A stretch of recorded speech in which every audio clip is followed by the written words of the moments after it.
by the Cabinet Secretary, the National Treasury and Economic Planning, directing accounting officers to transition to the EGP system with effect from July 1st, 2025. And the other circular is number OP/CAB.6/2A. That one is also available on the order paper, which is available on www.parliament.go.ke. It's an elaborate website that has details that you need as far as legislation is concerned. There are bills there, there are records from the Hansard, there's the order paper as well. A very elaborate and detailed website, very resourceful. There's activity in the chamber.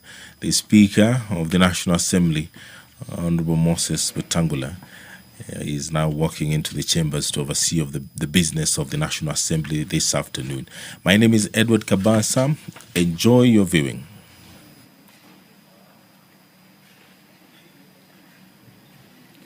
Waheshimiwa, tuombe. Ewe Mwenyezi Mungu ambaye kwa hekima na wema wako umetoa nyadhifa za viongozi na mabunge kwa ustawi wa jamii na utawala wa haki wa wanadamu, tukusihi utazame kwa neema nyingi sisi watumishi wako ambao umeridhika kutuita ili tutekeleze shughuli muhimu za jamhuri yetu. Tukuomba uteremshie baraka zako sisi tuliokutanika hapa na utujalie tuyatende na kufikiria mambo yote tutakayofikisha mbele yetu kwa njia ya haki na uaminifu, ili utukufu na sifa zako siendelezwe na ili kustawisha amani, ufanisi na heri nchi yetu na wale ambao haja zao umezikabidhi mikononi mwetu. Amen.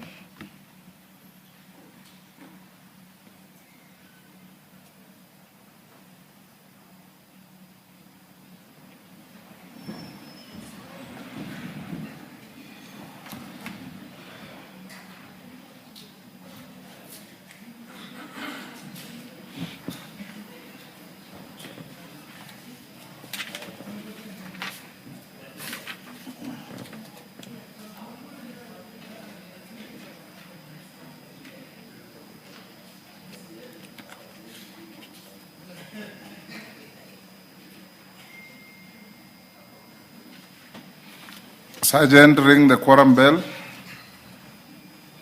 Where are our whips?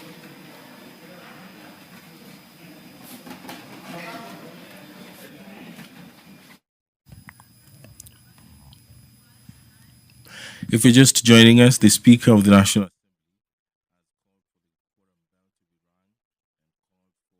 the whips of the either side of the aisle to mobilize their members to come into the chambers to allow business of the National Assembly to begin on this afternoon of 5th November 2025. The quorum of the House is provided for, and the standing orders 34. A quorum of the House of a committee of the whole House shall be 50 members. So before that number is attained, then the quorum bell will be rung. If there is not a quorum present when the chair is taken at the time appointed for a meeting of the House such as this one, immediately after the saying of the prayer, the Speaker shall order the quorum bell to be rung for 10 minutes.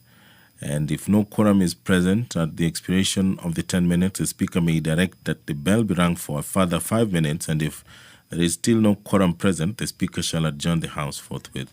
Quorum has been achieved. I'm back.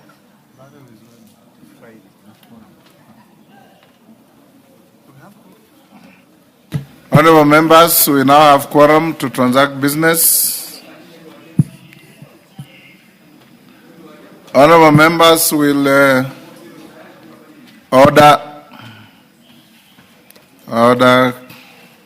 Kerima. Honorable members, today we have 2 CSs coming to the House. We'll start with the preliminaries and probably statements. Then we'll have the Minister for Education. I don't see the leadership here. Have you confirmed if the CS Education is here? I want us to have him at 3:30. for 30 to 45 minutes, because our holding him here will depend on how he answers the question before the House. If he satisfies the House, and if the Speaker is satisfied, the House is satisfied. Then we release him and have the Minister for Health, Honorable Duale. So we'll do Honorable Gamba, 3:30, 3:15 to 3:30, and then we do health thereafter. The remaining 45 minutes from now to 3:30 will include a statement on roads from GK. Is he in the House? GK or the Majority Leader? They're the ones I instructed to come and give us a response. I believe they are within reach. As soon as anybody sees them, alert me. Okay, go ahead, Clerk. Order number 1, administration of oath. Order number 2, communication from the chair.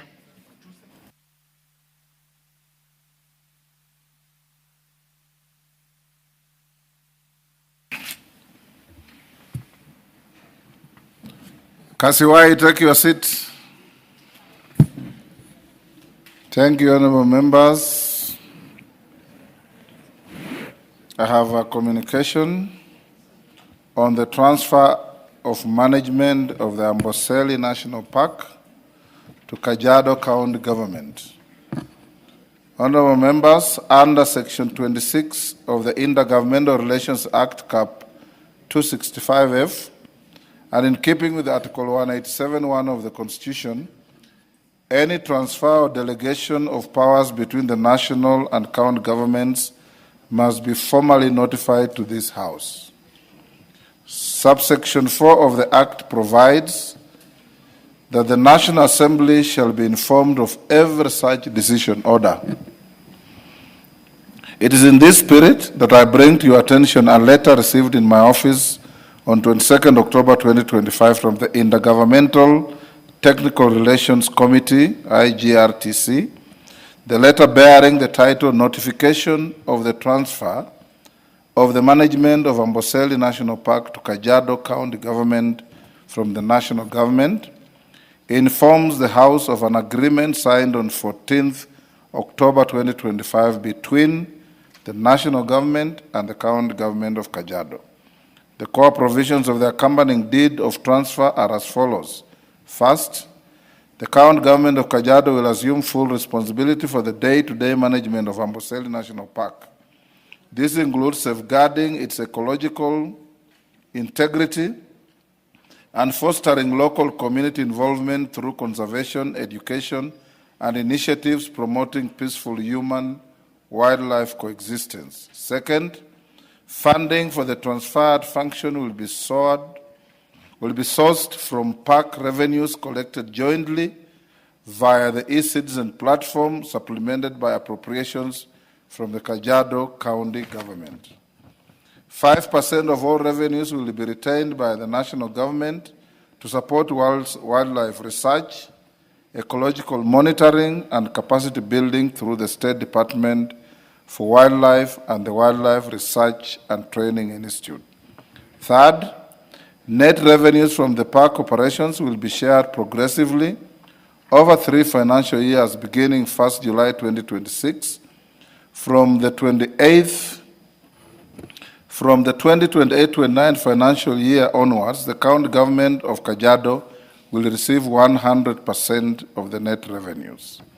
Fourth, the deed is set for an initial term of 15 years, renewable by mutual consent. Both levels of government will receive annual performance reports, and the National Assembly and the Kajiado County Assembly will be kept informed. A joint comprehensive review is scheduled 2 years after the deed takes effect. Honorable members, the letter and the deed are hereby referred to the committee on regional development under whose mandate devolution squarely falls for noting. In strict compliance with Section 26(4) of the Intergovernmental Relations Act, Cap 265F, this House is formally notified of the matter, and I thank you. Then the second and short communication is to relay to this House a message of condolences from the speakers of the East African Legislative Assembly and the Transitional Legislative Assembly of the Republic of Sudan. Honorable members, I wish to inform the House that I am in receipt of communications from the Right Honorable Joseph Ndakirutimana, Speaker of the East African Legislative Assembly, and the Right Honorable Gemma Nunu Kumba, Speaker of the Transitional National Legislative Assembly of the Republic of South Sudan. These messages convey deepest condolences on the sudden passing on 15 October 2025 of the Right Honorable Raila Amolo Odinga, CGH, former Prime Minister of the Republic of Kenya. In his tribute, the Right Honorable Ndakirutimana extolled the Right Honorable Raila Odinga as a firebrand statesman and architect of Kenya's multi-party democracy. He hailed him as an unflinching Pan-Africanist who decried neocolonial vestiges, championed continental self-reliance, and advanced regional integration most tangibly through the arteries of infrastructure that bind our nations. To honor this indelible legacy, the East African Legislative Assembly held a special sitting on Thursday, 16 October 2025. The proceedings, a moving testament to the Right Honorable Raila Odinga's lifelong service to the East African community and the broader continent, have been transmitted to my office for the House's records, and I'll equally share with the family of the Right Honorable Prime Minister. From Juba, the Right Honorable Gemma Nunu Kumba lauded the departed leader's life of sacrifice, courage, and unyielding devotion to Kenya's democratic renewal. She acclaimed his stewardship in governance, justice, and inclusion as the bedrock upon which Kenya's vibrant democracy now stands.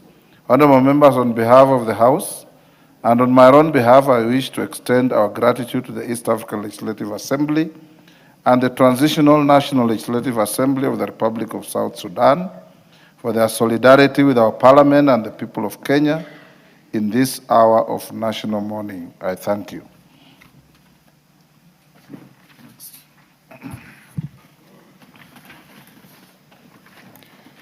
Order number 3, messages. Order number 4, petitions. Order number 5, papers. Majority Leader.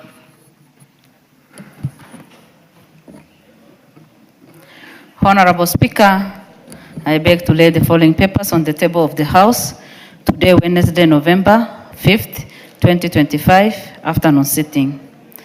Reports of the Auditor General and the financial statement for the years ended 30th June 2025 and certificates therein with respect to 1. Council of Legal Education Staff Car Loan and Mortgage Scheme. 2. Council of Legal Education. 3. East Africa Portland Cement PLC. 4. Kenya Vision 2030 Delivery Secretariat. 5. Kongoni Technical and Vocational College. 6. National Youth Opportunities Towards Advancement Credit Numbers 7355KE and 7356#KE, grant number E210KE and TFOCI 1509KE, National Industrial Training Authorities, NITA. 7. Rift Valley Technical Training Institute. 8. Support to Waste Management at Lake Victoria South Project Credit number BMZ number 2013-65352, Lake Victoria South Water Works Development Agency. Number 9, Tourism Research Institute. 10, Treasury Main Clearance Fund, the National Treasury. 11, Turkana University College. And 12, Witness Protection Agency. Thank you, Honorable Speaker, and I lay. Honorable Honorable Naomi. Chairperson, Select Committee on Regional Integration.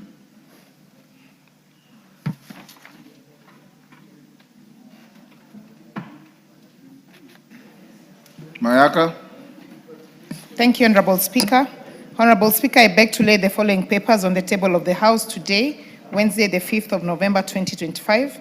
Reports of the Select Committee on Regional Integration on number 1, its consideration of the amendment to Article 24(2)A of the Protocol on the Establishment of the East African Community Customs Union, and number 2, an inspection visit to the East African Science and Technology Commission, Rwanda, and the East African Health Research Commission, Burundi. I thank you. Thank you, Irene. Chairperson, Select Committee on Member Services and Facilities. Gachagua. Thank you, Mr. Speaker. Honorable Speaker, I beg to lay the following paper on the table of the House today, Wednesday, 5th November 2025.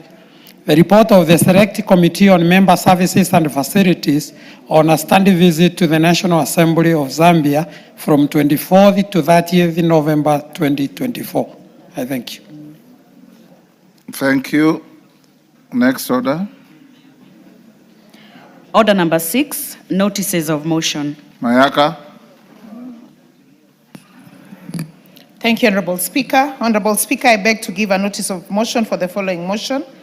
To give notice of the following motion, that this House adopts the report of the Select Committee on Regional Integration on its consideration of the amendment of Article 24(2)A of the Protocol on the Establishment of the East African Community Customs Union, laid on the table of the House on Wednesday, the 5th of November, 2025, and pursuant to the provisions of Section 3 and 8 of the Treaty Making and Ratification Act, Cap 4D, approves the ratification of the amendment of Article 24(2)A of the Protocol on the Establishment of the East African Community Customs Union. I thank you. I have a second. Next. You have a second one? Go ahead. Honorable Speaker, I beg to give notice of the following motion, that this House adopts the report of the Select Committee on Regional Integration on its inspection visit to the East African Science and Technology Commission in Rwanda and the East African Health Research Commission in Burundi, laid on the table of the House on Wednesday, 5th November, 2025. I thank you. Next. Order number 7, questions and statements. Member for Kajiado North.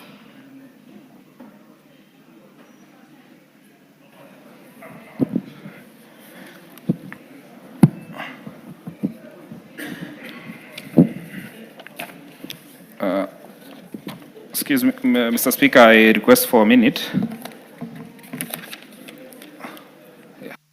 Chair, Departmental Committee on Agriculture and Livestock. Dr. Mutunga, I thought I saw you here. You have a statement?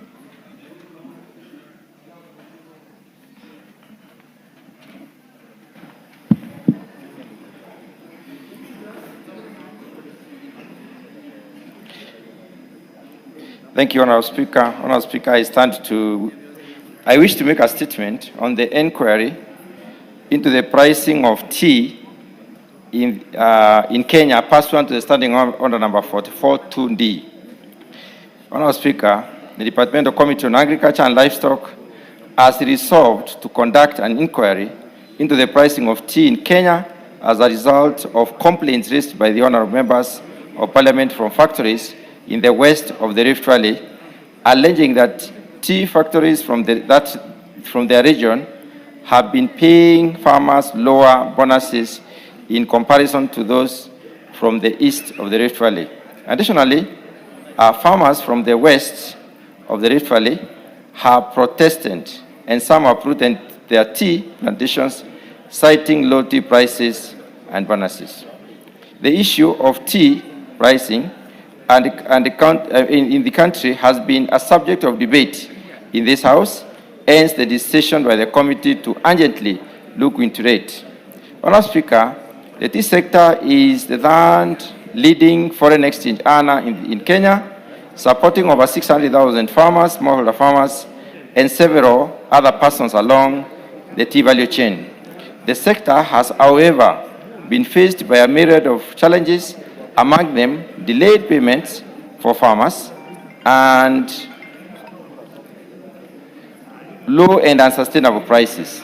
The challenges have been as a result of fluctuations in global tea prices, higher production costs, and challenges associated with accessing the market.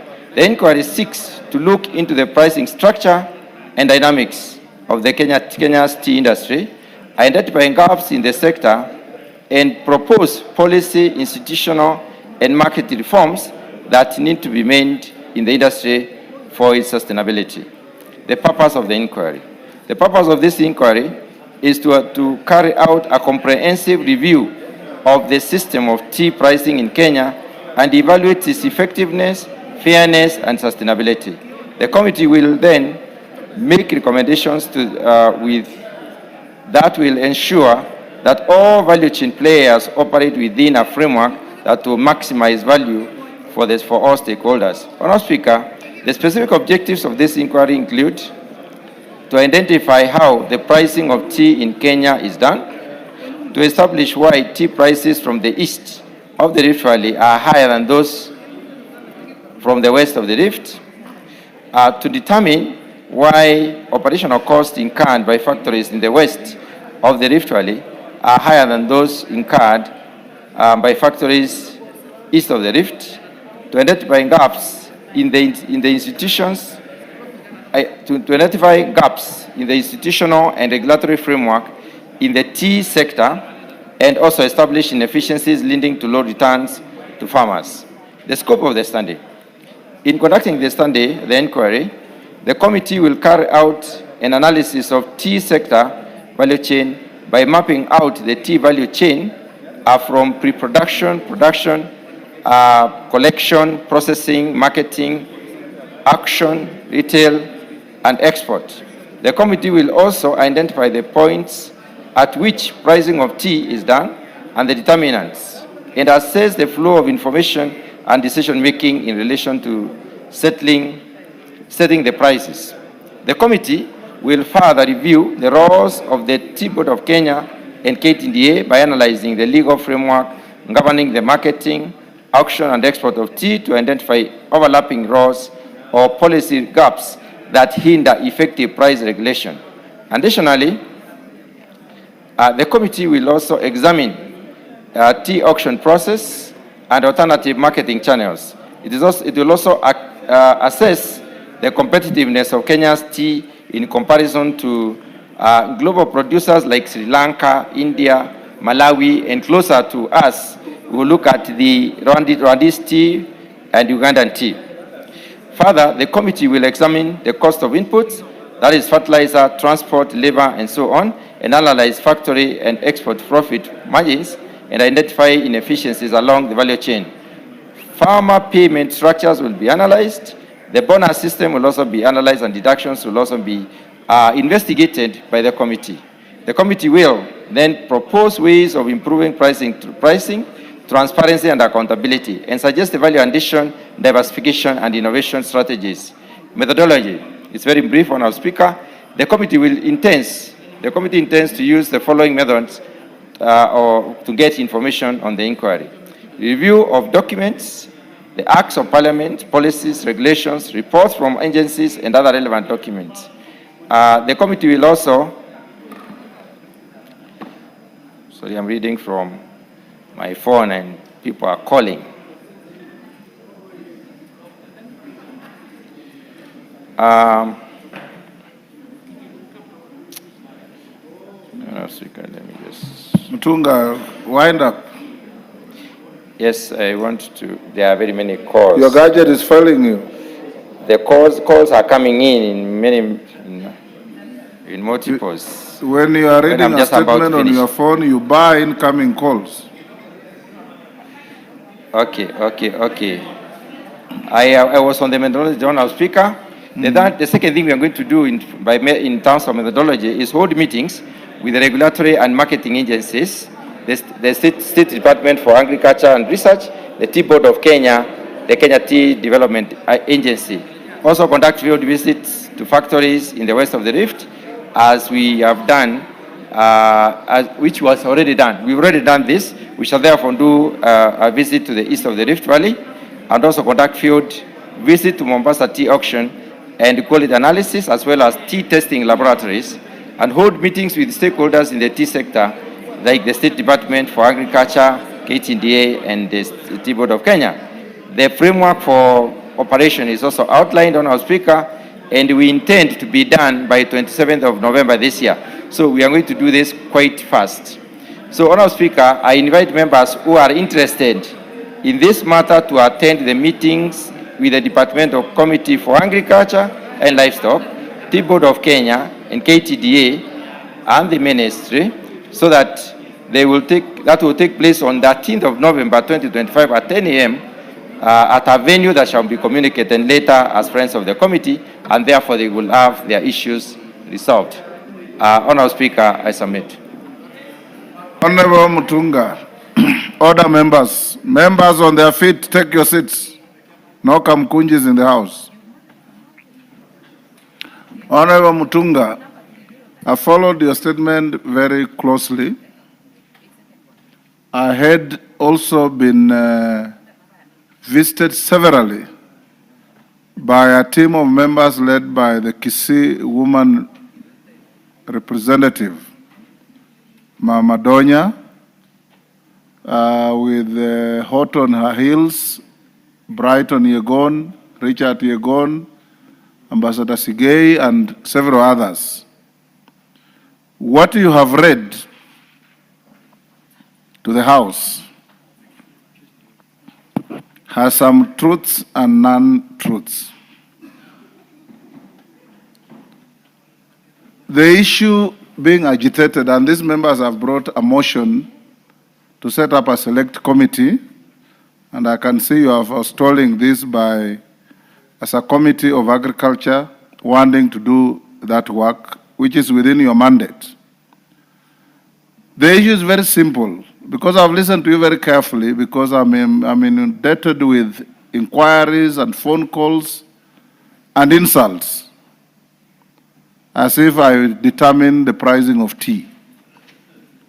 You don't have to go to Sri Lanka or Uganda or India to explain to Kenyans the issues at hand. Why east of the Rift Valley gets higher bonus than west of the Rift Valley? I think that is the question. And that is what I've been seeing coming to my desk. The inputs are the same. There is no evidence that the soil topography is different. There's no evidence that the quality processing is different. And there's absolutely, in my mind, no evidence that you have brought to this House to show that Uganda or India or Sri Lanka have equal or similar differential payments. So you don't need to bring them into this.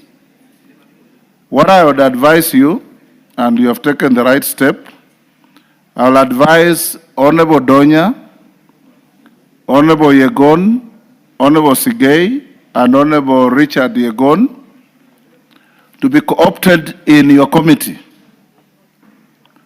And I direct you to carry out that inquiry and bring back a comprehensive report to the House in 3 weeks.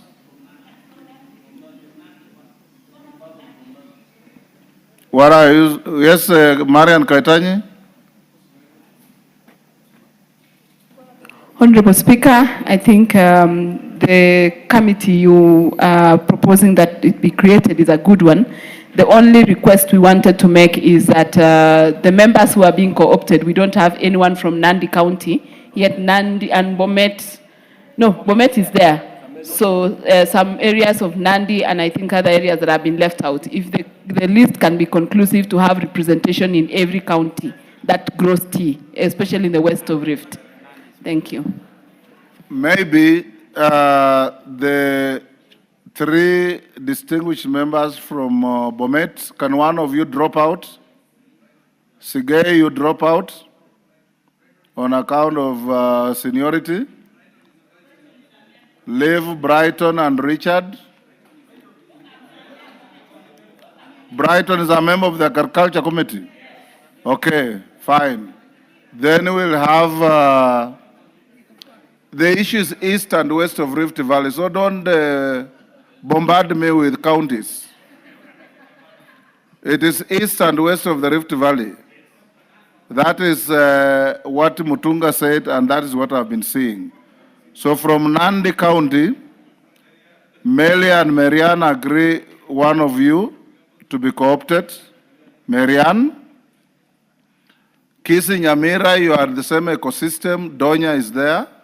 She will represent all of you so that you can be able to, in 3 weeks, bring this unhelpful competing interests to a conclusion. No going to India, no going to Sri Lanka, no going to Uganda. We have no evidence that they have the same practices. Yes. Yes, DK? Thank you, Speaker.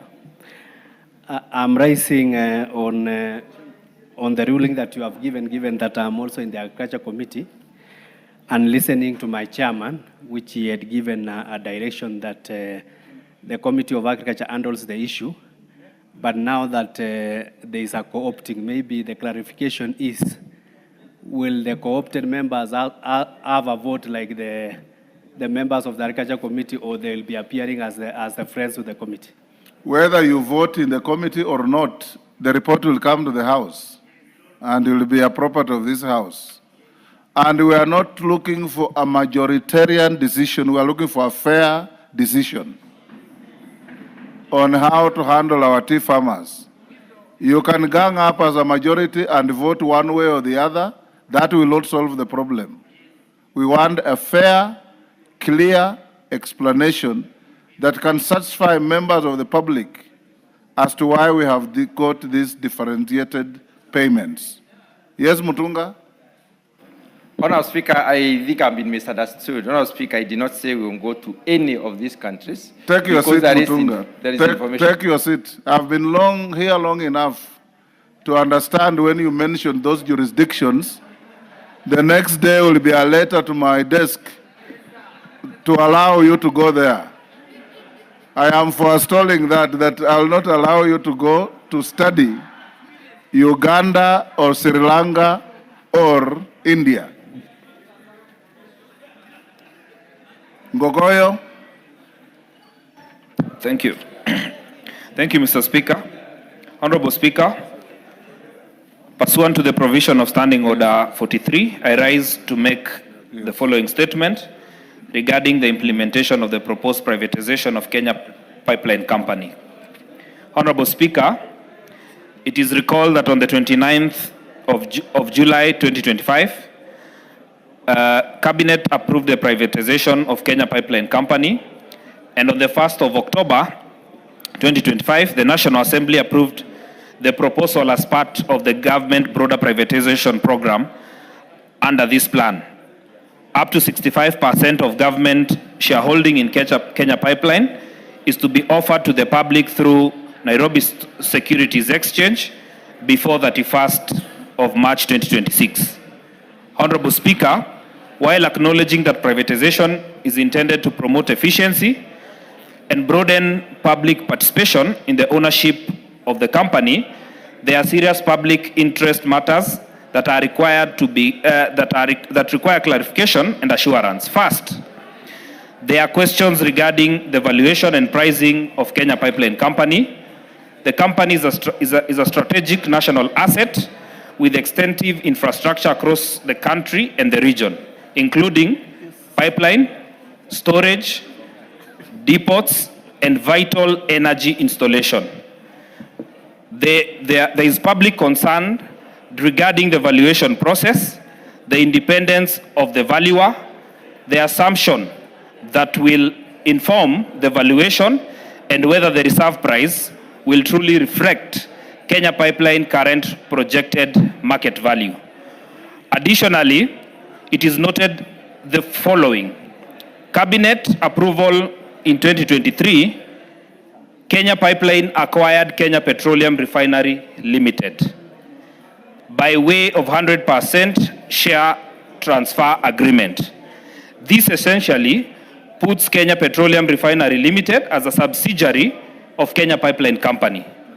However, there are concerns on the transparency and public participation in acquiring in the process of acquiring Kenya Petroleum Refinery Limited by Kenya Pipeline.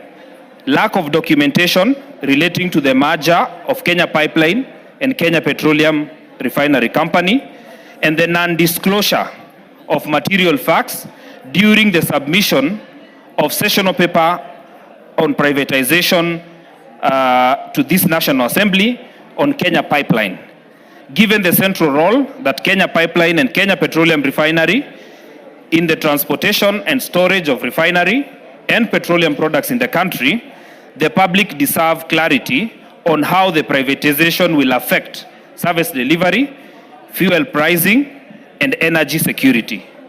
Honorable Speaker, there are also national security and strategic assets, considering that Kenya Pipeline Company infrastructure is designated as critical under the Energy Act, and it has control and has implications for national energy security and emergency response capacity. There is therefore need to explicit guarantee the national interest will not be compromised through the ownership or management changes. Honorable Speaker, this matter goes to the heart of transparency, accountability, and oversight role of the National Assembly on public process. The people of Kenya deserve an assurance that no strategic public agency is being privatized without full disclosure, proper valuation, and the oversight by this House.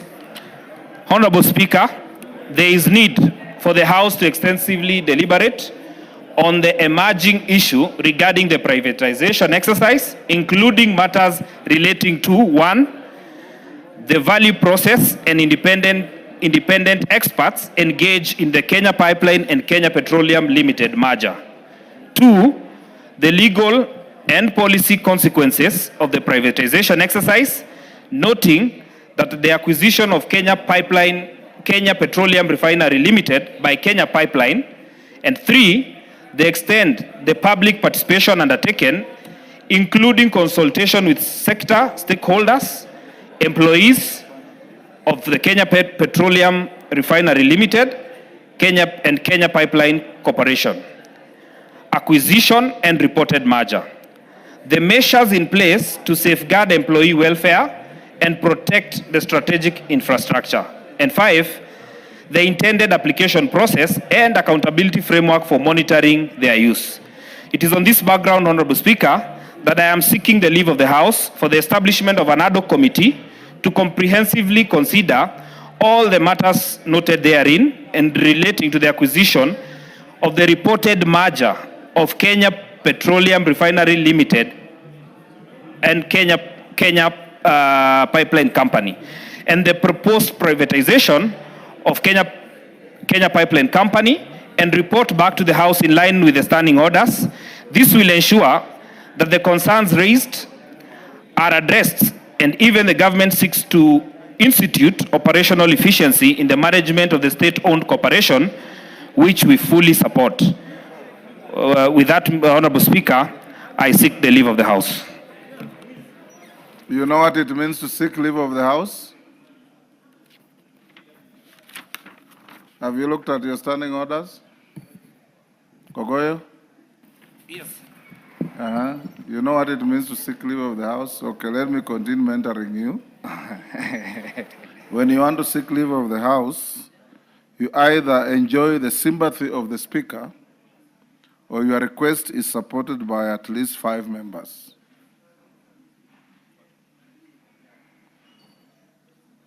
Are you seeking my sympathy or you have 5 members? I have 5 members, Mr. Speaker. You have 5 members? Yes. Where are they?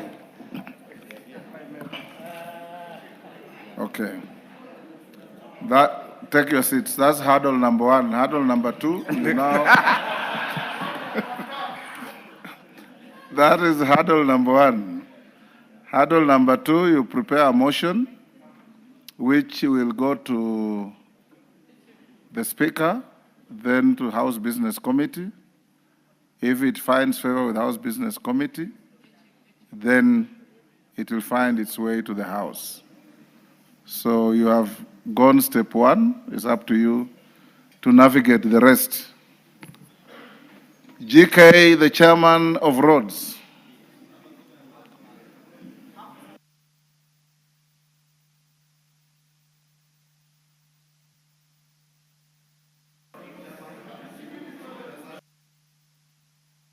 Melly. Thank you, Honorable Speaker. Honorable Speaker, pursuant to the provisions of Standing Order 44.2c, I rise to request for a statement from the Chairperson of the Departmental Committee on National Security and Administration regarding the disappearance of Honorable Shadrach Maritim Cherwon from Tindred constituency.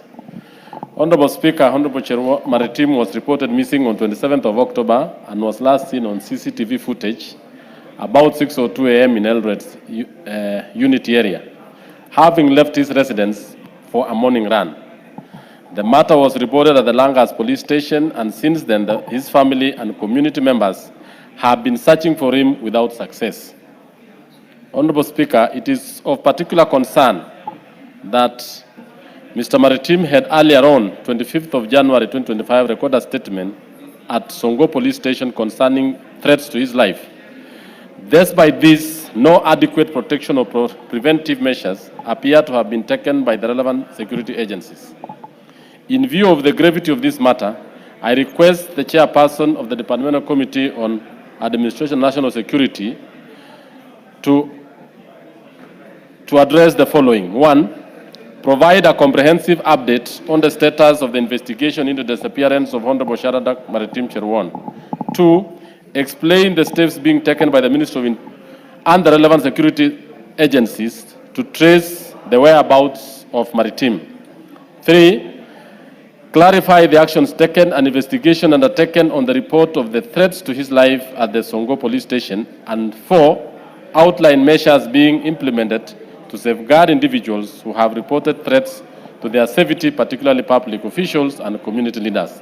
I thank you, Honorable Speaker. Where is the Chair Security? Yes, Major Azo. Can you bring a response next week on Wednesday? Thank you very much, Mr. Speaker. We'll do so. Thank you. Honorable members, before we invite the Chair Rhodes, allow me to introduce to you a group of 18 students from Stareboy Sender Alliance High School and Kianda School who are seated in the Speaker's Gallery. The students are in Parliament for a period of 2 weeks on a voluntary service scheme. This gives them an opportunity to give back to the community by providing voluntary services to various organizations through the school holidays. Honorable members, on my behalf and that of the National Assembly, I wish the students a good stay and positive experience in the service of the nation in this Parliament. Thank you. GK. Honorable Owen Bayer, we task you and the Chair of Roads to bring a statement. The Chair of Roads is here. I believe he is carrying a collective responsibility. Is he? Yes, Honorable Speaker, we've been in touch with the Cabinet Secretary, and we have a comprehensive report.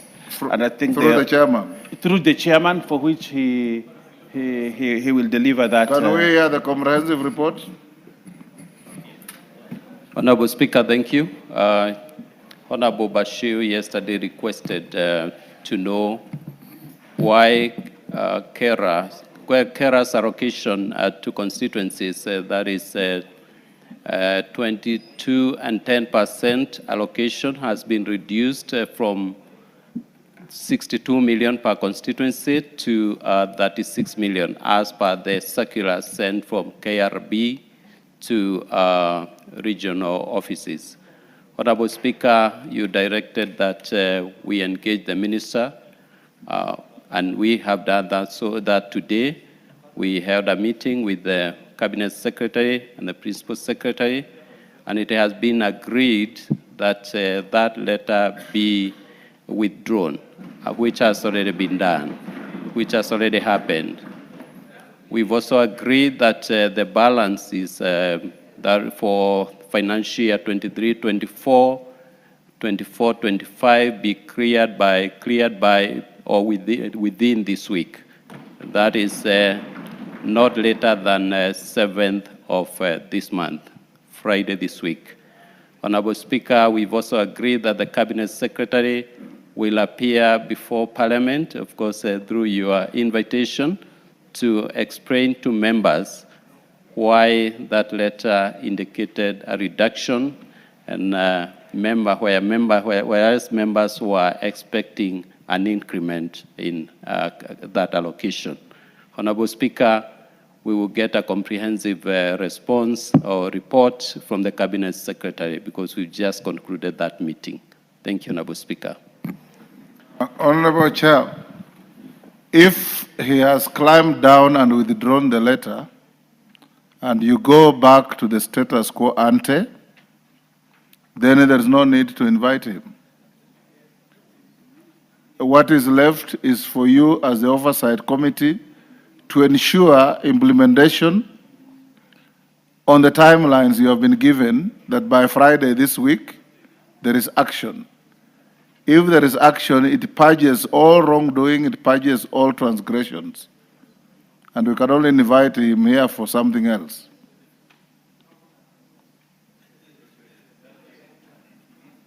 Well guided, Honorable Speaker. I think Yes. the only bit the Cabinet Secretary needs to explain to members is the securitization bit. That is 5 shillings per litre, which has been used to securitize resources that will help us clear the pending bills. That, according to the Cabinet Secretary, will slightly reduce the allocation per constituency by not more than 10 million per constituency. I would urge you, Honorable Speaker, request you to invite the Cabinet Secretary to explain why we need to accept that reduction. He is better placed to convince members to accept that. I am a member, and I would wish that that clarification comes from the Cabinet Secretary. Thank you. I get you. I don't want to escalate this. I'll look at the Hansard, what you said and what you are saying, and I'll advise you, if I require, I'll summon the minister here early next week so that you can interrogate him. I will not allow you. Let's have Minister Ogamba to come here and deal with education issues. As he comes in,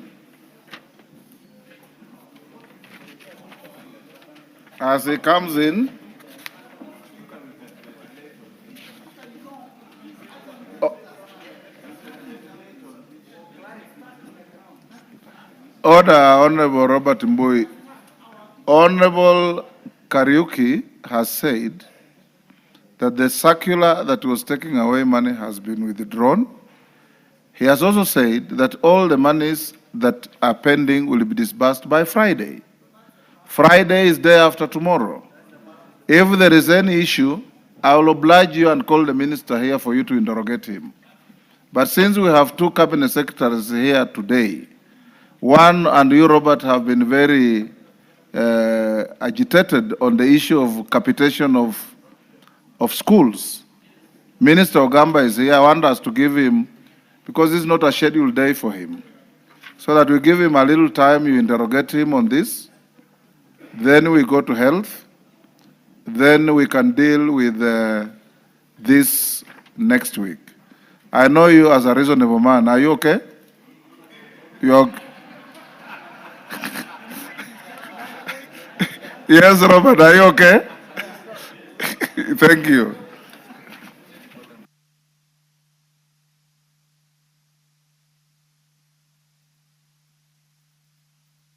Let's dispose of orders 8, 9, and 10 for putting questions. Then we have Minister Ogamba for 30 minutes, and then we have Minister for Health. Call out order number 8. Order number 8, motion, consideration of 10 regulations relating to the petroleum sector.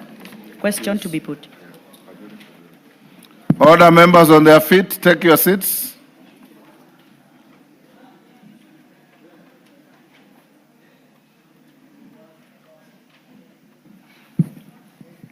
Honorable members, I'll now put the question at order number 8, which is that this House adopts the report of the committee.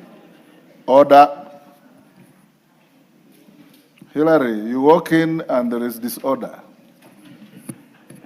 Let's be orderly.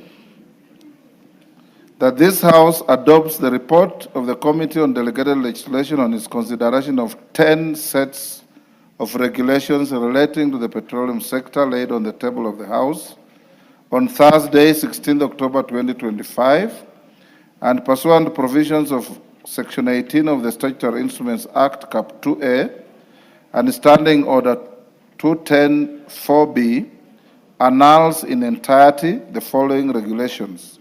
1. The Petroleum Business Licensing and Petroleum Logistics Facility Construction Permit Regulation Legal Notice Number 95 of 2025. The Petroleum Licensing of Petroleum Road Transport Business Regulations Legal Notice Number 96 of 2025. The Petroleum Operating of Common Petroleum Facility Regulations Legal Notice Number 97 of 2025. The Petroleum Information and Statistics Regulations, Legal Notice Number 98 of 2025. The Petroleum Lubricants Facility Construction and Licensing Regulations, Legal Notice Number 99 of 2025. The Petroleum Retail Dispensing Site Construction and Licensing Regulations, Legal Notice Number 100 of 2025. The Petroleum Liquefied Petroleum Gas Regulations, Legal Notice Number 101 of 2025. The Energy, Petroleum Information and Statistics Revocation Regulations, Legal Notice Number 102 of 2025. The Energy, Retail Facility Construction and Licensing Revocation Regulations, Legal Notice Number 103 of 2025. And lastly, the Petroleum Products Quality Management Regulations, Legal Notice Number 104 of 2025. As members of that opinion say aye. Aye. Will those of the contrary opinion say nay? The ayes have it. Next order. Order number 9, motion, report of the Committee of the Whole House on its consideration of the Pyrethrum Repeal Bill, National Assembly Bill number 40 of 2024. Question to be put and third reading. Members, take the nearest seats.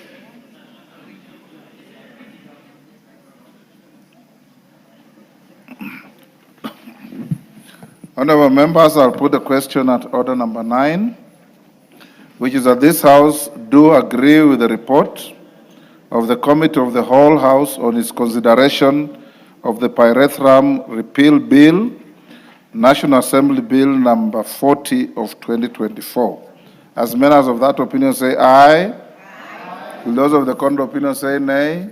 The ayes have it. Mover. Honorable Speaker, I beg to move that the Petroleum Repeal Bill, National Assembly Bill number 40 of 2024 be now read a third time. Just to bring to speed, Honorable Speaker, that this bill was about repealing the Pyrethrum bill because it was in contradiction to other bills, and therefore yesterday we had the honor to repeal this bill and do away with it, Honorable Speaker. And therefore, having said that, and I want to thank the members that contributed to this bill. It will help us grow the pyrethrum sector, and farmers that are in the pyrethrum sector, Honorable Speaker, will now enjoy the maxims that are provided for in the law that exists. And having said that, Honorable Speaker, I want to request the Honorable Pilot, Member Mwingi, CNN, to second me on this. And for the record, you can't repeal a bill. You only repeal an act. So you are repealing the Pyrethrum Act. Is that correct? Because you have gone on record as saying you are repealing a bill.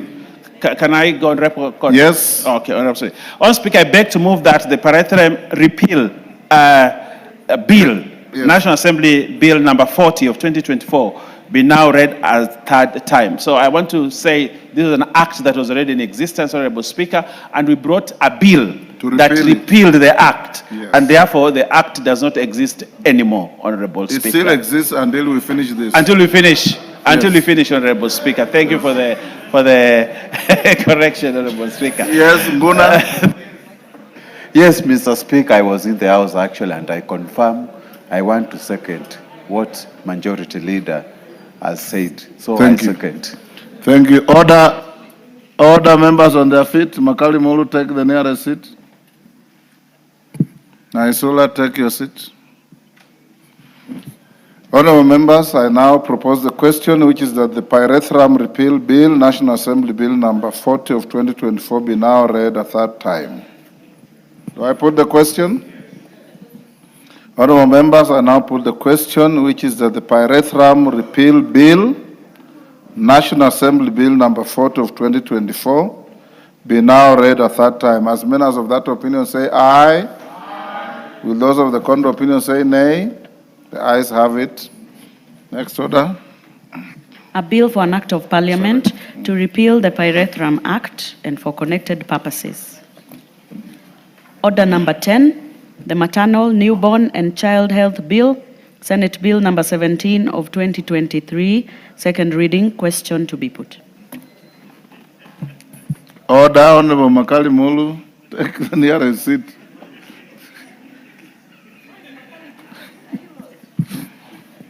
Honorable members, I now put the question at order number 10, which is that the Maternal, Newborn and Child Health Bill, Senate Bill number 17 of 2023, be now read a second time. As many as of that opinion say aye. Aye. Will those of the contrary opinion say nay? The ayes have it.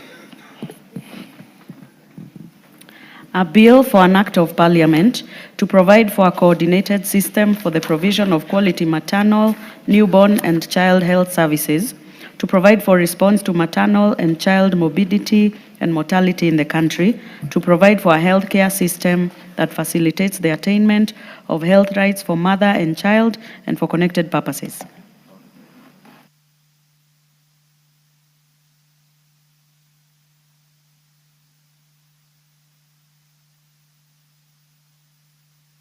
Thank you. We'll now go to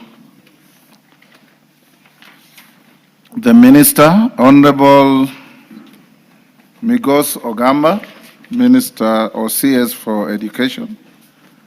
You are here for a single purpose, to explain to the House the issue that has been brought to your attention on delayed remittance of money to schools. I want us to take with you 30 minutes because we have a scheduled Minister for Health to come and answer questions. Yours is an appendage to the order of the day. So I'll now give you an opportunity to address the House, and I'll then, before you do that, there's an MP whose question is related to this. Naisula, are you ready? If you are not, it's different. Okay. Go on, CS.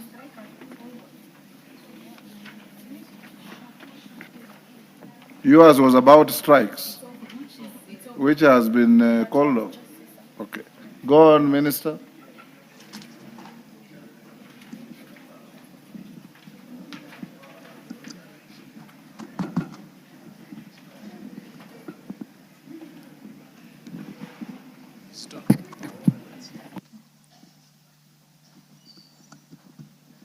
Yes, Melly, you are the one who brought this to the House, right? The issue being responded to. Yes. Thank you, Mr. Speaker. Thank you, honorable members. There was a question on strikes, and I wish to bring to the attention of the House that that strike has now been called off. And I was wondering whether I should be allowed to respond to that question first before I do the capitation one? Or do I proceed with the capitation one?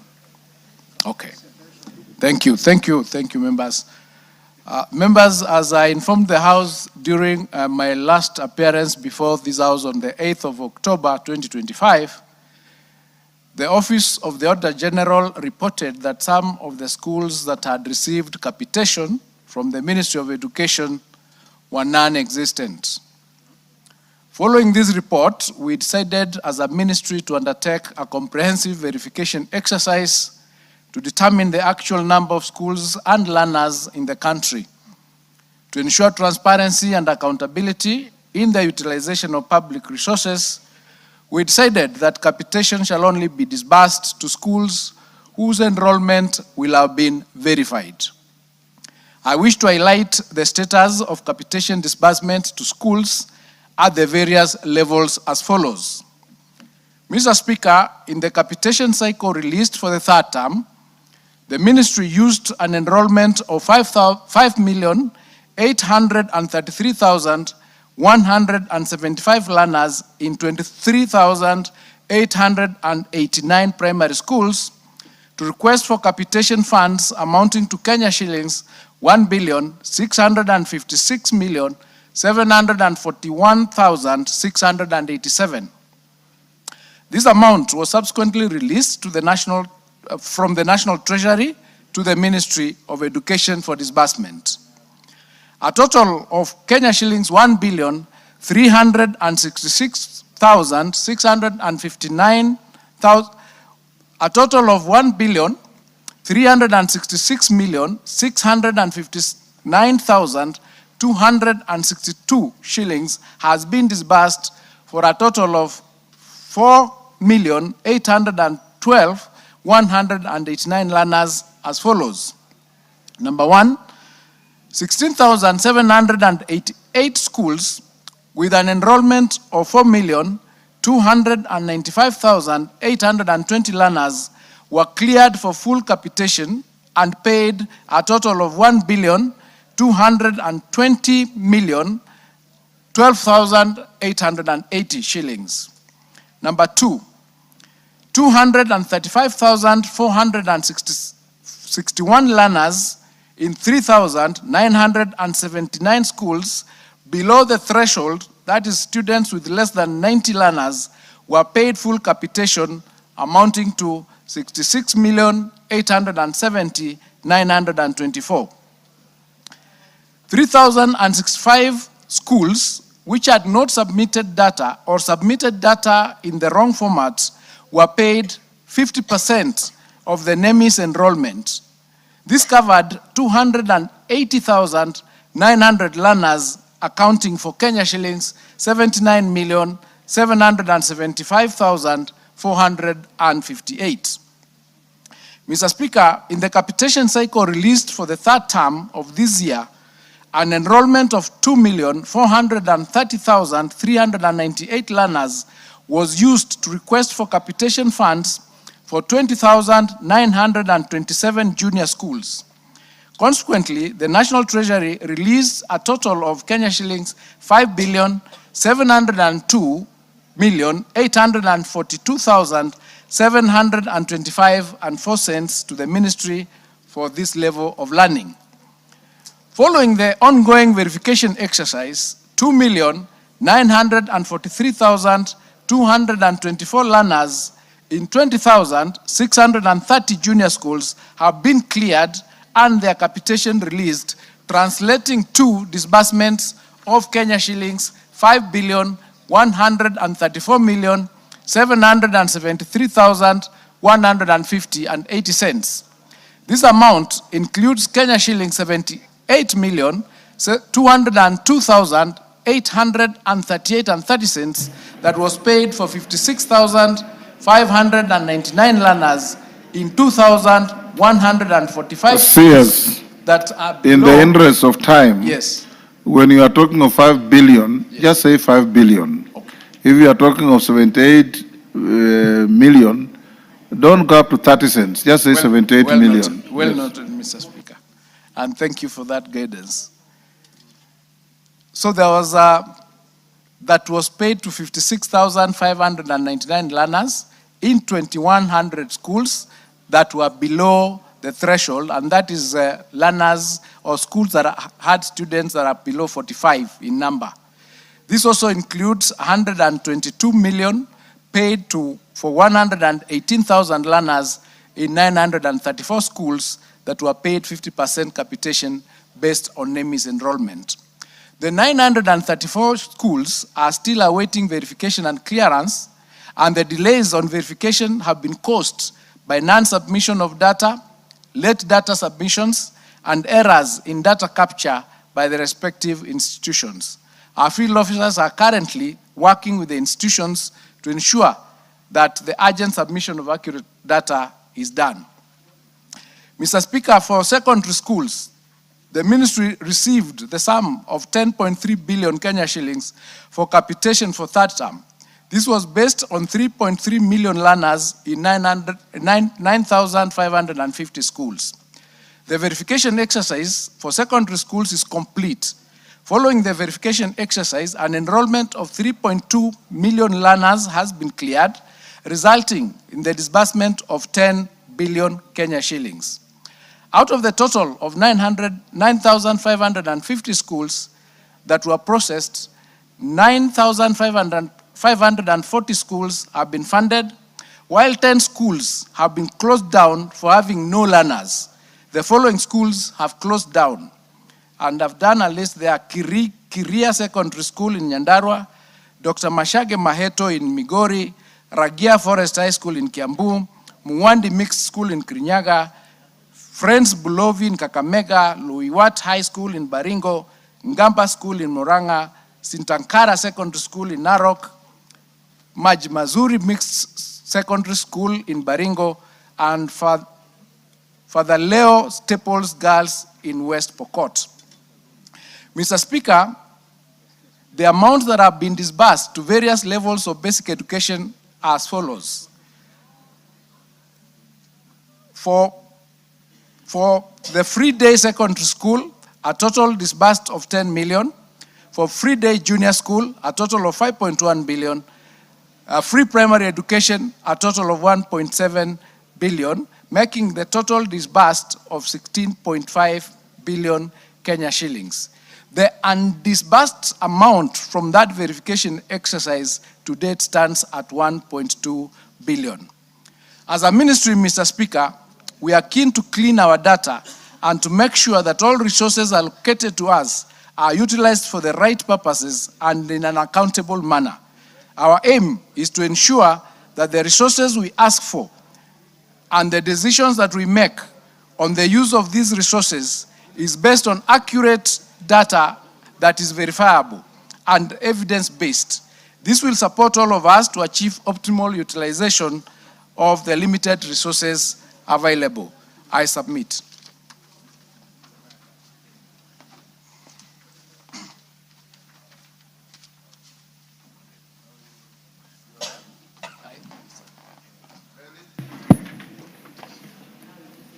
Were you listening, or you are Yes. talking I was listening, Honorable Speaker. Honorable Speaker, I want to say that I asked that question on behalf of the many members of Parliament who are here, and on behalf of Kenyans, because of the issues of capitation which was affecting administration of exams and management of schools, because this money are very essential,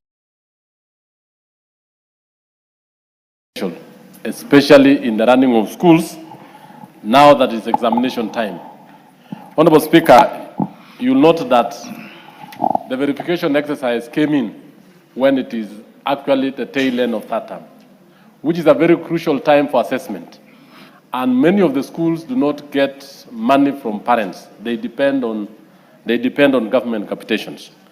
Honorable Speaker, I want to ask the CS that, yes, it is very important, and I want to thank you that you do verification, but let's do it on time so that it doesn't interfere with the running of exams and the running of schools, so that during the holiday time, when teachers, when the sub-county directors of education and the quality assurance officers are within, they'll be able to run this exercise, and those teachers who are found to be fraudulent and to have increased the number of students or to have ghost schools, action need to be taken on them. In that, this kind of exercise is actually very important to save the taxpayer, the issue of ghost schools and ghost learners.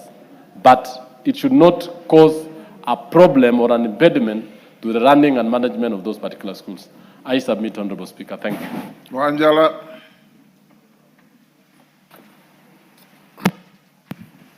Thank you, Mr. Speaker. Mr. Speaker, the Ministry of Education has been telling Kenyans that they disbursed, and this was in fact last financial year, that they disbursed money to ghost schools. They even gave the number of the schools that got that were ghost, who received the money. It is this same ministry that wired the money to those schools. They must be knowing the accounts. They must be knowing the signatories. Mr. Speaker, the Ministry of Health recently came in and did arrest those people who have been stealing sharp money. Why has it taken so long for this minister to arrest those people who withdrew the money and in those ghost accounts of schools that they call ghost schools, and those who wired the money? Because they must be knowing. For how long will we be waiting? And yet he is causing other children to suffer for nothing. He should move the way the Ministry of Health has moved. Thank you, Mr. Speaker. Ngare. Thank CS, record the interventions. Thank you, Mr. Speaker. You know this has been a very serious issue, and I think Honorable Wanjala has raised it, the criminal culpability. I will not repeat it. But, Mr. Speaker, you remember yesterday we raised the issue of circulars, which the CS should address. Do the heads of institutions take these circulars serious anymore? Because, Mr. Speaker, the ministry has said they have issued a circular on when children should go to class. That was raised by Honorable Donya in this house. They have issued a circular on non-holding of certificates, Mr. Speaker. They have issued a circular for KCSE students not to be sent home for school fees, especially in that term, Mr. Speaker. So maybe they can tell us how binding are these circulars to the heads of institutions. And finally, Mr. Speaker, the ministry should consider giving a guidance or regulation in terms of retiring head teachers and principals that leave schools with debt, Mr. Speaker. Because nowadays, Mr. Speaker, you find a principal has been promoted at 58 years or 59, they do whatever they do and leave that school toiling in debt after their exit, Mr. Speaker. So maybe that's something they can consider. As a matter of interest, honorable members, I'll give you an opportunity. What you need to tell the House and the country, you are the custodian of public interest in the ministry. You license schools. Children go to standard 1 with variables of transfers from one school to another, which is not order nguna, which is not substantial. How does your ministry end up at the tail end when children are going to do exams, start verification of records that you ought to have been keeping and updating all along? And how do you wire money to ghost schools when you license legitimate schools, you keep their records, you give them leadership in terms of head teachers, and you post teachers there? how do your officers end up creating non-existent schools and sending them money? You know, these are public resources. I think, members, these are some of the issues the minister should assist the House and the country on. Yes, Karolo Mondi. Thank you very much, Right Honorable Speaker. I saw a news item yesterday that school fees have been increased and standardized across the country at 53,000 per student, at a time when we know the incomes have not grown in this country, the cost of living remains fairly high, and a lot of parents are struggling just to pay the current fees. I was wondering if the minister could explain to this House what informed this decision and why it is so necessary at this particular time, and whether there's room to review it, and maybe if also the chairman, Education Committee, if they were aware of this increment at all, and what they said about it. Thank you, Honorable Speaker. Mandazi, Honorable Mandazi. Yeah, thank you, Honorable Speaker. While we speak about the ghost schools, there are schools, and in particular to Chepalungu constituency, which are existing. They've been given documents to proceed and domicile junior secondary schools. Yet, the officer in charge of education in my sub-county has refused to give them an okay to open an account so that you can transfer money. This is a matter that has affected learning in the 11 schools, and I have severally reminded the relevant persons in the ministry to act about the same, but they have failed. And up to date, the schools that I'm talking about, the 8 teachers in these particular stations have called parents to ask them to transfer students to the neighboring schools. This is an issue, Speaker, that has really affected the people and the students who are from this particular schools. Thank you. Robert Mbui. Thank you, Mr. Speaker. Mr. Speaker, I think this CS needs a little bit of caution, Mr. Speaker, because I sit in the Committee of Delegated Legislation. This is one ministry that is continuously and constantly giving circulars which actually have the effect or force of law and does not come through Parliament. Yesterday, as a committee, we invited the CS to come before us so that he could be able to explain to us why would the ministry decide that in third term that no parent can visit their children in school, especially those that are in boarding, yet all the parents that have children in day school, every day they are with their children at home. So we invited him to come and explain that circular. And Mr. Speaker, we got a very interesting response. He said he's invigilating some exams, I don't know in which part of the country.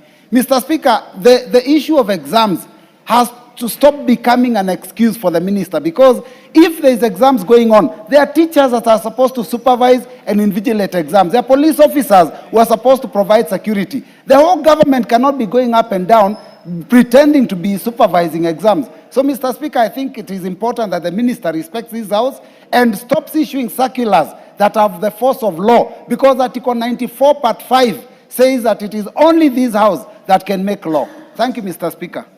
Gishimu. No, Taitumu, sorry. Taitumu.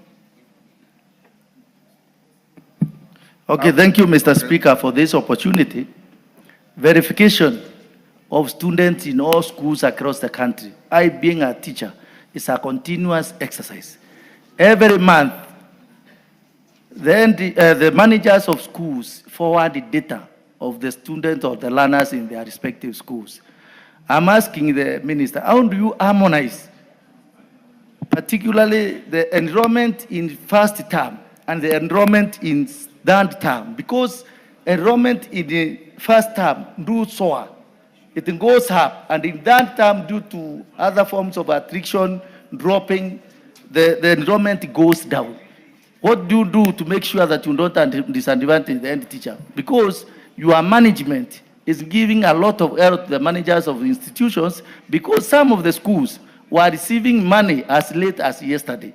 It is ridiculous, Mr. Speaker, to say that they are dealing with the Auditor General's report. If the Auditor General did not indicate, does it mean that the ministry does not have records to know when they should wire money to the schools and whether they are sending the right amount to the right schools without the report from the Auditor General. Minister, can you respond to those? Then we'll do one last round and we'll release him. Thank you, Mr. Speaker.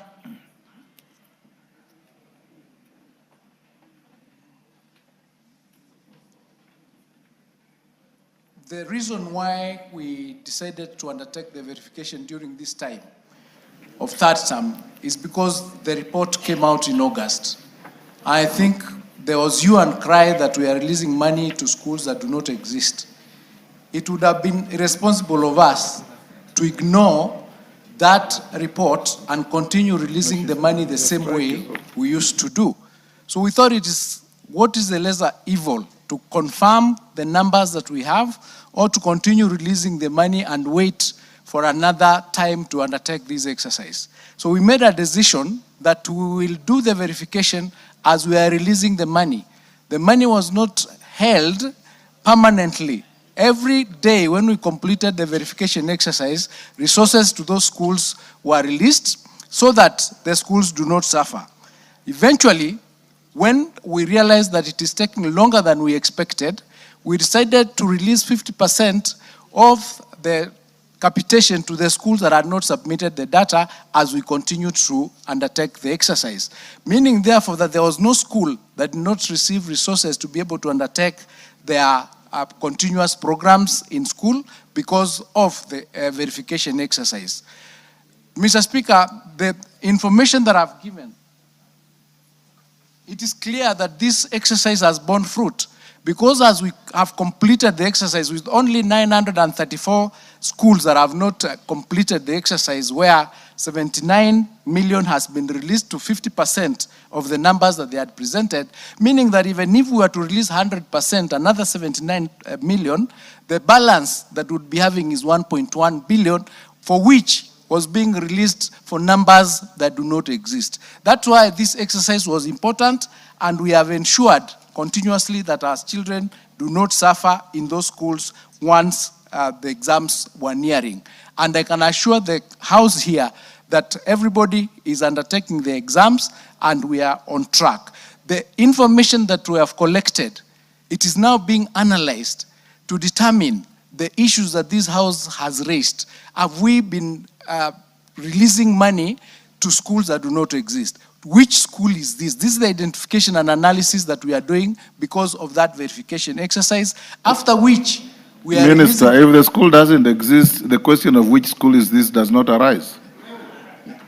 I'm saying, Yes. Mr. Speaker, look, for example, the 10 schools that have closed.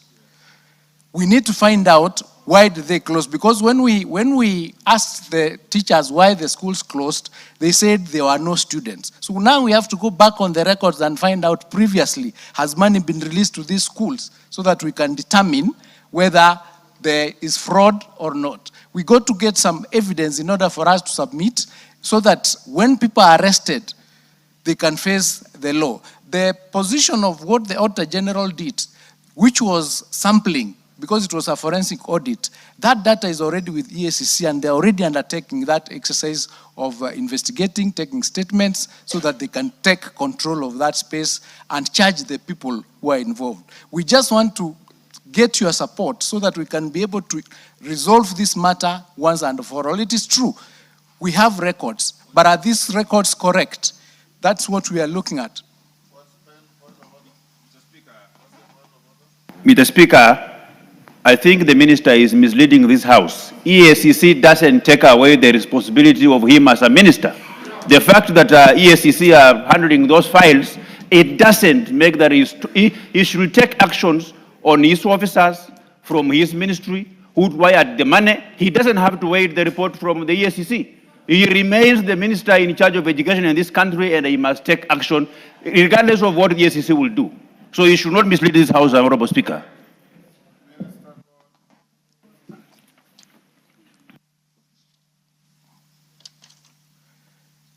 The criminal culpability that we are talking about, that can only be undertaken by the investigative agencies. We would be able to take administrative action on the officers we find culpable, and then we hand them over to the investigative agencies to undertake the criminal process. That is already being done. Minister, you'll help. I don't want us to take very long on this. You'll help this House this way. You have officers of your ministry in each and every county who have a duty to keep and update records of schools continuously and furnish to your ministry. That money, public resources have been wired to non-existent schools for non-existent students. How many of your officers have you interdicted for doing this criminal act? Once we get that, then the committee will follow up with you to deal with these issues.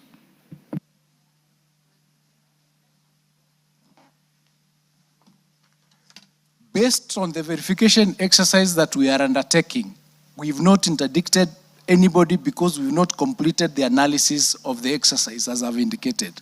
We've completed the data collection, which is what I presented here. And once we complete the exercise, we will then be able to take action. It is at that stage where we are analyzing the data that we've collected in order for it to inform us who is involved, which bank accounts, which institutions, which individuals, which officers, which sub-county, so that we can then take action against them. We can't take action against anybody based on the data that we have now because we've not concluded the exercise. That is the reason, Mr. Speaker. Yes, Millie. Mr. Speaker, the CS is disappointing me, being an alumni of the same primary school as myself, Homa Bay Primary School. Mr. Speaker, from what the CS is saying, honestly, that does not take even 2 days. So if there are things that are going wrong, and if there's one problem that we have been facing as a country is the issue of corruption, and we have been told that we have actually identified where there are corrupt practices. Why would we be taking so long telling us that we are trying to trace here and there? You have found that there is a school, non-existent school, and somebody has paid to a non-existent school. Can I come to your office and tell you who paid to that school? It's as simple as that. Just pinpoint who paid that non-existent school, and throw them out of the office. It's as simple as that. It's as simple as ABC. Minister,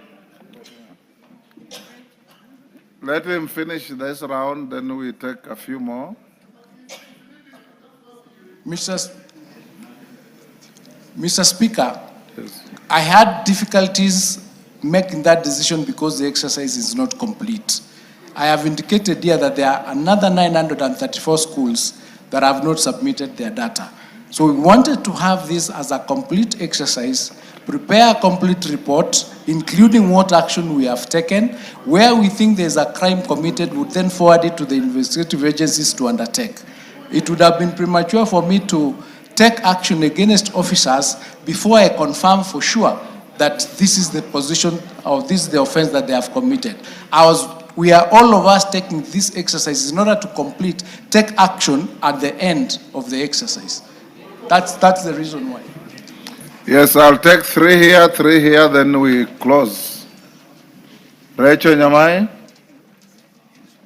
Thank you, Honorable Speaker. Honorable Speaker, I am equally disappointed, just the way the Honorable Millie Odhiambo is, because the Cabinet Secretary, who I believe is very knowledgeable, is telling us that 1.1 billion... He is a lawyer of very good repute, by the way. I don't know why he's doing this.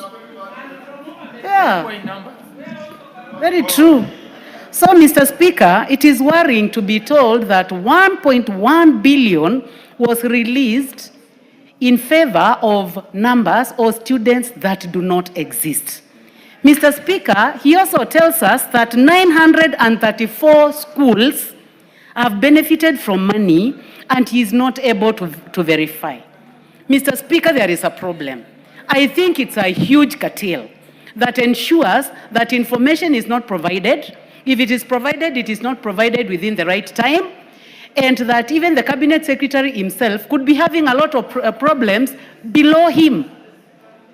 At the director level, at the county level, at the sub-county level, at the, which is the other level? Zonal level. So there must be a problem. And 934 schools, Honorable Speaker, is not 9 schools. It means that there is a problem of failure to provide information. These people are not providing information, have a name, have an identity card, they are known where they belong to, their counties are known, their sub-counties are known, their wards are known, and they can be arrested. It is happening in other ministries. Why not in the Ministry of Education? Owen Baya.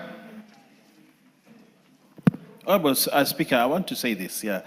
Don't say, ask the minister. I want to ask the minister. Yes. You know, you need to take action not only on teachers. That ministry, there are people who have overstayed in certain positions that will forever guard the information. Yourself and the PS are new there. There are people who are very strong roots, deep roots, and they will protect their system so that they continue to eat the money in that ministry. Unless you become ruthless and have ruthless focus on those people, Honorable Speaker, money will continue to disappear in that ministry. So what you need to do is do what Kiraitu Murungi said, a radical surgery in that ministry, just like they did in the judiciary, so that you can unearth, but as you unearth, it also goes with people who then you will get breathing space and space to manage that ministry. Otherwise, our children will continue to suffer if we go that way. I can assure you, Honorable Minister, you will wait for that date and it will not come. You will. I have seen it in my county. The people there protect each other. From the county director who has stayed there for over 8 years, to all the sub-counties who have stayed there for over 10 years. And everybody else is just comfortable waiting for the money from the ministry to eat the money. Honorable Speaker, unless radical surgery is done in the Ministry of Education, we will continue to say the same things here. Honorable Speaker, I thank you. Thank you, Honorable Speaker. As we join this, the Cabinet Secretary must be aware that, as Baya said, the ministry is full of cartels. For example, there is a deliberate process to understate the number of learners in some schools and inflate in others. How is it done, Honorable Speaker? They deliberately refuse to admit them or register them in NEMIS as it is now, on very spurious reasons, non-existent reasons at all.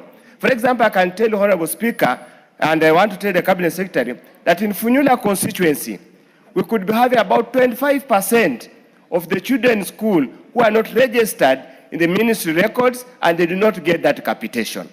What is he going to do to clean up the ministry to ensure there is fairness in distribution of the resources available? Thank you. Russell. Thank you very much, Honorable Speaker. Honorable Speaker, listening to the CS here, I am really concerned because today there's more supervision of education in our counties and sub-counties. What didn't exist maybe during your time or my time. We have curriculum support officers, quality assurance, all the way to the divisions.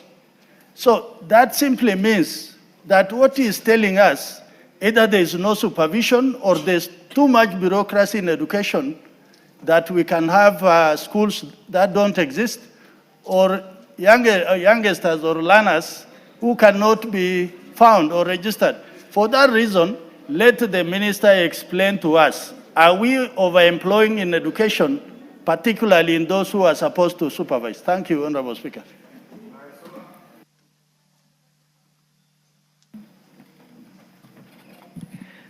Mr. Speaker, I had requested your indulgence on a different question.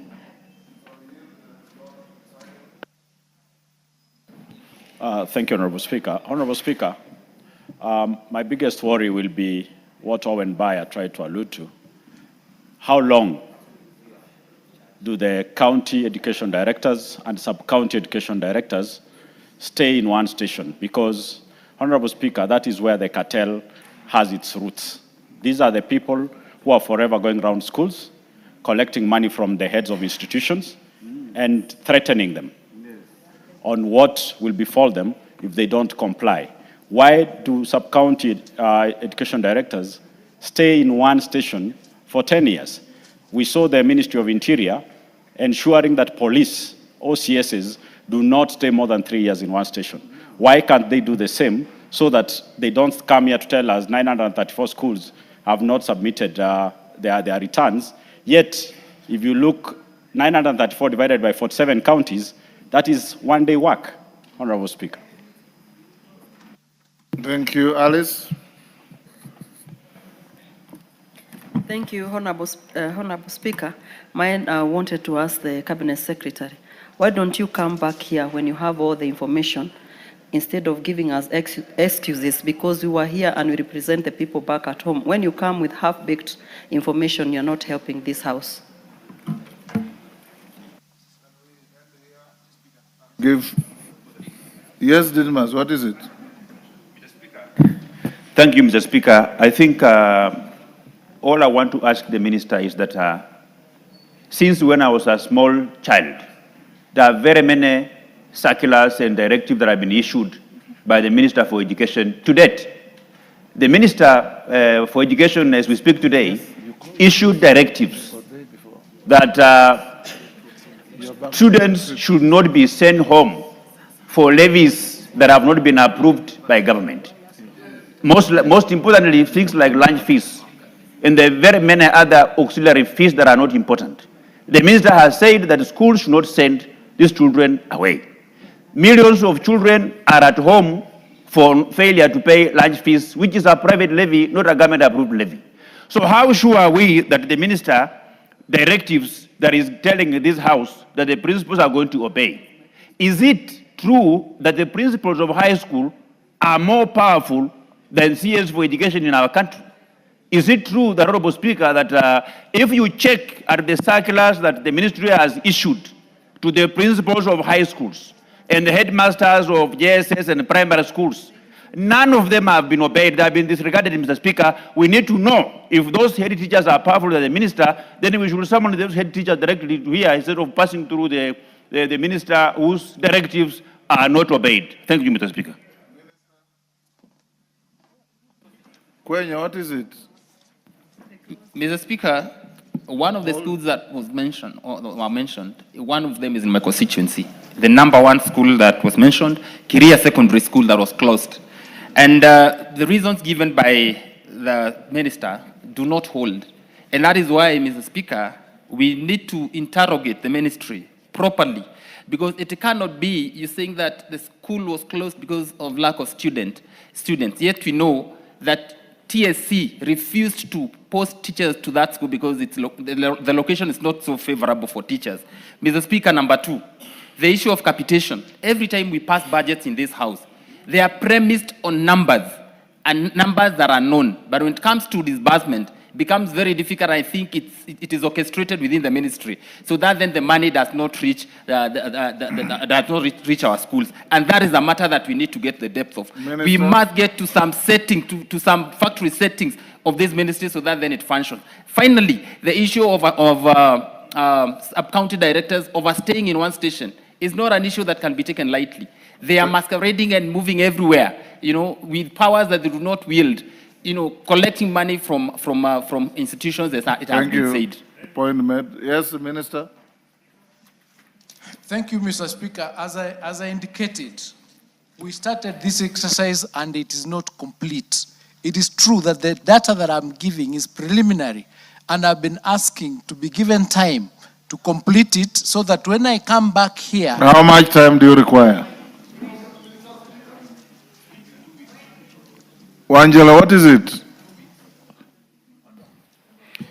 Mr. Speaker, sir, you know the cartel that are taking this money. I don't know. No. I know you don't know. Thank you, Mr. I know you don't know. But, Mr. Speaker, the cartels from the ministry that registers, that do all this dirty work, that deposit money in accounts, are all from the ministry. Would I be in order to say that this minister, who is claiming to be auditing all these documents from June to December to January, that he's playing tricks with us until we forget, so that we go to next year, the same thing continues because he's a beneficiary of these cartels. Because they steal from there. The minister must be a beneficiary. And Mr. Speaker, I would ask even the president that now that he wants Akisi to be the minister for education, why can't he bring back Matiang'i? Order. Order, Wanjala. You are totally out of order. Minister, ignore that and answer other questions. I will. Order. Order, Donya. Order, Donya, sit down. I have ruled Wanjala out of order. Order. I've ruled Wanjala out of order, and that material will be expunged from the Hansard. Minister, go ahead. Thank you, Mr. Speaker. For the record, this exercise of verification, we started exactly 2 months ago, on the 5th of September 2025, not June. And it is unfair to make a claim, and I've asked, give me time, I give you a report and the action that I've taken. I cannot, for example, in the middle of the verification, sack people from the office because they will litigate. It is important for us. How much time do you require, Minister? I'll give you the time you We want to ask for exactly 2 months because we are undertaking exams that will end on 21st. Then I come back here with the report. And this is not something that started in September. It is something that has been going on in this country for a long time. So we need to make sure that we are solving it once and for all. Minister, as you order members, Minister, you can feel the mood of the House. And I did tell you, I know you are new in the ministry, and it's common knowledge that there are quite a number of underhand transactions that go on in that ministry. Please do the following. Realign your representation at every level. Use ICT to keep accurate data. A child who goes to Standard 1, from your computer, you should know next year is in Standard 2, 3, 4, because those records don't need to be relayed by somebody getting onto a train from Mombasa to bring to the ministry. They can wire them to you. And when you are releasing money to schools, you have records which schools you registered, which schools you have posted head teachers, which schools have bank accounts, you can verify from the accounts. How do you wire money to a school that does not exist to an account that you don't recognize or you don't have? Those are some of the questions. We'll give you time to finish verification, but you must satisfy the country that as a minister, you are a custodian of public good to protect public resources and see our schools run properly. And, you know, great men must bring change and leave legacies. Don't sit in that ministry and have it business as usual. And this House will support you if you have positive, radical changes to change the ministry. Zaisula, we are finished with that. Naisula had something different. Thank you, Mr. Speaker, and thank you for that direction. I had some questions on the prolonged university lecturer strike, and I noticed that this afternoon it has been resolved. I have other questions that I will not now. Allow you now. Not now. I was just going to say, Mr. Speaker, that I will redraft them because one of the questions was the issue of what it is being done to be resolved. And since it has been resolved, just to make sure that this issue does not recur, it will be important that then I'll still ask the questions maybe next week so that the CS can give a brief to the nation on a number of other questions that I had. Thank you, Mr. Speaker. Thank you. Basil, what is it? Speaker, my question is about the fate of interns. We have 20,000 interns whose contract is coming to an end in December. So what is the ministry planning to do do they intend to absorb them in permanent and pensionable terms? Thank you. Minister, interns, do you have any program for interns? My phone is bursting with messages. There is a program for interns whose contract is coming to an end in December 2025. And one of the available options, unless we get resources from National Treasury in order for us to be able to confirm them, is to extend their contracts. Okay. Thank you. You are released. Bring in the Minister for Health. Thank you, Mr. Speaker. Owen Bai, you are the one who has asked me to manage time. Yes. Thank you. I just wanted to say something to you.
Honorable members, I would like to welcome the Cabinet Secretary, Health, the Honorable Duale. And the first question was by the Honorable Member for Kiamba, the Honorable John Kawanjiko.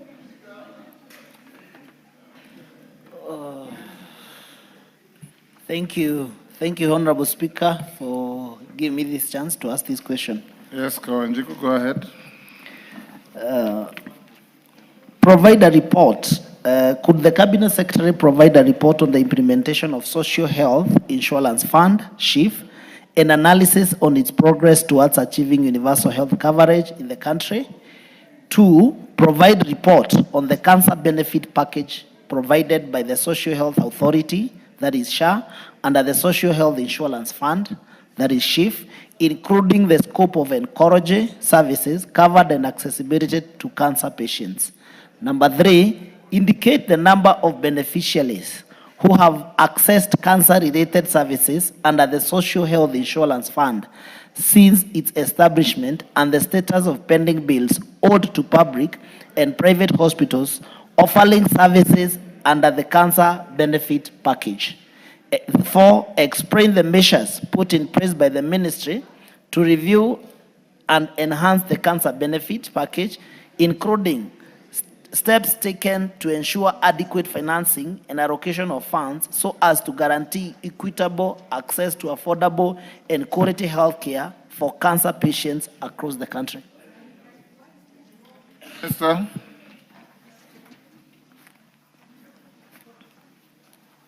Thank you, Honorable Speaker and members. Honorable Speaker, the first question, and Honorable Speaker, I provided the answers to the members. The first question the member has asked was the implementation of the Social Health Insurance Fund and the analysis of its progress to achieving UHC in the country. Honorable Speaker, the Social Health Insurance Act of 2023, through this House, established 3 statutory funds under the Social Health Authority. And that is the Social Health Insurance Fund, SHIF, the Primary Health Care Fund, and the Emergency Chronic and Critical Illness Fund. These funds form the legal and the operational foundation for the implementation of universal health coverage in Kenya. Honorable Speaker, I have provided the progress of UHC as of 3rd of November 2025 in terms of registration.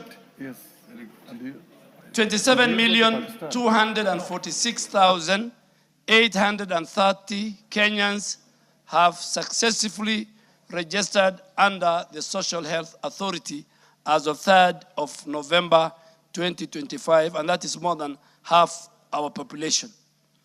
81.3 billion shillings have been collected in contribution since SHA began in October of 2024. Service access. How many facilities are contracted by SHA, both public, private, and faith-based? In our country, 10,540 facilities are contracted by SHA. How many patients have we served? 7.7 million Kenyans have accessed services through both the primary health care fund, which is free for all Kenyans, and the social health insurance fund, which is for at the contracted facilities. And Honorable Speaker, I've given a table for both the PHC fund, the SHIF fund, and the ECCIF fund. And all these funds, for example, the primary health care fund, which is supposed to strengthen both our preventive and promotive care, outpatient, and optical service, and which is free outpatient to all our citizens. All that they need to do is to register as SHA members, has disbursed 9.8 billion shillings to date. For the Social Health Insurance Fund that provides very comprehensive coverage for inpatient care, surgical procedures, specialized imaging, renal care, maternity and child health, mental wellness, and cancer treatment, has disbursed 64 billion shillings to date. And for the Emergency, Chronic, and Critical Illness Fund, which supports the critical care, the oncology service for those who exhaust their shift limits, and accident and emergency, has disbursed close to 1.75 billion shillings. Honorable Speaker, the second question was to provide a report on cancer benefit, which is provided by SHA under the Social Health Insurance Fund. And Honorable Speaker, SHA oncology cover is very comprehensive. And this is where cancer falls. And what does SHA do?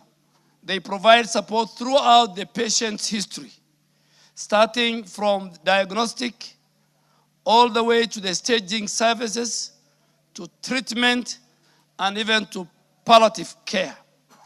Once you are diagnosed, patients have access to a range of treatment options, including surgery, chemotherapy, radiotherapy, hormonal therapy, immunotherapy, and this ensures that care is tailored to individual clinical needs.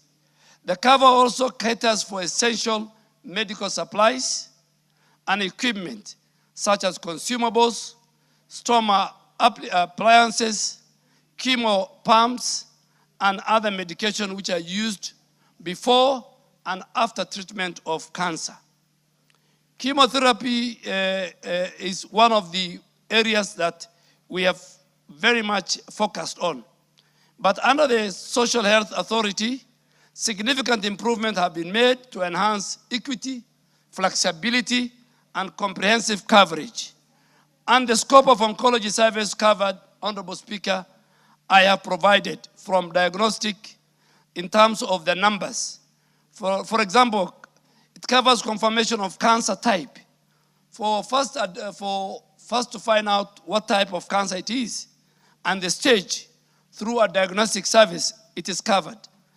And this includes the histology and all the bone marrow procedures to find out the PET scans and the numbers. For example, PET scans, SHA pays 53,500 500. So all the stages of diagnostic and staging is covered by SHA.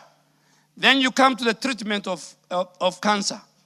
And this covers the chemotherapy administration at 5,500 per administration, the medication up to 400,000, and all the other types, whether it is radiotherapy, hormonal therapy, and immunotherapy. Then the last one is surgical. Cancer patients sometimes require surgical procedures.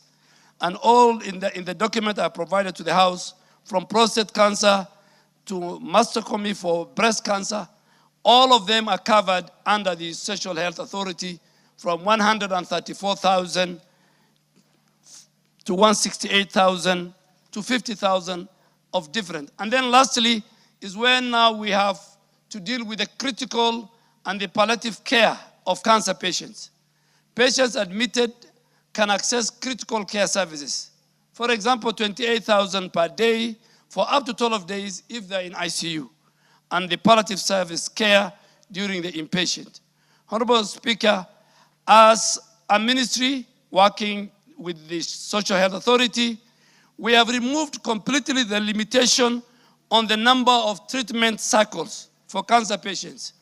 We are allowing patients to receive all medical necessary sessions within their annual limit.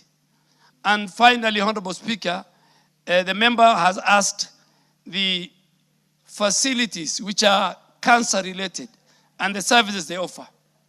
Honorable Speaker, I want to confirm to the House that SHA has contracted 140 healthcare facilities nationwide, both in private, public, and faith-based, to deliver comprehensive cancer care services.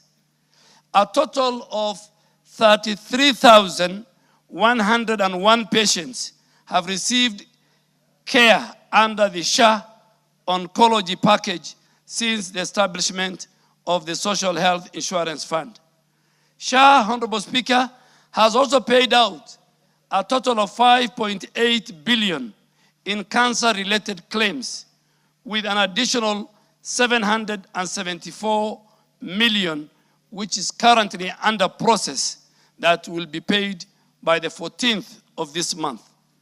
So, Honorable Speaker, I want to confirm and commit that SHA remains committed to a timely settlement schedule and robust claim adjudication process to avoid the accumulation of further debts. The fourth question, Honorable Speaker, was to explain the measures put in place by the ministry to review and enhance cancer package, including the steps taken to ensure adequate financing and allocation of funds so as to guarantee equitable access. Honorable Speaker, the Ministry of Health is committed, and the government and the ministry is committed to progressively enhance the cancer benefit package under the SHIF. And what are we doing? Under the established benefits package and tariff advisory panel mandated by the SHA Act passed by this House of 2023, we have asked them to design and review the benefit package every 2 years, but particularly for the cancer patients, we have directed them to review the existing package limits, and our goal is to progressively enhance the oncology package limit to Kenya shillings 1 million per beneficiary from the current 550,000, which still, if a patient exhausts that limit, then they can still use the emergency, chronic, and critical fund, which has been established by the House. So the cancer benefits will be jointly financed by the Social Health Insurance Fund, SHIF, annual limit of 400,000, and the emergency, chronic, and critical illness, additional 150, providing a total of 550 per beneficiary. But we have, Mr. Speaker, and this is good news, we have negotiated with the private partners, multinationals that are involved in the manufacture of consumables, drugs for cancer patients. And we have signed an MOU with Roche Pharmaceuticals that manufacture a drug called herceptin for breast cancer. In order to lower the cost of that essential cancer medicine. And they have agreed, and we have put it to an MOU, where before I came to the ministry, that drug was costing 120,000 per session. Today, I'm happy to report it is costing 40,000 coming down. And this is to ensure that healthcare is affordable and accessible. Thank you, Honorable Speaker. If you are satisfied, we move on. Thank you. I think I have quite a number of questions. Yes. Maybe I continue. I'll note so that I can ask at the end of the third question. Thank you, Honorable Speaker. Could the Cabinet Secretary provide a report on the status of healthcare services in Kiambu County, given the doctor strike which has continued for several months, with reports indicating the vulnerable patient, including newborns, have been the most affected? Outline the steps taken by the ministry in collaboration with the county government of Kiambu, to resolve the ongoing strikes, which has resulted in a strain on Kenyatta National Hospital as it is handling more than twice its normal capacity. Provide statistical data on the number of maternal and newborn deaths recorded in hospitals within Kiambu County, particularly between June and September 2025. Explain the reasons for the withdrawal and redeployment of medical interns who had been posted to various hospitals within Kiambu County. Minister. Honorable Speaker and honorable members, the first question on the status of healthcare service in Kiambu County. My answer is this. A joint inspection by the Ministry of Health, the Kenya Medical Practitioner and Dentist Council, and other regulatory bodies within our ministry has found out that the service workload, outpatient department visits at facilities like Thika Level 5, Kiambu County Referral Hospital have significantly reduced compared to the same period in the previous year, indicating a strain of service. And I have shared a table comparing between 2024 and 2025 in terms of visits. And Honorable Speaker, if you allow me, in June of 2024, 26,010 have visited hospitals in Kiambu County.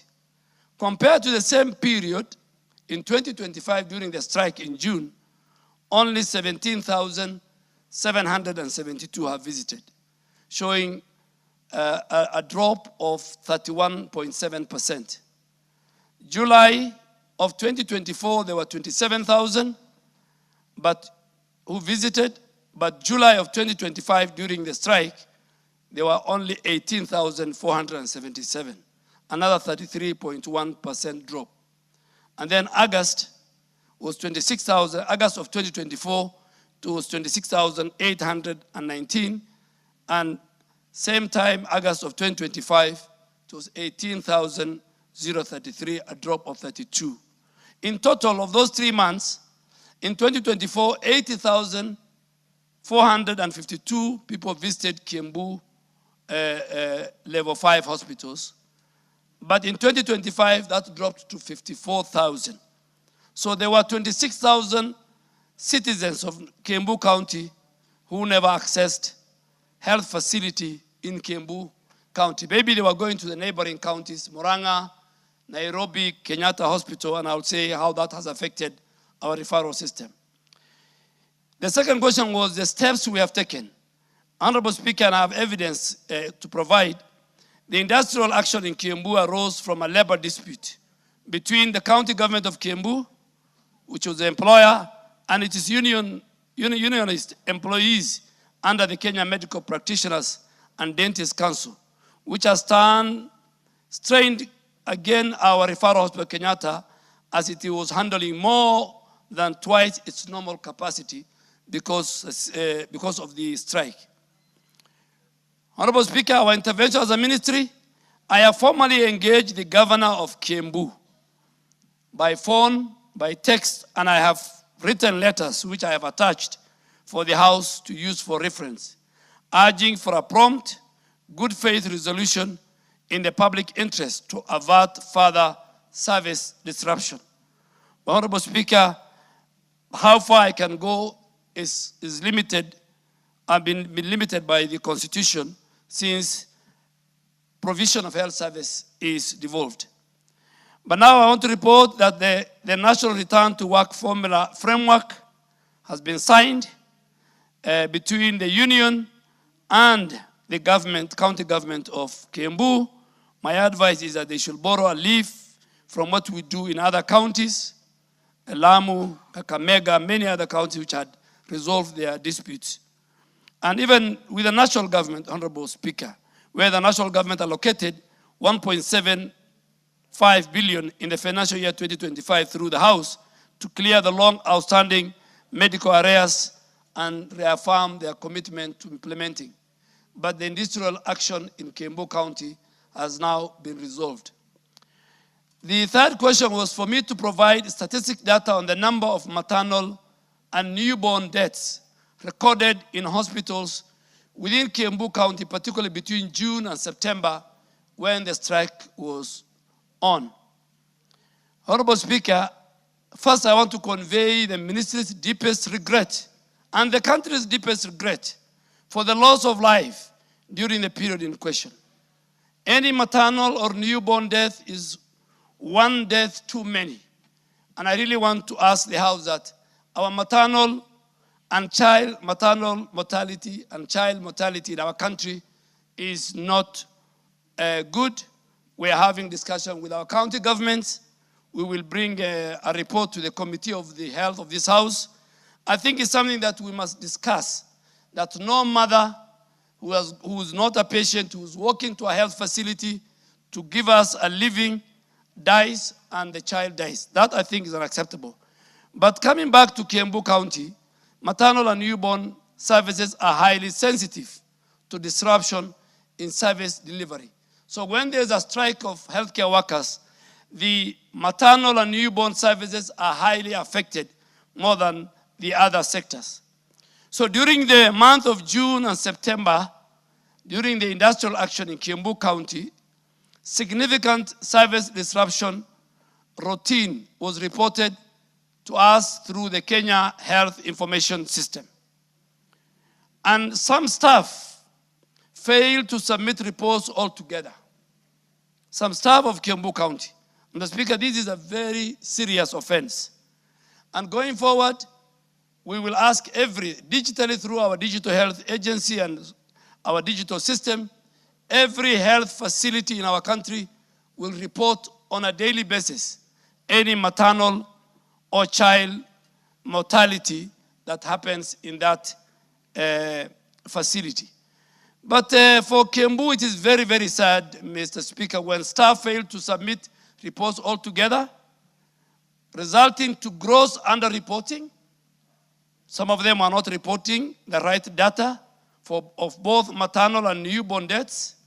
Notwithstanding these gaps, the county government of Kiambu itself have reported 164 newborn deaths over this period. It is very sad, it's unacceptable, it's immoral, it should not happen in any hospital, private, public, faith-based, it should not happen. So 164 newborns deaths were recorded during this period of the strike. Further, in the same period, 14 maternal deaths, 14 mothers died, were reported. And this House should know that because of the reporting disruption, these figures might be grossly understated the true burden. And I want to now read the law for which this House has passed, that failure to report health data or to misreport is an offense under Section 59 of the Digital Health Act of 2023, Honorable Speaker, that this House has passed. And this offense include relating to non-submission, falsification, or obstruction of a required health information. So I am sure colleagues, healthcare workers who get licensed through our ministry from Kiambu County, I want them and the leadership, they must be cognizant of the Section 59 of the Digital Health Act of 2023. And the ministry therefore proposes and will support punitive measures against any officer found culpable for non-reporting or misreporting in accordance with the Act passed by Parliament and all other applicable public service regulations. The reasons why we withdrew and redeployed the medical officer interns who had been posted to various hospitals within Kiambu County.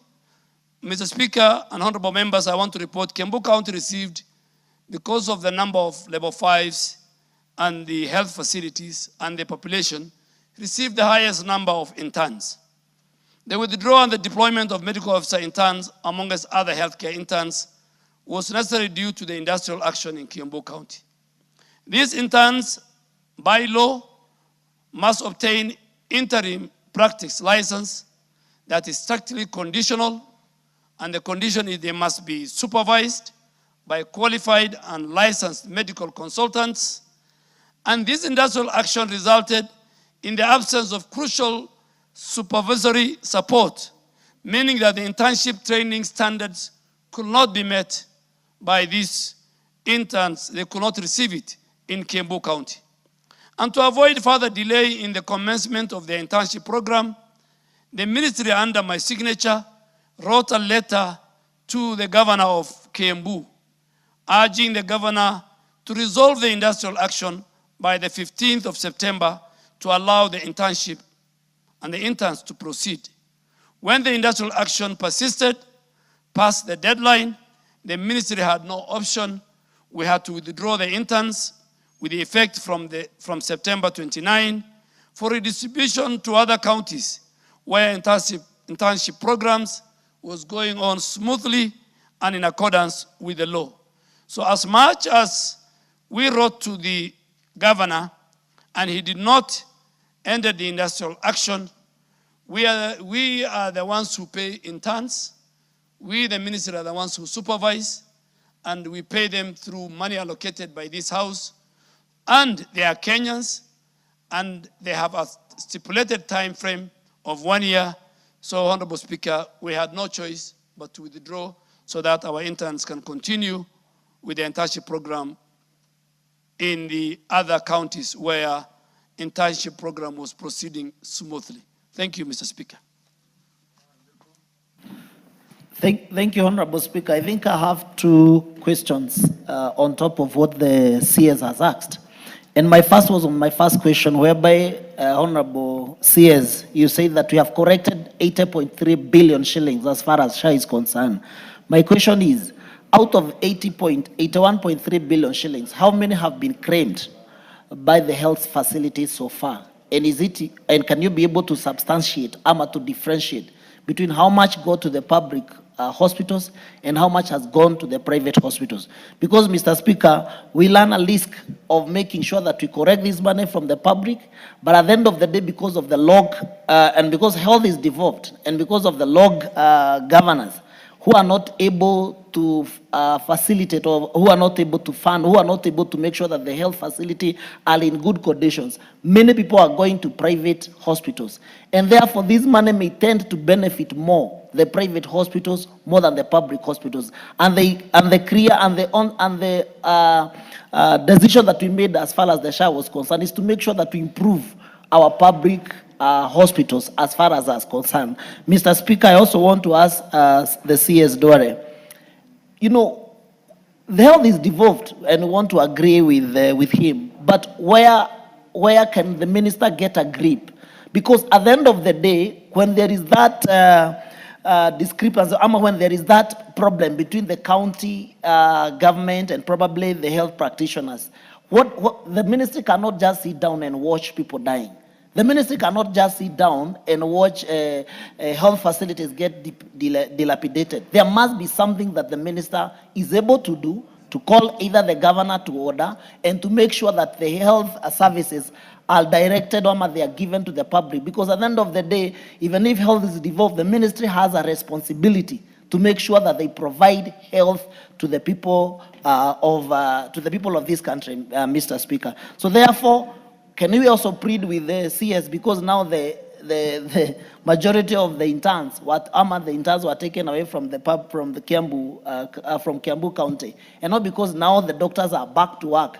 Is it possible, Bona CS? Because if you don't bring these interns to our hospitals, many of our people are now not going to be benefiting actually from the services led probably by these interns, Bona Speaker. Waziri.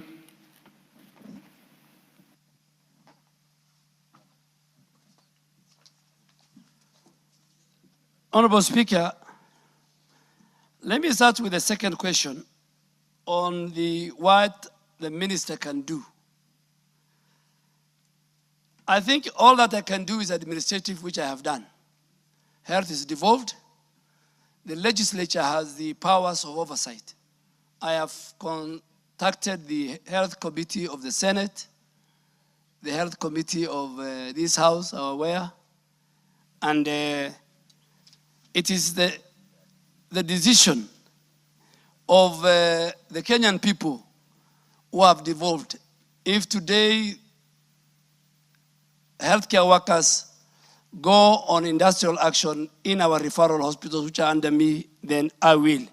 But all that I can do is to do administrative, write letters, consult with the Council of Governors, which I did, talk to the governor, and I think that I have done. On the matter of withdrawal of the interns, interns is a very important component on the training of our medical and healthcare workers in all cadre, whether they are doctors, medical officers, whether they are dentists, pharmacists, clinicians, nurses, and they have a period to do internship. We have already disrupted them when there was an industrial action in Kiambu. I think it would be morally wrong for me to provide and tell them again, go back to Kiambu. That's another disruption. So the next time I'm going to post particularly medical interns, pharmacists, dentists, clinicians, and many of them, in my opinion, will be next year when I'll do the next cohort. In terms of how much we have paid, but before even I come to how much we have paid, I think under the Social Health Authority Act, there's no discrimination. Kenyans can access, if they are members, Social Health Insurance Fund. They have all the rights to access it, either faith-based, private, or public. And that was the whole essence of UHC, for health services to be accessible, affordable, and equitable. And that's why we are saying that if a Kenyan works, even for primary health care, which is free, if he walks to the nearest facility, be it private or faith-based, he should get exactly the same treatment as that he could have got it. Two, how much we have paid in terms of the three different levels. For the county governments, we have paid about 23.2% of the total 64 point undershift. We've paid 64 billion. So 23.2% went to county government or public facilities run by our counties. Faith-based facilities receive about 16.87%, and the referrals receive about referrals that are Kenyatta National Hospital, Moi Teaching, Madare Teaching and Referral Hospital, Jaramogi, and Mwai Kibaki, Odaya. They have received about 10% of that share. And the private had the largest with 49.07%. This payout is driven by a number of factors, Honorable Speaker and members. One is the service utilization. How many services are available in all those 4 categories? 2, the type of procedures offered by those facilities. Inpatient, maternity, surgery, oncology, dialysis. The more a facility has those different types, the more they get more paid. And then Kenyans have a choice on the type of facility to access.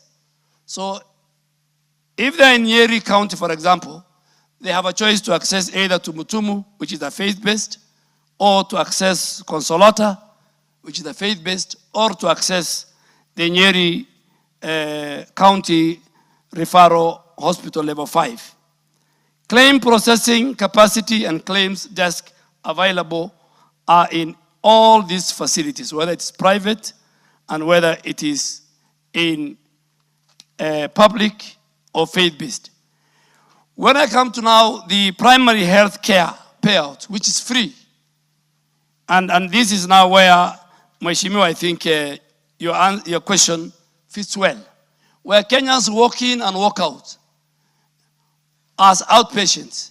They are treated, they see a medic, they get drugs, they get lab tests, they can get the basics, but it's an outpatient. And all that they need to do is to register as SHA members, not chief, as SHA members. In the PHC, which I gave the figure of the 9.8 billion has been disbursed, county governments have received 56% of that 9.6 billion. The faith-based facilities in the public health facility, which is free, which is paid by the exchequer, have received 7% of the 9.8 billion. And the private facilities across our country have received 36% of this 9.8 billion that was paid out to all facilities that offered service under the PHC. Thank you, Minister. Member for Nyandarua, Faith Gitau. Thank you, Honorable Speaker. Could the Cabinet Secretary provide a report on the measures the ministry has put in place to avert a potential tuberculosis crisis, as many patients are resistant to its drugs for treatment, including ensuring timely access to prevention, testing, and treatment services? Question number 2, outline the actions being taken by the ministry to secure affordable treatment for multi-drug resistant tuberculosis, considering its more challenging and prolonged treatment regimen. Number 3, state the efforts in place to preserve and build upon the progress previously achieved in the fight against tuberculosis through USAID funding. Thank you, Honorable Speaker. Waziri. Honorable Speaker, the member for Nyandarua County, Honorable Faith Gitau, asked 3 questions. The answer to the first one on where the ministry has put in, what are the ministry measures put in place to avert a potential tuberculosis crisis, as many patients are resistant.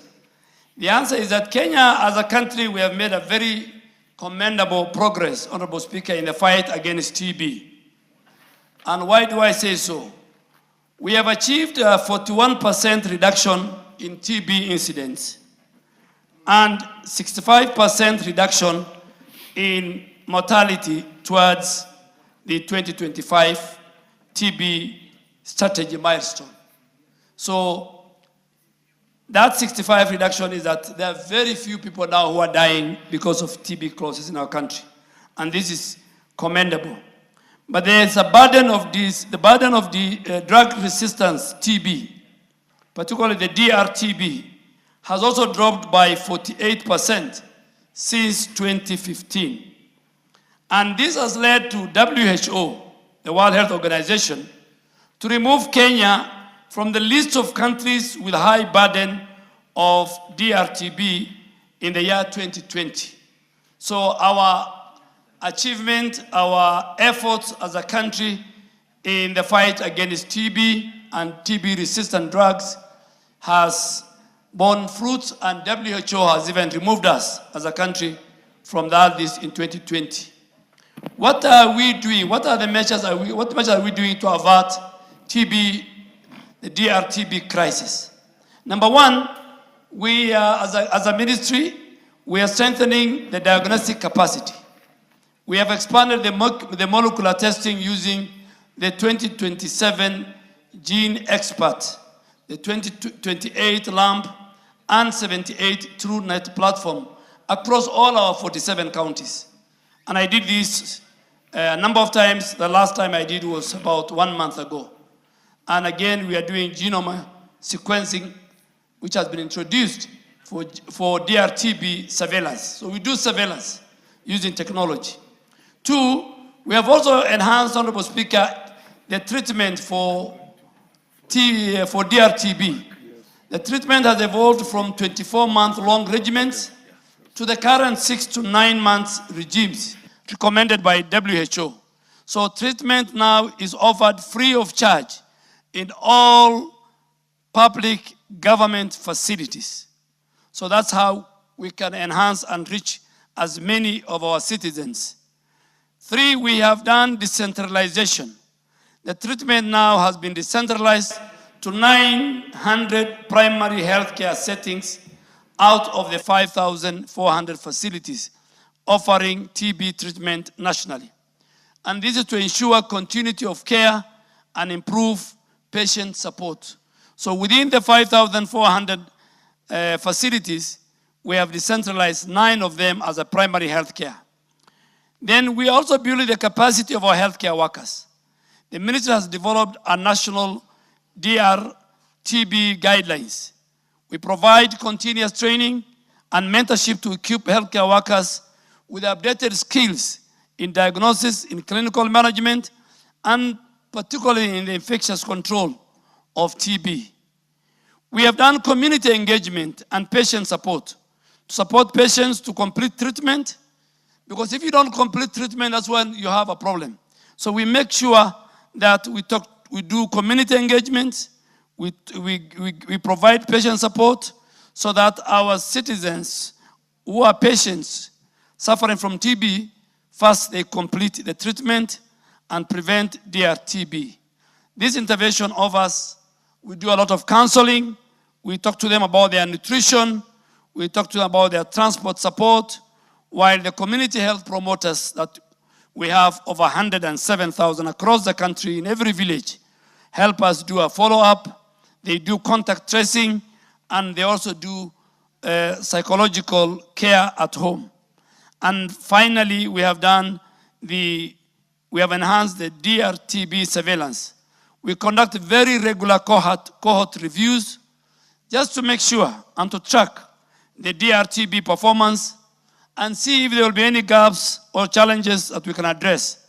So a national drug resistance survey is currently underway to make a determination, and Honorable Speaker and members, once the survey is ready and is launched, just like last week I've shared a number of reports with the House for tabling, we will table so that this survey will give us the true DRTB burden in our country.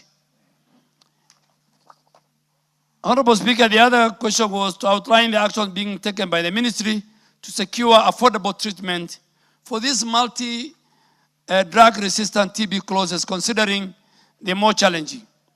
And Honorable Speaker, the ministry and our partners will always focus on ensuring that there's consistent, there's adequate, there's affordable supply of the drug, that is the DRTB medicines.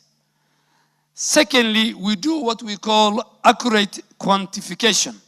The National TB Program conducts regular quantification exercise in order to, and they use up-to-date patient data and electronic Queen TB tool so that we can accurately forecast the DRTB medicine needs of our country, and that will help us to prevent any shortage or stockouts.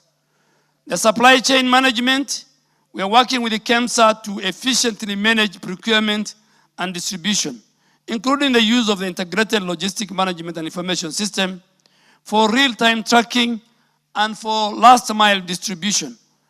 Now we have a turnaround of about 7 days, and national buffer stock is maintained, Honorable Speaker and members, to cushion against any delay in case of any disruption in the global supply chain.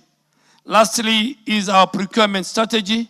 Honorable Speaker and members, up to 70% of the treatment commodities for drug-sensitive TB are procured using GOK funding, which will help us to enhance sustainability and reduce reliance on external sources. So on TB, we have 70% to make sure that none of our citizens miss out on these important drugs. The last one, Honorable Speaker, was to state the efforts in place to preserve and build upon the progress previously achieved in the fight against TB closes through USAID funding. Honorable Speaker, we have initiated a deliberate measure to safeguard and scale the gains achieved through USAID support and aligning them with the national UHC agenda. We have done health system integration. TB services now are being integrated into primary health care and UHC framework to ensure sustainability and reduce dependence on vertical programs. So Kenyans now can visit their level 2, level 3, their dispensaries, their health centers to access these TB services. We're also building the capacity continuously, training of our community health promoters. We are training our clinicians and lab staff in order to maintain a thorough on-the-job mentorship, and government supports these fresher training programs. And lastly, we do domestic financing advocacy.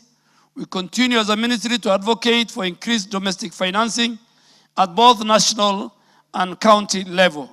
The annual TB budget for the financial year, Honorable Speaker, 2024-2025 was US $136 million, of which government funding covered only 1% and donor funding 20%, leaving a 79%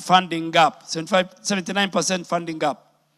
We will appeal to the House, the National Assembly, which is a budget-making house, for increased resource allocation.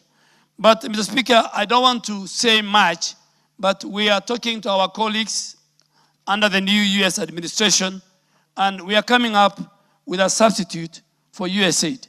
And I think by the end of this month, the country will hear the good news.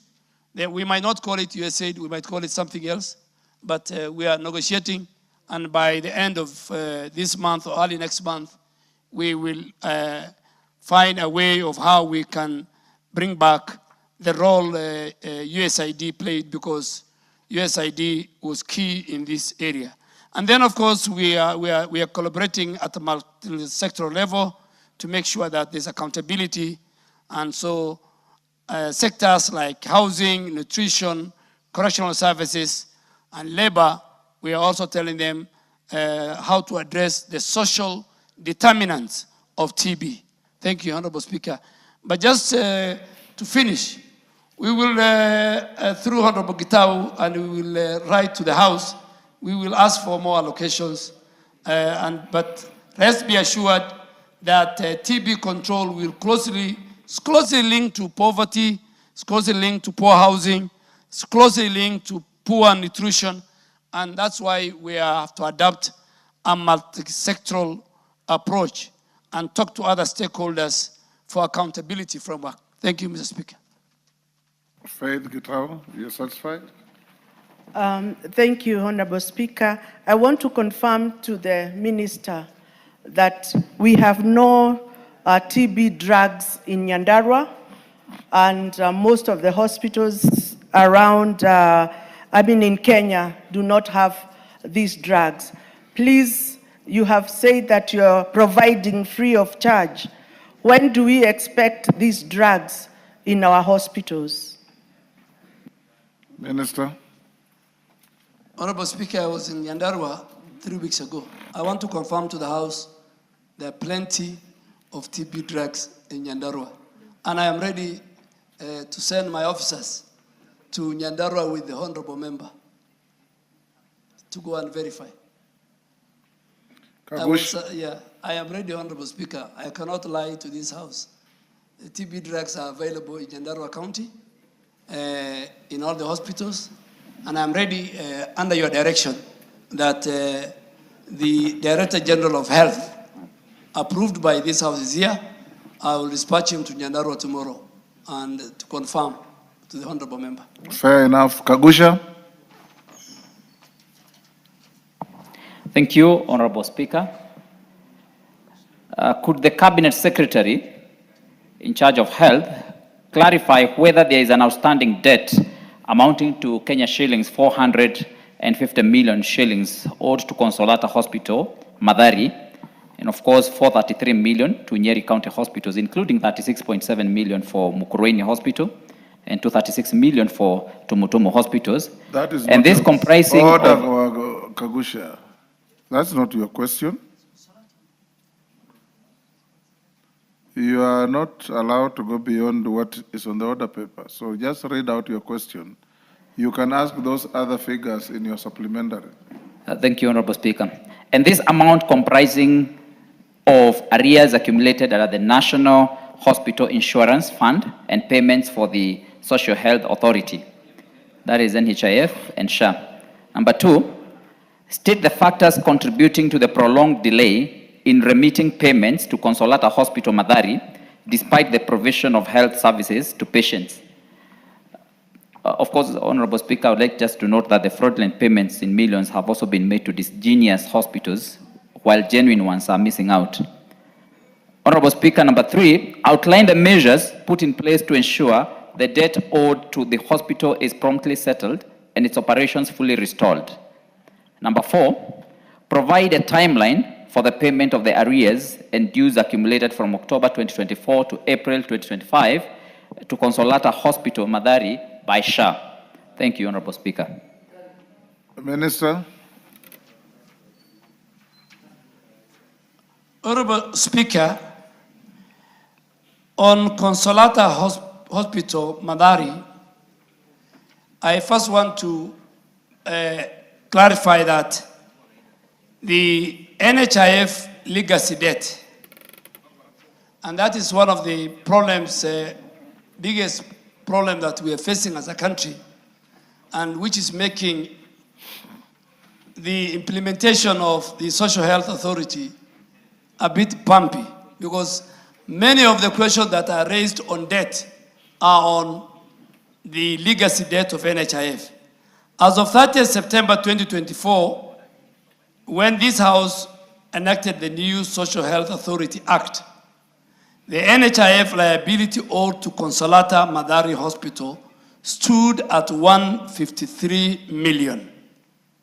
This facility falls under the category of health providers owed amount exceeding 10 million shillings and is subject to verification and validation process as mandated both by law, by the Constitution, by the PFM Act, and by the presidential directive prior to any payment being made.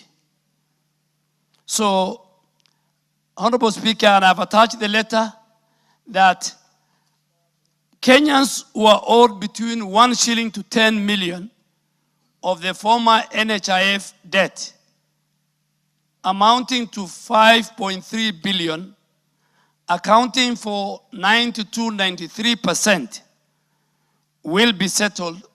And I've written to the Minister for National Treasury, and I'll table the letter, that he puts it in the supplementary estimates.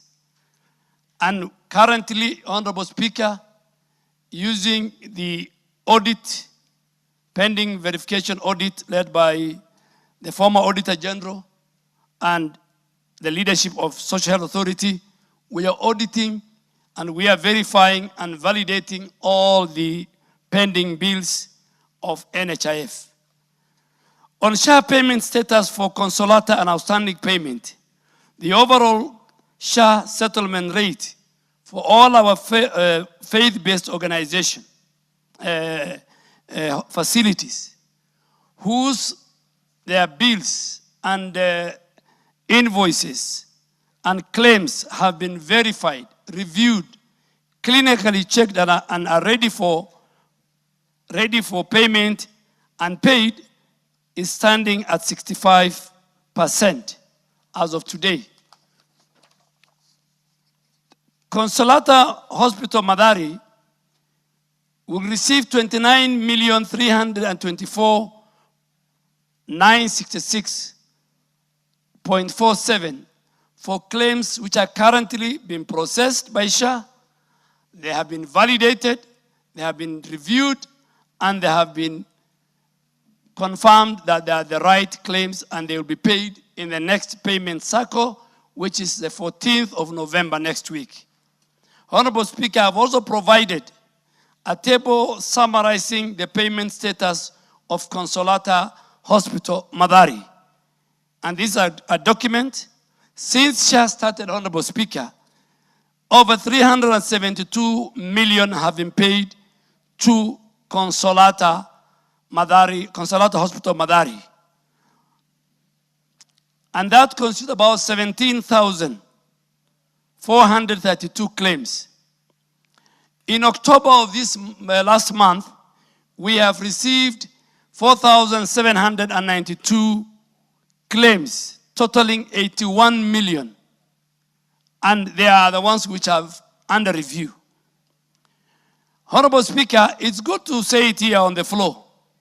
And the leadership of Consolata, we have told them, we have shared with them, they said with the claims managers at SHA, a total of 335 claims have been rejected with a money value of 14,799,325.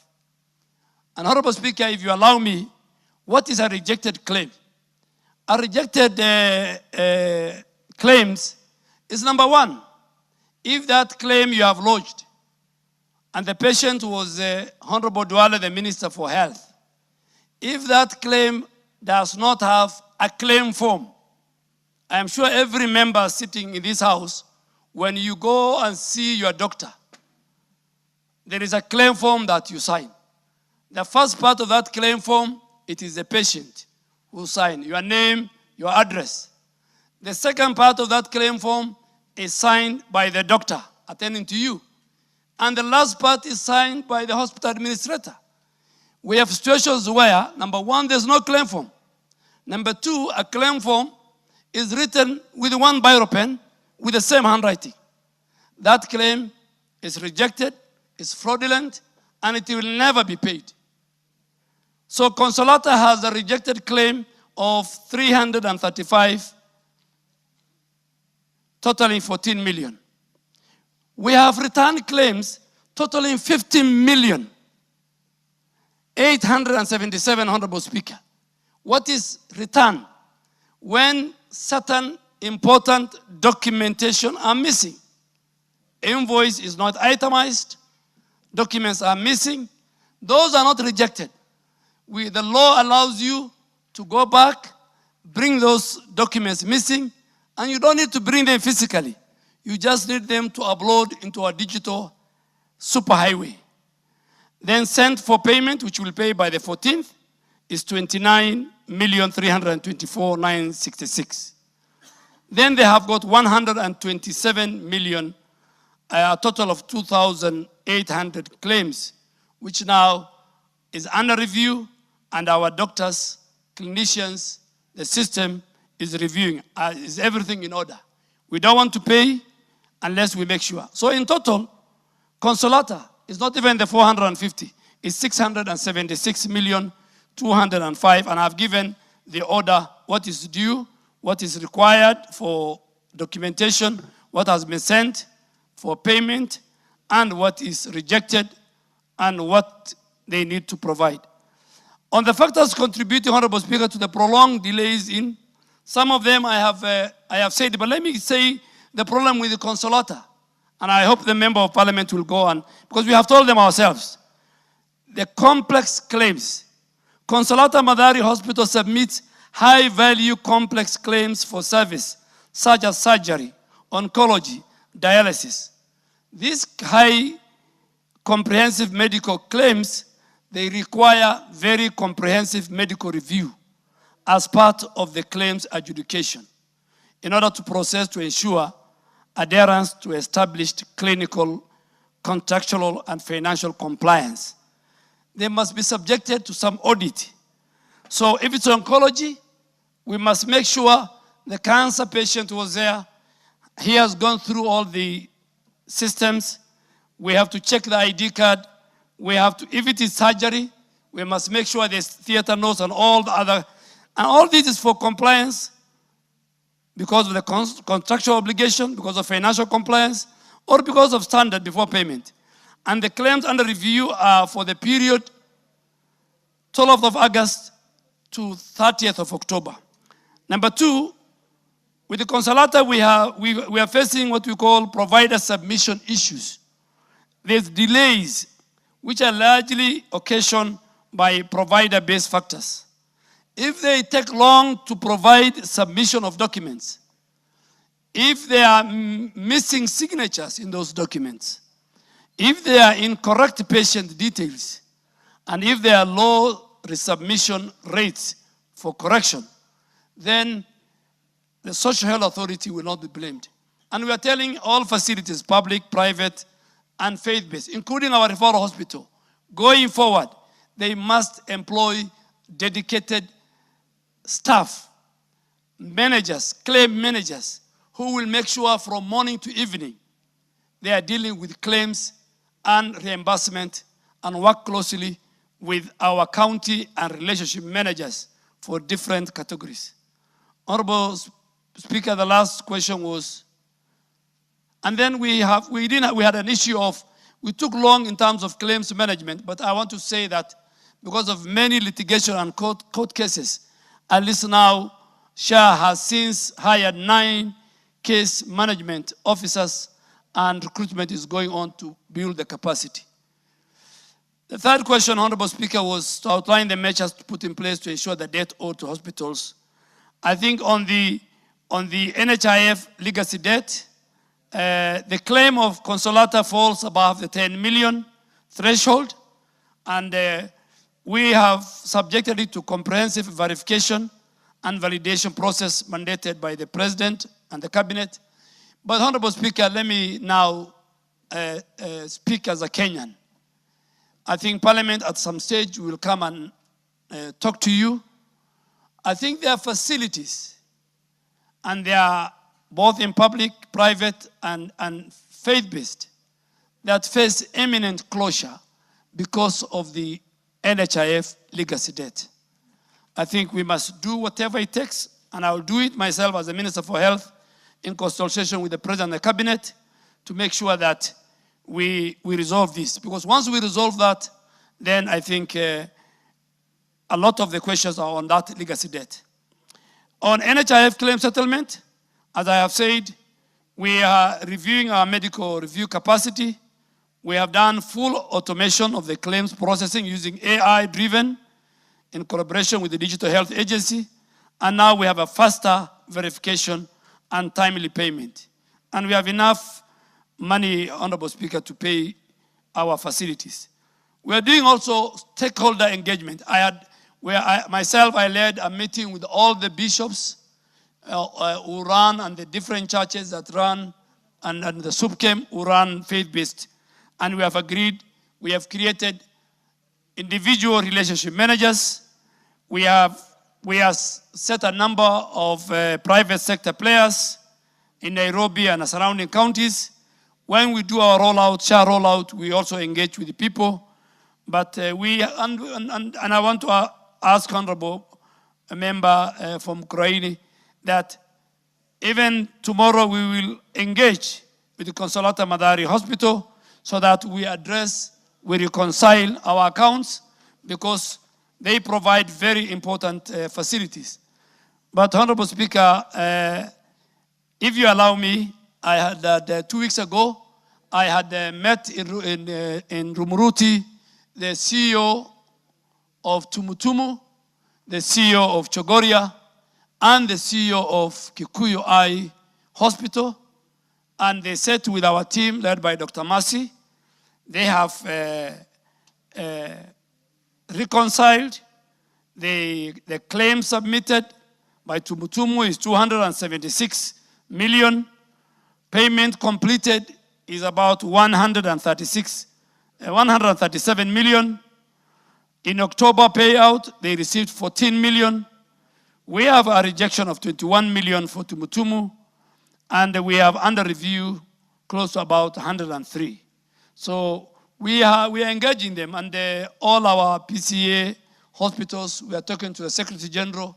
So on a daily basis, we had the Deputy Secretary General of PCA, and on that occasion, I'm the one, Honorable Karani, Dr. Karani was there. I'm the one who asked, please come with the big hospitals, and we did, and we have reconciled. Sure.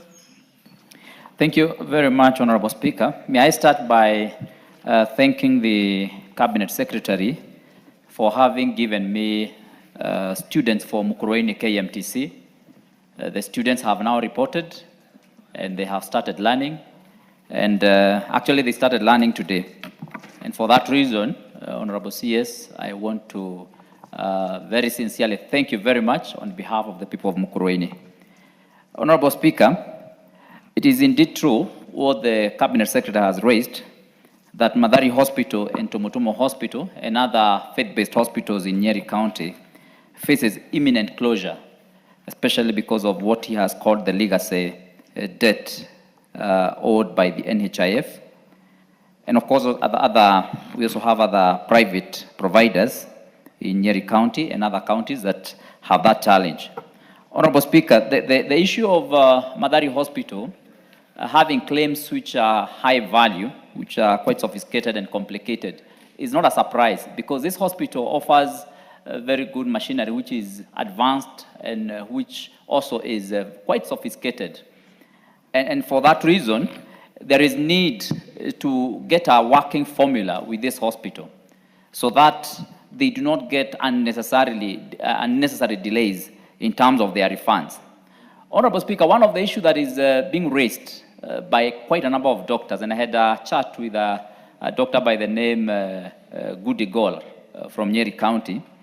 One of the issues they are raising is some of the requirements by SHA, which are raising ethical and legal issues. When, for example, Honorable Speaker, SHA requires you to provide written notes after every surgery by the doctors.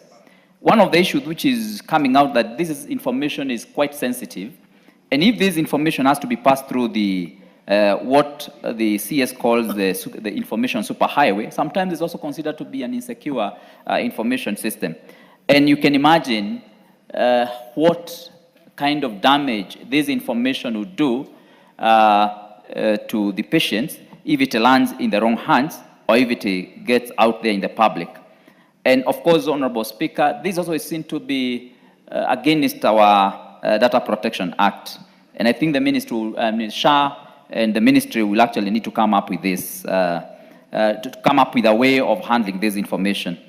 The last issue, Honorable Speaker, is that in Madari Hospital, which is handling a lot of oncology issues, they are also missing coverage for a number of cancer treatment and diagnosis procedures, like the biopsies, histopathology, immunohistochemistry, cancer staging CT scans, which are very important in diagnosis of cancer, and of course, which are also pretty expensive Some of them go up to 40,000 and above.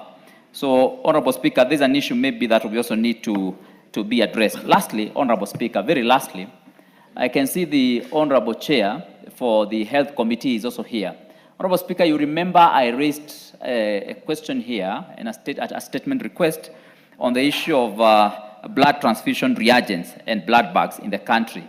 Honorable Speaker, now it is well over 7 months or 8 months since I raised this question in this House, and the chairman has not responded even after approaching him privately, personally, severally. Honorable Speaker, maybe you need to prevail upon the chairman of the committee to respond to this very important question, especially now because the CS says that the US is returning their funds, even though through a different name other than USAID. Thank you very much, Honorable Speaker. Leave the chairman out for now. Chairman, prepare and bring a response next week. Minister. Mr. Speaker, the Social Health Authority was enacted by this House, and it aligns to the data protection. The same with the Digital Health Agency. And if member from Croatia, and thank you, you came to my office, I am happy I have complied on the MTC issue. And that's why I want to tell you, this is a government that delivers. When leaders come, despite their political orientation, we serve the people of Kenya. But SHA complies with the Data Protection Act mechanism in place. 2, patient consent is also availed. But let me bring to the attention of this House, Honorable Speaker, that claim adjudication requires verification that the service took place.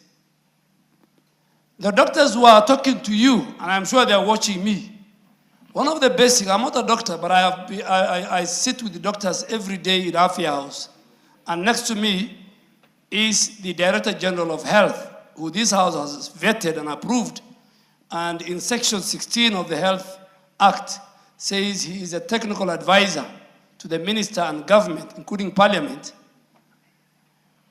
In medical school, in theater, for Social Health Authority to confirm a procedure has taken place, that facility, that doctor must provide theater notes.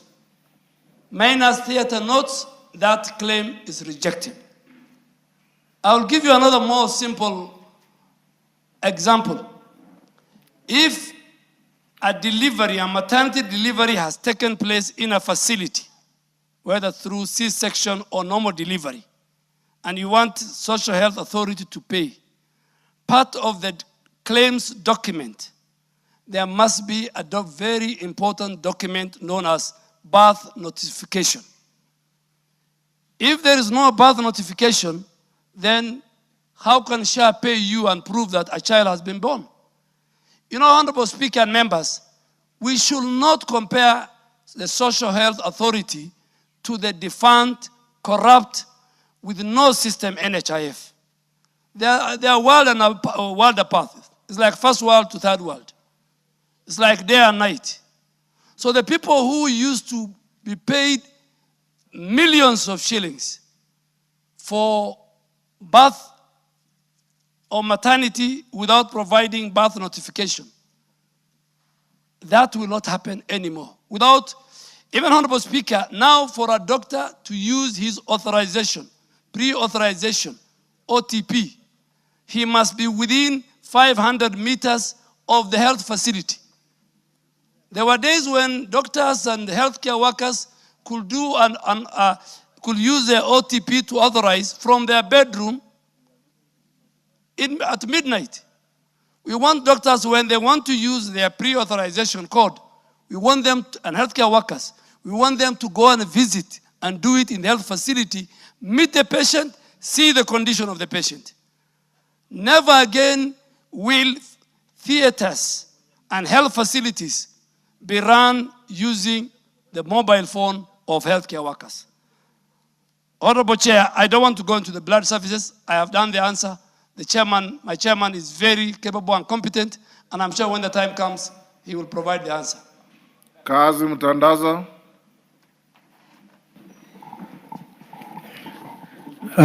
Thank you, Honorable Speaker. I rise to ask question 74 of 2025 to the Cabinet Secretary.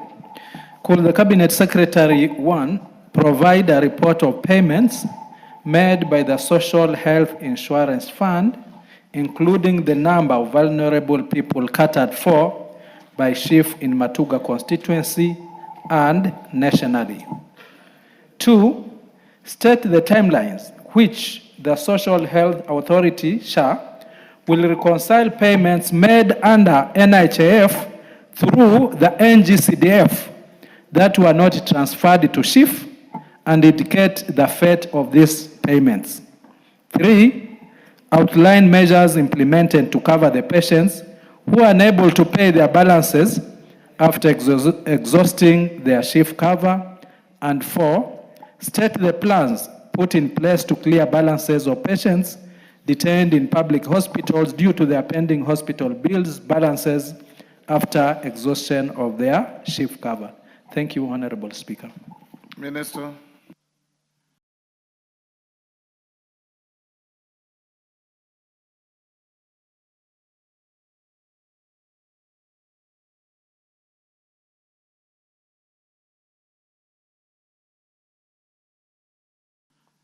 Honorable Speaker and members, on the vulnerable persons, the national government is currently sponsoring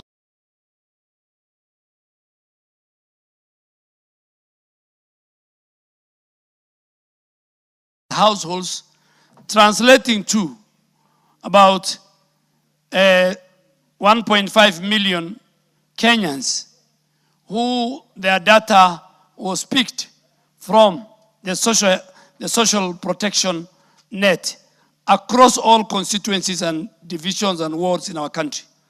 Of this number, 1,769 households were from Matuga.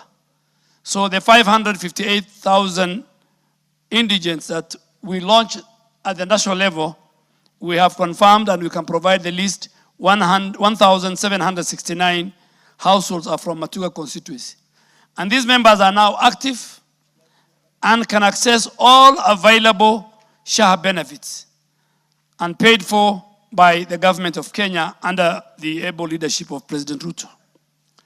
Additionally, over 62,461 households are sponsored by counties, the NGCDF in our various constituencies, and various development partners and philanthropists. Question 2 was to state the timeline. Honorable Speaker and honorable members, SHA recognizes that some sponsors, including NGCDF, have had made prepayments under the former NHIF that need to be transitioned to the new Social Health Authority. I really want to ask the indulgence because we didn't have staff, we were recruiting, there were many court cases, but now serious reconciliation of this transitional prepayments made by members of this House to the defunct NHIF, such as those from Matuga, are currently ongoing, and I have directed the leadership of and the board of SHA that they must conclude it before Parliament goes on for the long recess, so that members can now identify and use these resources for the indigent among their constituencies. And then SHA has also committed to finalize this transition of these balances, and they will credit them to the members' SHA accounts as soon as possible. We will also, Honorable Speaker and members, provide a comprehensive update on such payment once the reconciliation is complete before the House goes on recess for all affected counties and entities. And these prepaid balances will be credited into their accounts.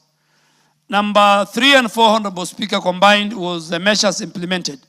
Honorable Speaker, the Ministry of Health acknowledged the concern regarding patients reportedly detained in public hospitals due to unpaid bills. following the exhaustion of their shift cover. What measures are we doing for this, to give these Kenyans financial protection? And before I give these measures, Honorable Speaker, SHA will not pay everything. We are only now dealing with oncology.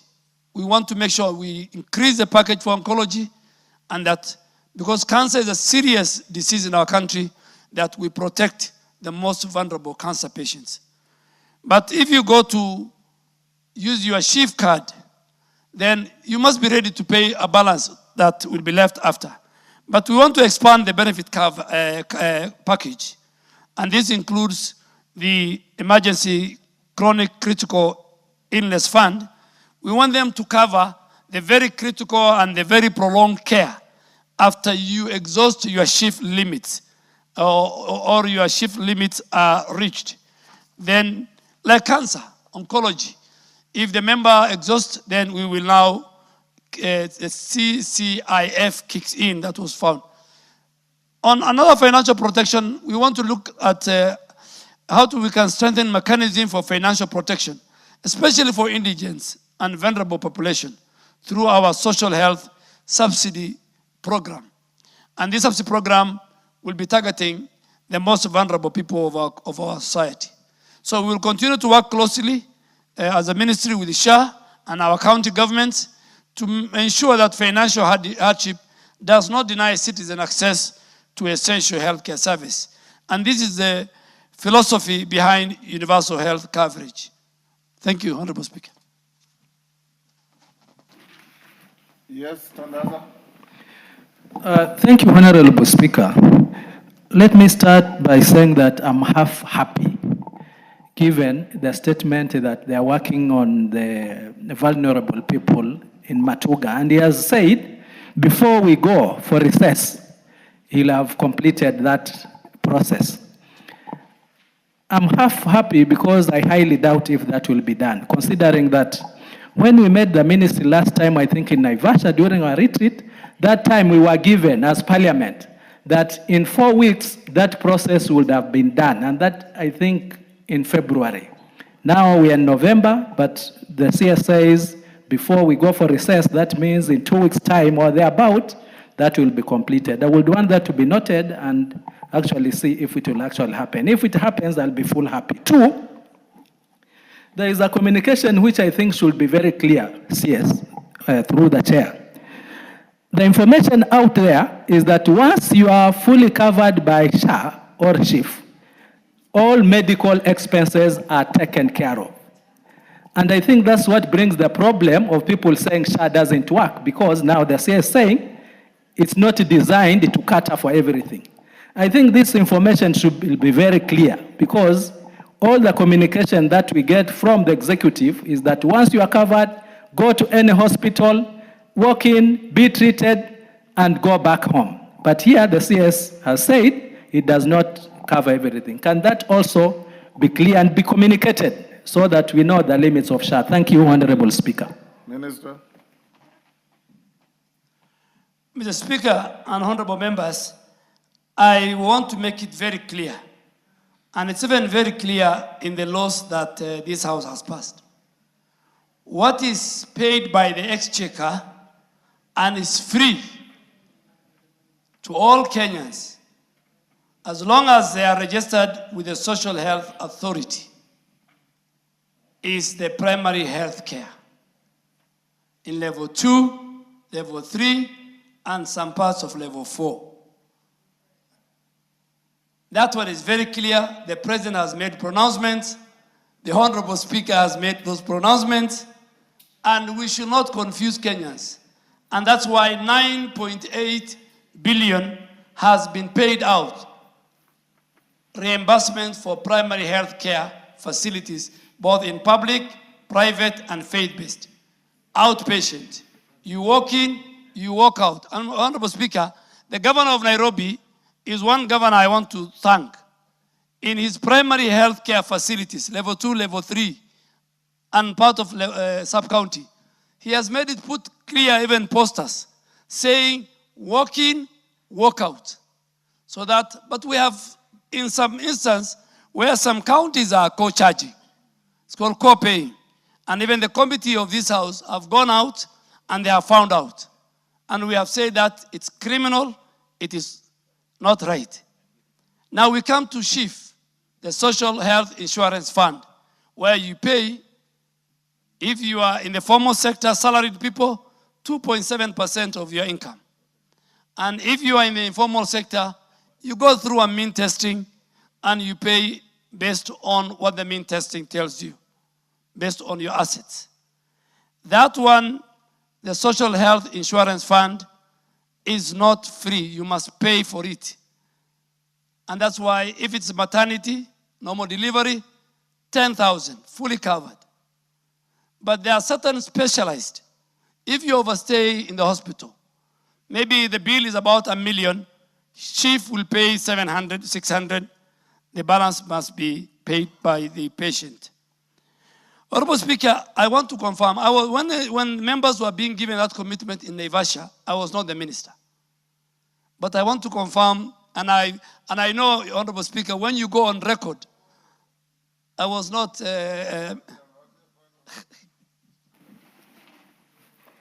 Mr. Speaker, the Honorable Cabinet Secretary has kept on telling us that in some instances, the SHA will pay and it will leave some money for the patient to pay. Is the minister aware? Is the minister aware that the Constitution guarantees Kenyans health services? Because there are some Kenyans who are very poor and they don't choose which type of sickness that will befall them. Any type of sickness, whether expensive or not expensive, may befall them. And they will overstay in the hospital because of those sicknesses. Or it may exhaust their contribution.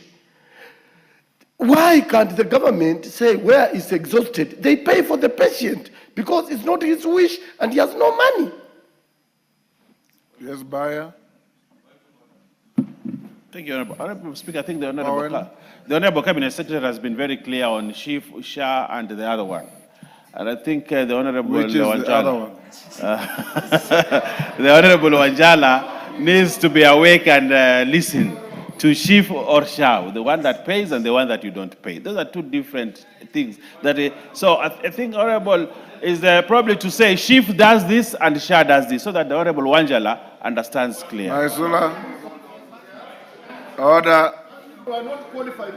Naisula. Wanjala, you're noise maker. Honorable Speaker, I had the Cabinet Secretary clearly giving credit to the governor of Nairobi, but then he said there are some counties which are co-charging. It is in the same breath that those counties should be named in this house, because for the same stick you give credit, we need to punish, and those counties have to be ashamed and they have to be named, and those governors should be surcharged and should be jailed for co-charging the patients, Mr. Speaker. They need to be named. Yes, Jalango. Thank you so much, Mr. Speaker, and thank you so much, Cabinet Secretary. The one thing that does not come out very well is to what level is SHA or SHIF taken care of. We have situations, and I had a public participation just the other day, where we have patients who SHA have covered large amounts, and those that have been covered in very small amounts. So they keep on wondering. This guy was paid, the patient was paid, bill was paid to an extent of 300,000. There's this one who is requesting only 15,000. It is not being paid. So there's one thing that the Cabinet Secretary and his team must come out and tell the public. Continuous communication about what is covered by what to what extent. And lastly, Mr. Speaker, during this public participation that we had with our people, there are those who still want even to be told to be taken through on how to register, and they want to register, they still don't know how. And your medium of communication cannot rely on TV and newspapers only. Nowadays we have so much. You're even talking about AI being used now in the medical space. We have these influencers. We have these social media spaces that we need to have this communication go out again and again so that we demystify this thing about SHA. It is working, yes, but you get to a point where you have to still have to explain to people, Mr. Speaker. Cabinet Speaker, the Cabinet Secretary needs to come out, as my colleagues have said, very clear on what SHA covers and what SHA does not cover. And I want to go on record, Honorable Speaker, my own mother stayed in hospital for 5 days, and SHA, out of a bill 213,272, SHA only paid 11,740. Honorable Speaker, Cabinet Secretary, what's not happening? Surely something is not being truthful. We are not telling the Kenyans the truth on what SHA can and what SHA cannot do. NHI probably used to pay better than this. We just need that comfort. Communicate very clearly, and evidence is here. Hospital bill is here. Kibagandi. Thank you, Honorable Speaker. First, I would like to be very clear that the CS is talking about an ideal situation. That is not what is happening on the ground. Just like Honorable Oundo, my mom has been sick for close to 10 years now. In 2019, she was operated on. It is called diabetic foot. And the bill then came to about 625,000. NHIF paid 270 or thereabout. On Saturday, the bill for my mom, who has been ailing again and had to undergo 2 operations at Metropolitan Hospital in Buruburu because of diabetes, the bill came to 1.1 million shillings, and the bill that was paid by SHA is 123,000 shillings. I shared that with my chairman, and we shared that with the hospital. And Honorable Speaker, today I'm trying to control myself so that I don't demonstrate the unfortunate thing that happened the other day. What I would like to assure you, Honorable Speaker, is that nobody in this country has done research on SHA like I have. Number one, on issues to do with benefits. The benefits in SHA are inferior to what NHIF was offering. That is one. Number two, the processes of reimbursing hospitals is systematically oppressive to hospitals in the sense that hospitals now are too careful on how they handle patients. Number three, professionalism within the ministry, SHA, and every other space within the Ministry of Health, Honorable Speaker, we have trouble. And this is happening, including up to the counties. And at this point, Honorable Speaker, I would like to request the Honorable Cabinet Secretary, when people raise concerns, please don't politicize these concerns. Seek to have proper interventions for these concerns. Thank you, Honorable Speaker. Didymus. Thank you, Mr. Speaker.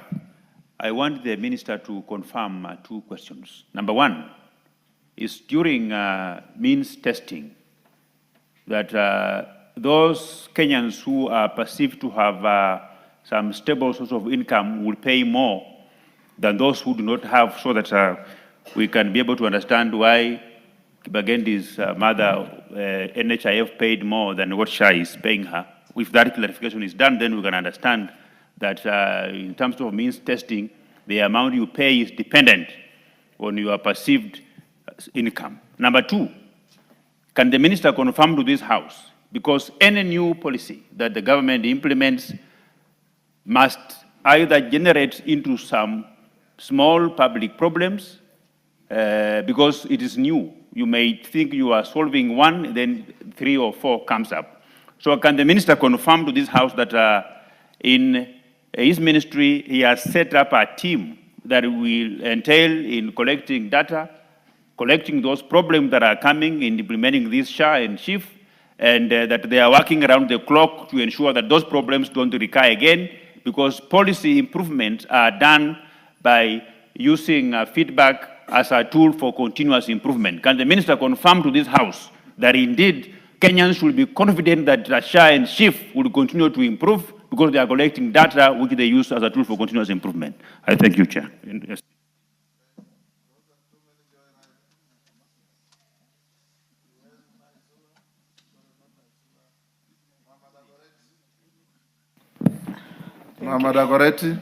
Thank you, Mr. Speaker. Mine is just to ask the CS whether the ministry has ever done what I'll say, just go and do your tour to different hospitals, sample out, and get to learn what is the biggest challenge that we are facing as a country. Because when you hear the prices we are paying in hospital, I'll give you an example. CS, I know SHA doesn't really cover so much on patients of diabetes. And we find a hospital, just the normal testing of diabetes, on the fee that they are charging is 700 per test when a patient is admitted in their hospitals.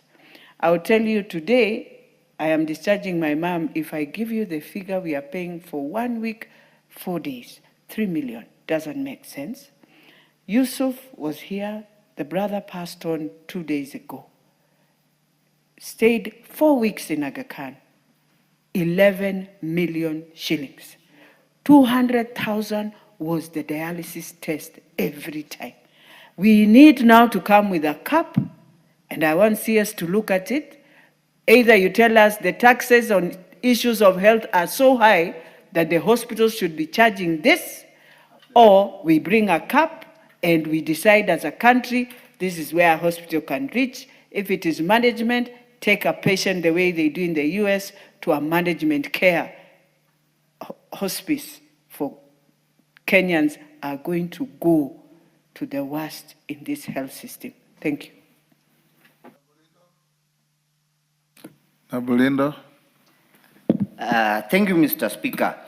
Mine is very specific, and I would like to talk to Waziri. Waziri came to Mumias 2 months ago and had negotiations with our Bishop Kakamega, over St. Mary's Hospital, Mumias.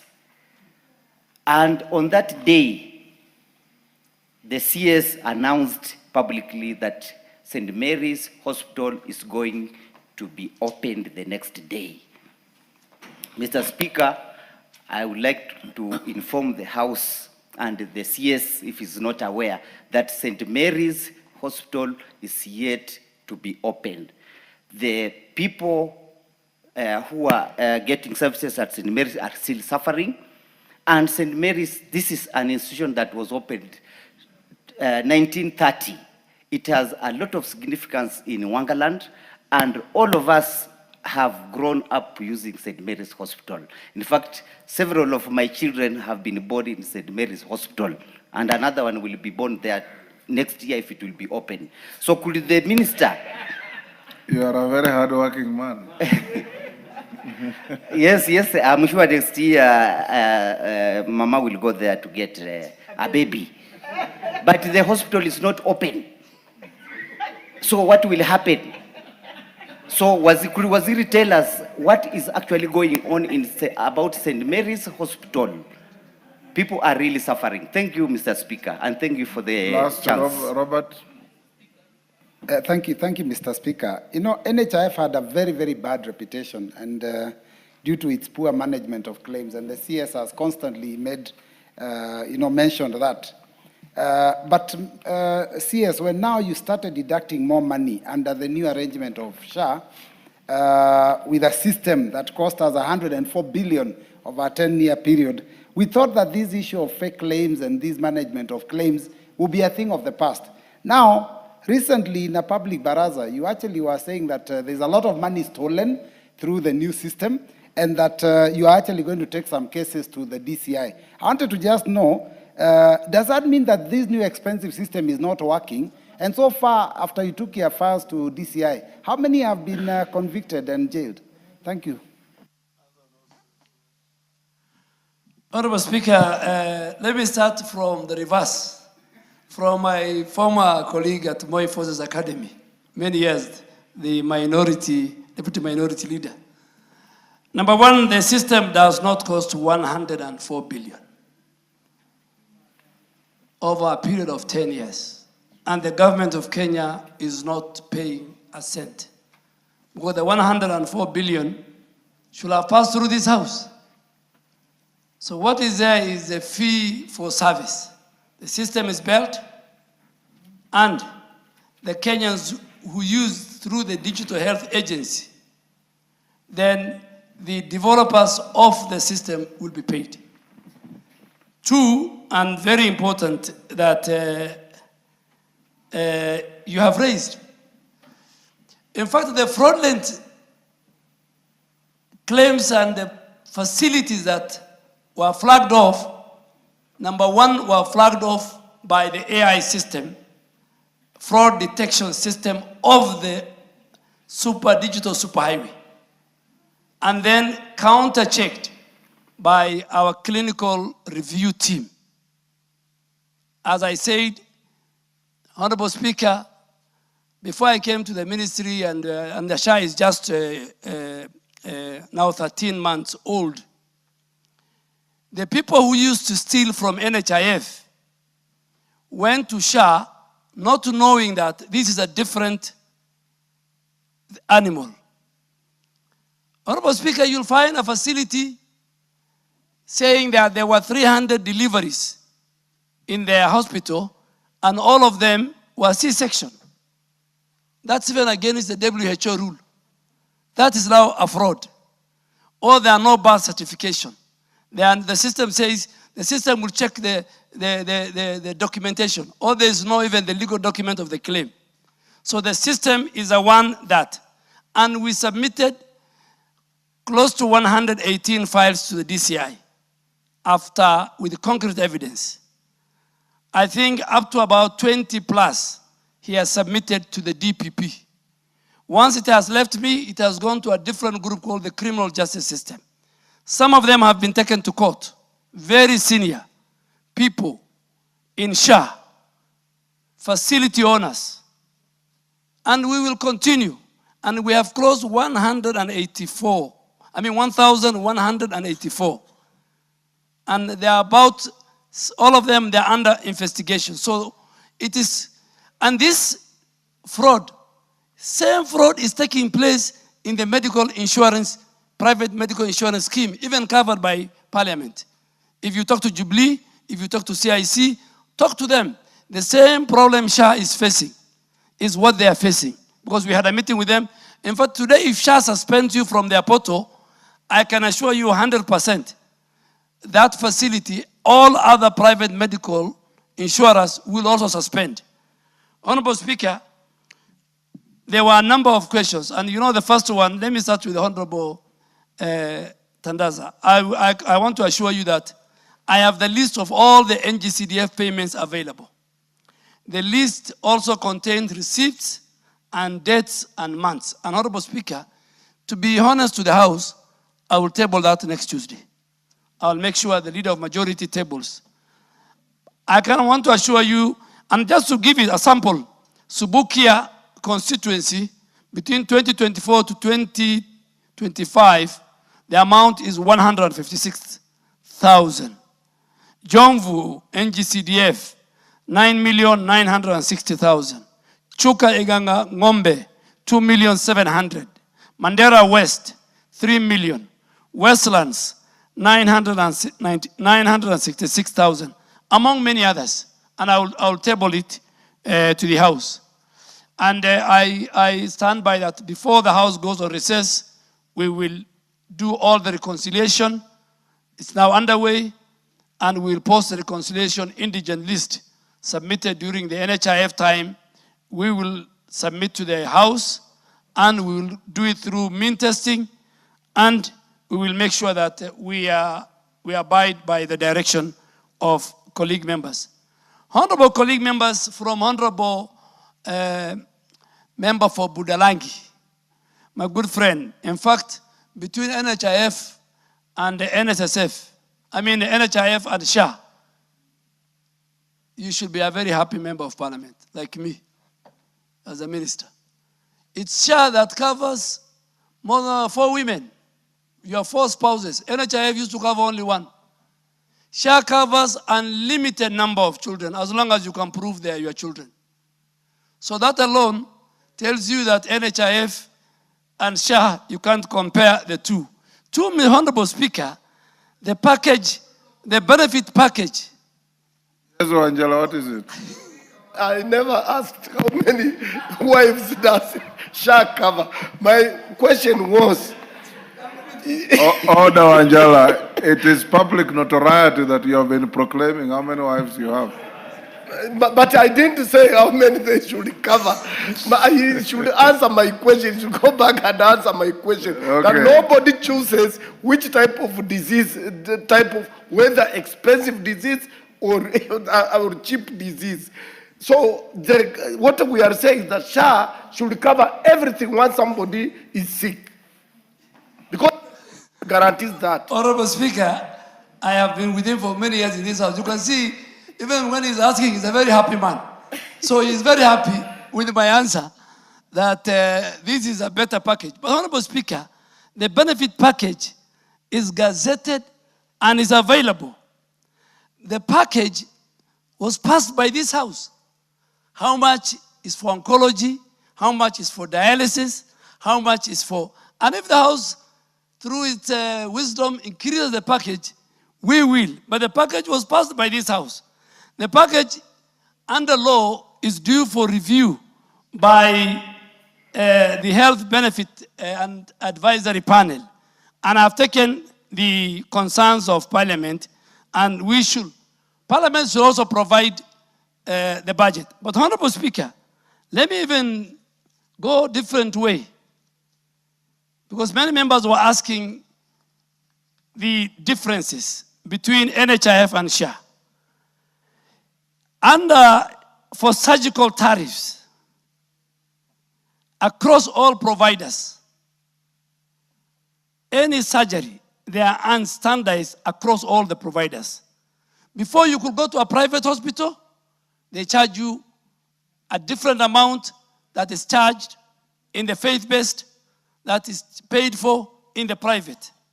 But now we have said any surgical procedure, whether it's you go to Aga Khan, or you go to a county hospital, or you go to a faith-based hospital, it is standard. 2, the tariff limits have been increased by 12% under SHA. And I want members to look at even the law we have passed. Every tariff, every benefit tariff have been increased by 12%. Under NHIF, the limits were different for different facilities. Different hospitals were charging differently. And Honorable Mama Degorot, Beatrice, let me agree with you. Healthcare is very expensive. And it depends on which hospital you choose. So you must be very careful which hospital you take your patient to. There are hospitals, private hospitals in our country, that if you stay for 5 days, you get a bill of 11 million, when it should be 2 million. I have concerns. So I think in previous parliament, we have discussed the cost of healthcare in our country. Before this House, Honorable Speaker, my committee, led by Honorable Dr. Nyikal, is looking at quality care and patient safety bill. I think we must do amendments to that law to deal with the cost of healthcare in our country. In other professions, lawyers, their costs are regulated. We must regulate as a country. I'm sure those who are doctors who are in this house and the ones who work with me will not be very happy, but we have to say it. The difference between NHIF and SHA, emergency evacuation will soon be launched. There is the ECCIF. Once we do the emergency evacuation, the ambulance will be paid for by SHA. The first 24 hours will be paid by SHA. That never used to happen under NHIF. All Kenyans now will have an access to an ambulance. The days when a patient is taken to a hospital or an emergency and you are asked for deposit is over with Social Health Authority. These are the benefits. SHA will pay for the ambulance. SHA will pay for the first 24 hours. The only package that I think the feedback we got, and we get a lot of feedback. We have a call center, 147, that every day over 5,000 to 10,000 Kenyans call. We get feedback from leaders like you. We get feedback from citizens on their concerns. But the Social Health Authority, the Social Health Insurance Act, the Primary Health Act. Let me tell you the biggest difference between NHIF and SHA. And this is now where I should want to thank this House and the leadership of this country. Primary health care paid by the Exchequer at level 2, level 3 and sub-county hospital is free. You walk in, you walk out. Now let me come to the question of my sister, Samburu West. Yes, if you ask me, if you put a question on those who are co-charging, I will provide. But I think complimenting the ones who are doing good work, I think I'll do it. You know, it's members who oversight. Mine is implementation. But I agree with you. It is criminal, it is unethical, it is immoral for when this House has appropriated resources for Kenyans who access outpatient through the primary health care fund. And the money is supposed to go to the facility as capitation. You're asking Kenyans to buy exercise book, to pay for laboratory. Mr. Speaker, that is immoral, it's a constitutional criminal even in the law that you have passed. And I think a time will come when we shall shame those facilities and in those counties, whether even my referral hospital, if they charge extra than what is provided. On St. Mary's, Honorable Speaker, even if I was a resident of Kakamega, maybe my children also could have been born there. But let me make it very clear, Honorable Speaker, I've even given you the data as one of our leaders. St. Mary to date, SHA has paid 114,548,896. The claims which are with us, which we will pay in November, which is this month, is only 5.5 million. I went to Kakamega myself. I sat with the whole team, our Lord Bishop. We sat with the whole team, the bankers, the SHA team. We reconciled. We did a press conference. But that is a faith-based facility. I cannot go and open it. Now that I have given you the amount of money, the one for NHIF is a legacy debt, just like Consolata Madari Hospital. Honorable Speaker, St. Mary has become a political hospital. I cannot go and open. I am ready to go with you, but I told the Lord Bishop, when you're opening, call me. I'll even bring extra drugs from the Ministry of Health. We're waiting for the day to be opened. So let me send my good brother, please, 114 million have been paid by SHA. 5.5 he will pay. The reason why it's not being opened is beyond my control. It's the way if Nairobi Hospital today closes, and I have paid them the money, and maybe they want to go and open a hotel, there's very little I can do. Honorable Speaker, so St. Mary, that is the case, but we are, as a Minister of Health, we are working, and I really want to ask both Professor Undo and my brother Kibagendi, that I need to get the details of those two patients and see those particular hospitals. We have hospitals that also want to co-charge people. They don't want to use the right tariff. It's called decoding. But I'll ask Mercy and myself, Honorable Kibagendi and the professor, just share with me so that we check from the system, and if we feel there is a problem, we will go resolve it. It's part of the feedback we want. But we are working on to reduce the cost of healthcare. Number one, by introducing reforms in the KEMSA, making sure we do bulk procurement to reduce the price of drugs. We want to do contract manufacturing. We want to do strategic purchasing by SHA. And that's why we also introduced the NEST program, where hospitals don't need to pay for equipment, neither the county or the national government. Vendors bring their equipment, they put it there. The number of Kenyans who use that, then SHA will reimburse those vendors based on the number of patients that go through. Honorable Speaker, on Mheshimiwa Jalango, in the journey of UHC, countries must make a choice. And Honorable, I think he has left. Yeah. The choice is, if this House decides to say that we make healthcare free, then we have no problem. We will just create for you the budget.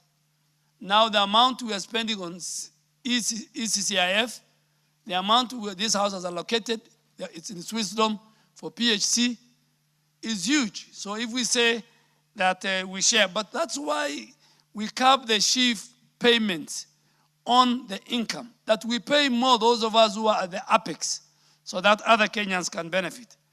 And the principal goal is to reduce those ailments which are very catastrophic health expenditure, like cancer, like dialysis. Today, Kenyans can access dialysis, particularly majority who do twice a week. They are fully paid by SHA. You can walk to Aga Khan, and Honorable Speaker, we are opening a new center called East Africa Dialysis Center soon that will operate 24 hours, where even public servants can work during the day and they do their dialysis during the night. The drivers of this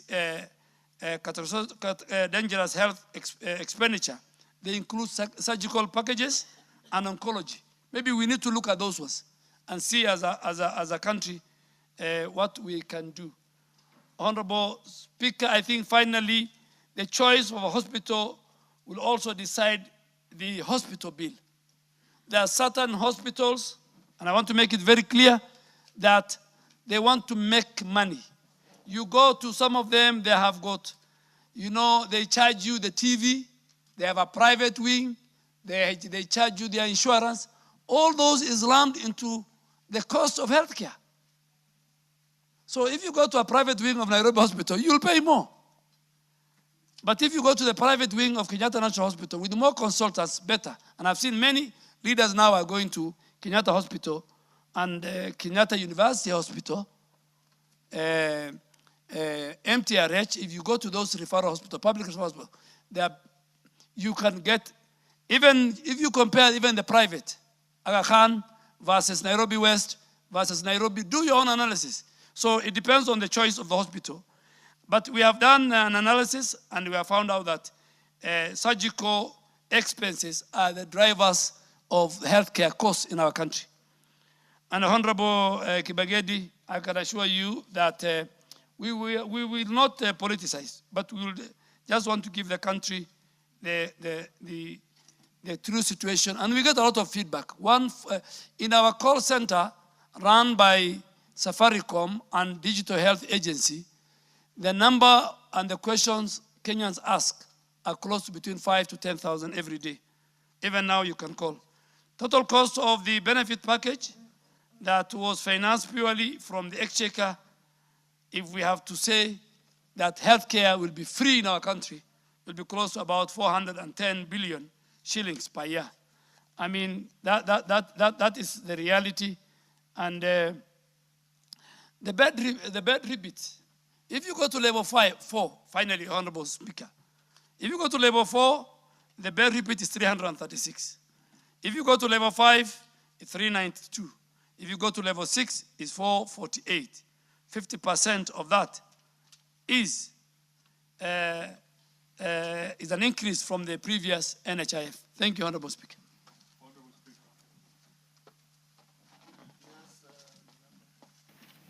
Thank you, Honorable Speaker, and thank you, CS. For every information, myself, just like all other members, believe in SHA. But then, there are the small health centers in the village, which really assist the people on a daily basis. In my constituency, there are many of them. We have a Sirulo, we have a Musire, we have a Matsuli, we have many of them, including a Lukongo. And I'm one of the people who often gets feedback to the minister. Honorable Speaker, they have never received any SHA monies. And their SHA monies, because they come and talk to me, are small, but they have never received, like a Sirulo, a Matsuli. So they are really surviving. Yet these are the first places where the patients go to in the village. And the village setup is a very difficult setup. Could you speak on this?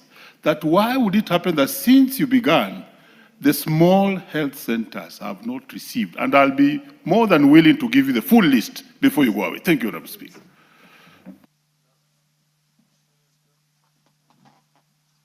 Honorable Speaker, if I'm given the list like St. Mary and Consolata, we pay everybody. Primary health care, level 2, level 3, and sub-county hospital, under PHC, we have paid 9.8 billion, 13 months. If I am given the list before I finish, if you give us right now, before I leave the house, Honorable Speaker, I will give the Honorable member how much we have paid those facilities. Just right. Honorable members, we are now at 6:18. I have 4 questions to go from Honorable Karani, Kawanjiku, Naisula, and Kenya. Kawanjiku has already had 2 bites. Minister, if I skip Kawanjiku, can you answer the remaining 3 questions in 30 minutes? Minister, if I skip Kawanjiku's question 77 for another day, he has asked 2 questions already.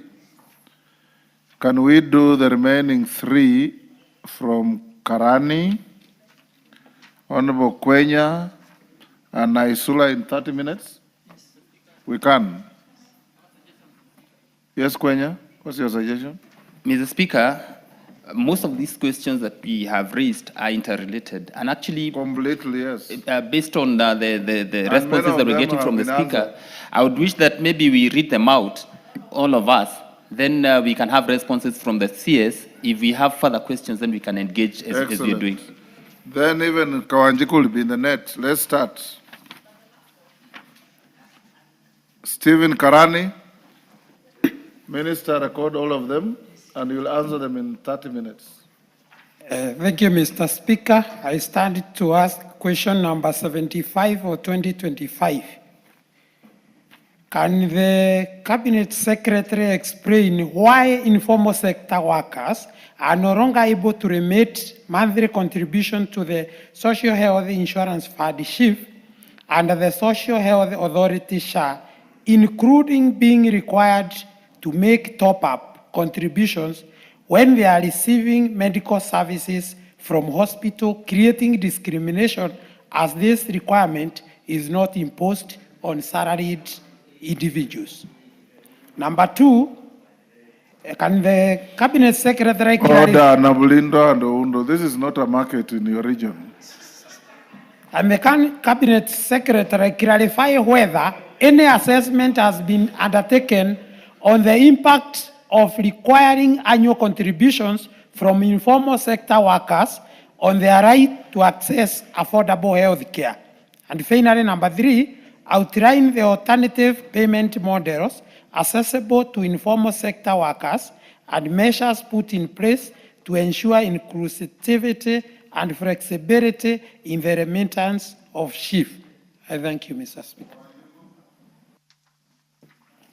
Could the Cabinet Secretary A provide a report on the number of Kenyans that have registered with the Social Health Authority, including measures taken by the Ministry to sensitize the public on payment of premiums and the benefits available under the package offered by the authority? Question 2, clarify on whether indigents are subjected to a means testing process, and if so, provide a report on whether claims by indigents have been fully paid for and the number of indigent households that have benefited under SHA.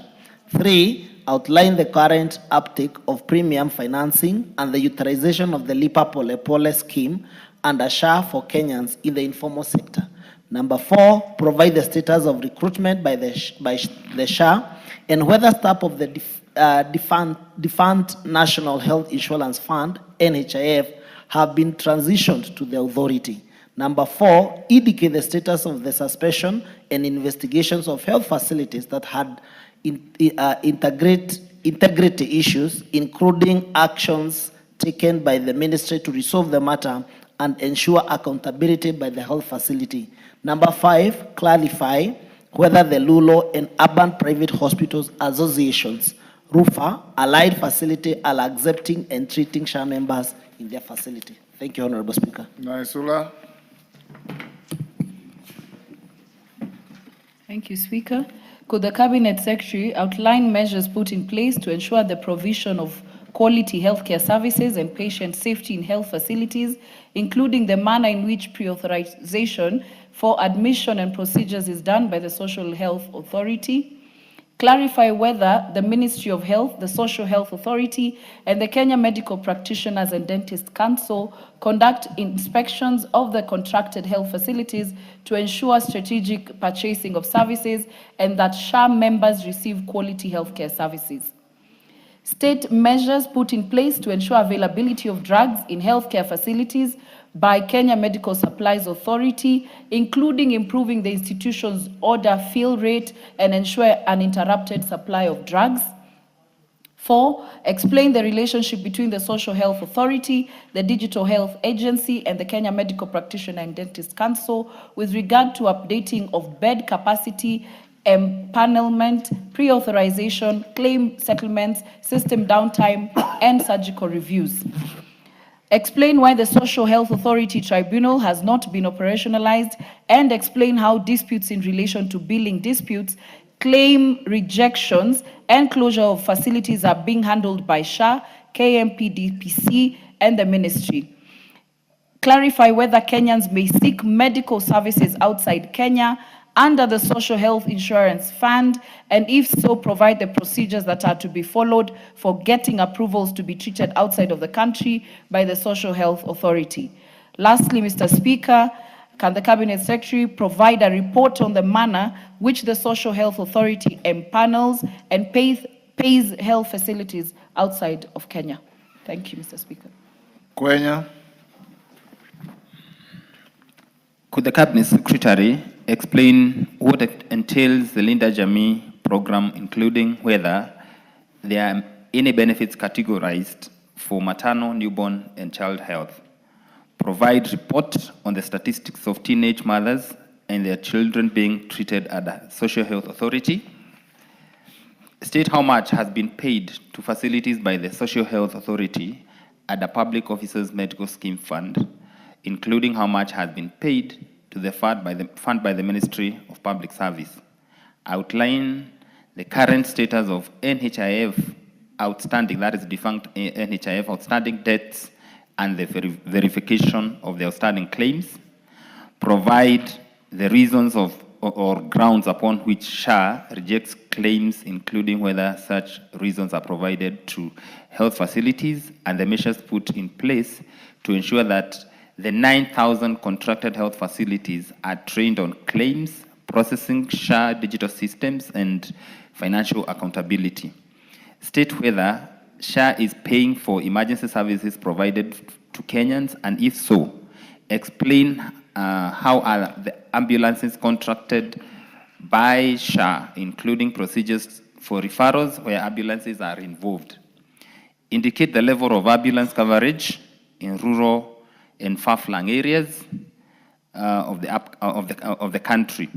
Explain how the ministry is engaging and supporting county governments in the implementation of the Facility Improvement Financing Act, that's CAP 277.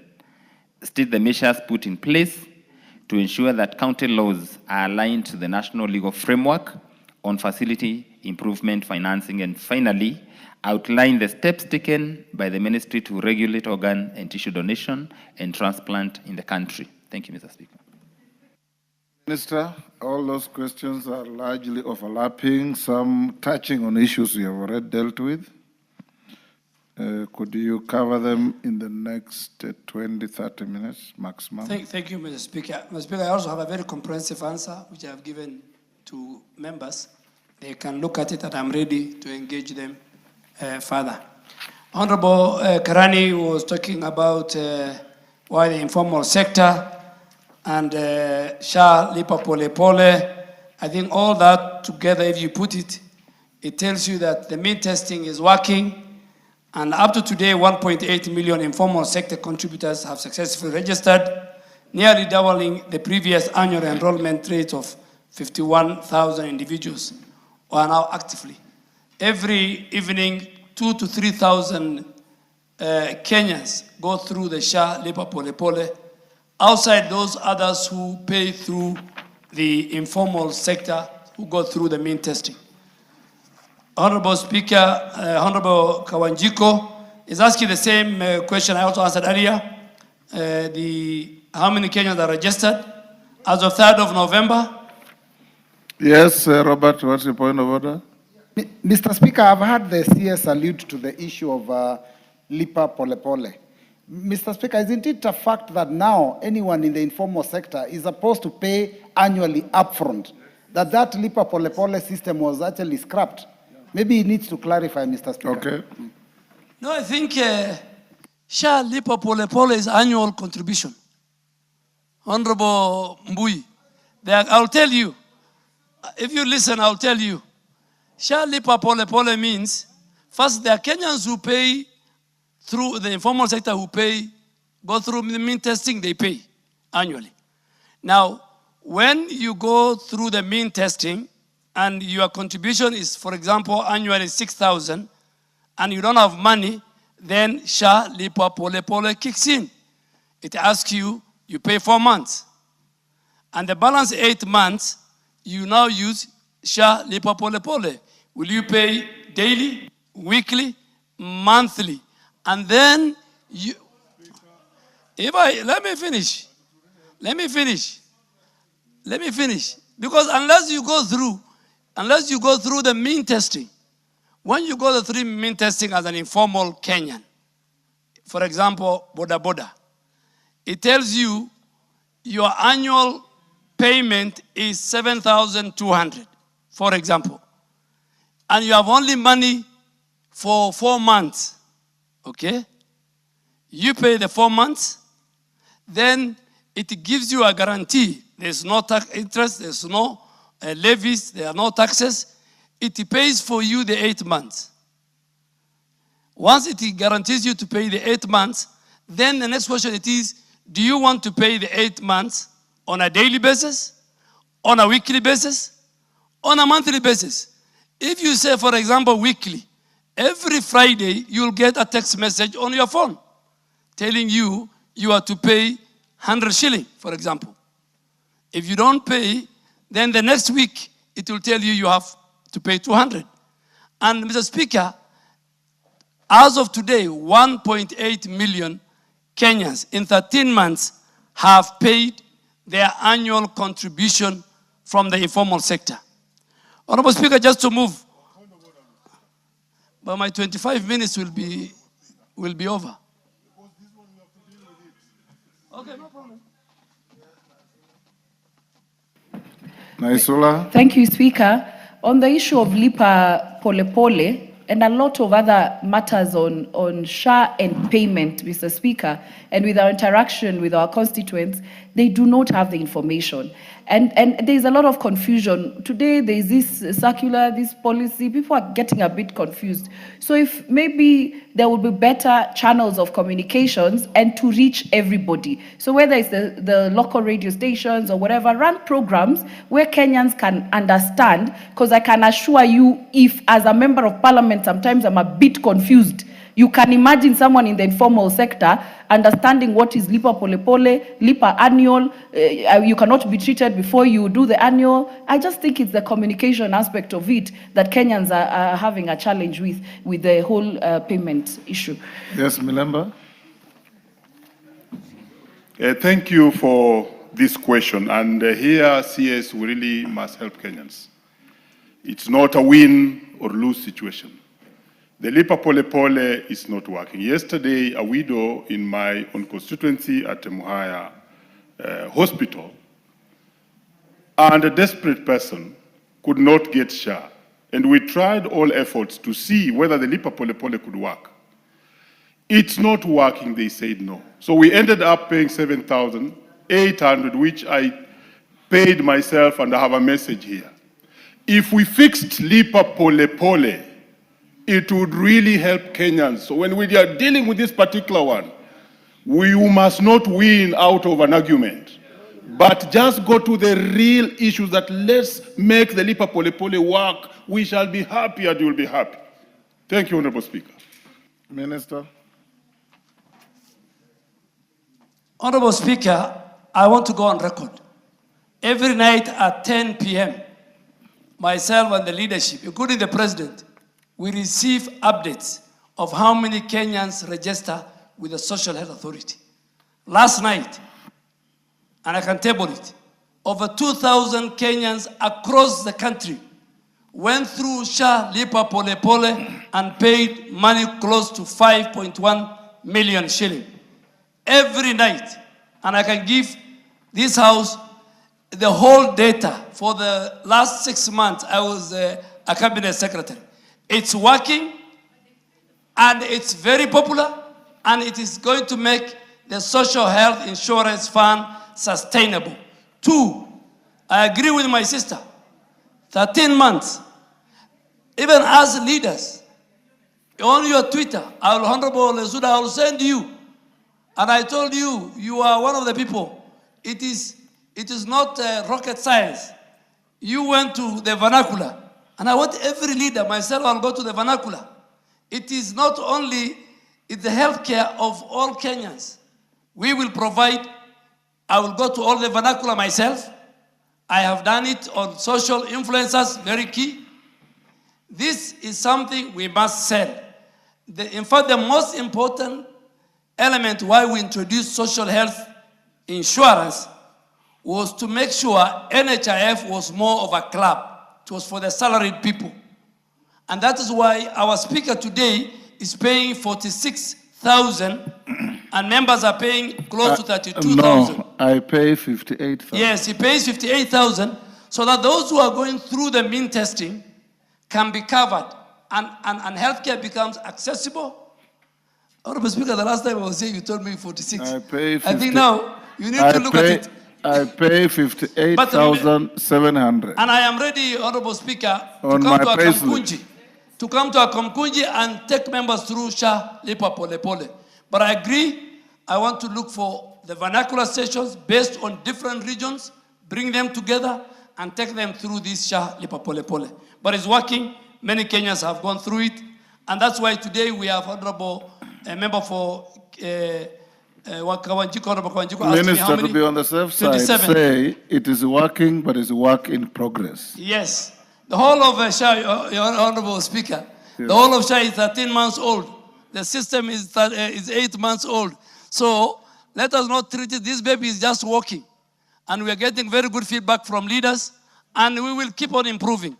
A good example, Honorable Speaker, that Honorable Milemba asked me, we have 440 facilities in counties, and we have written to COG, that have no bank accounts.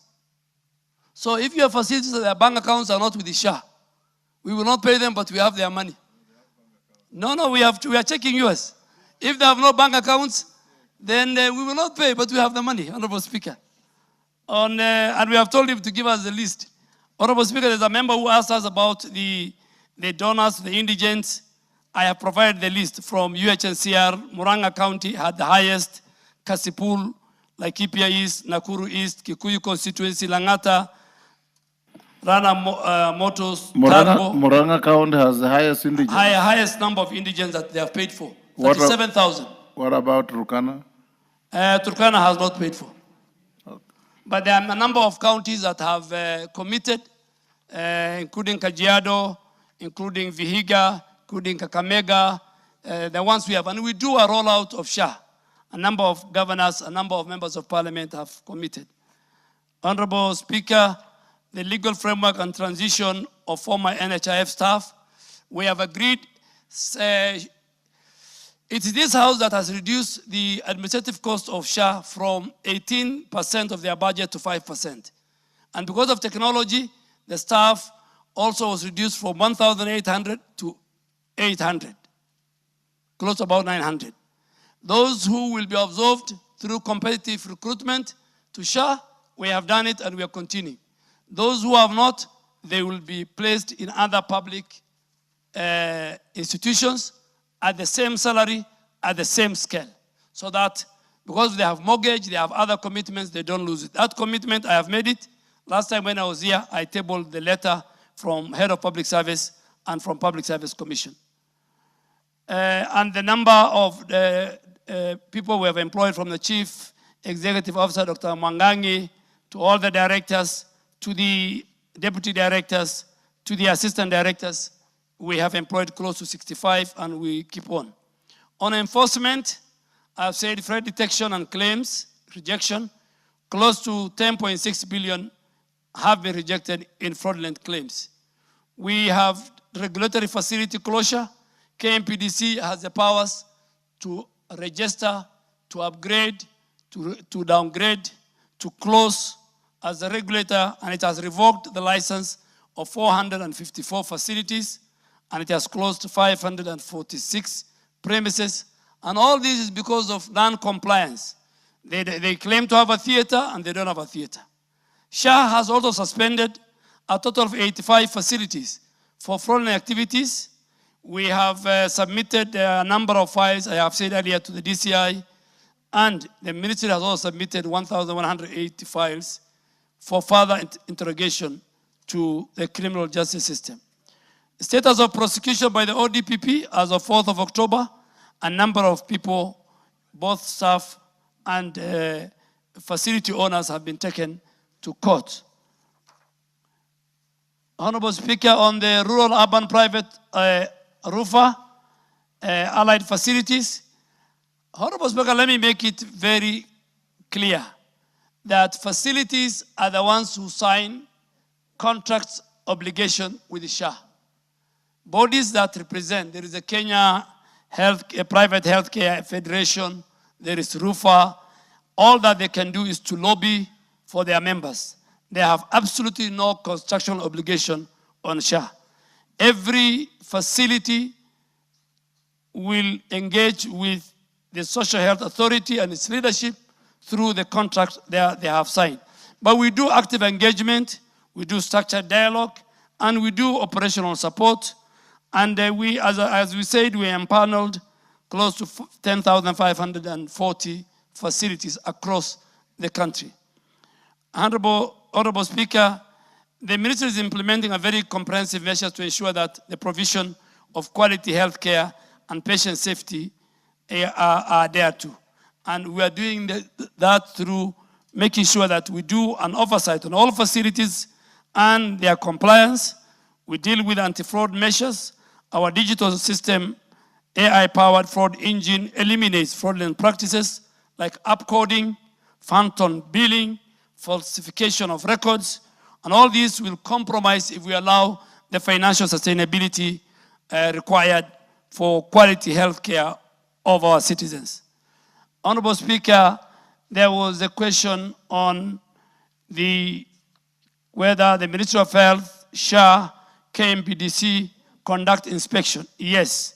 Kenya Medical Practitioners and Dentists Council and the Clinical Officers Council are the designated licensing authorities mandated by law.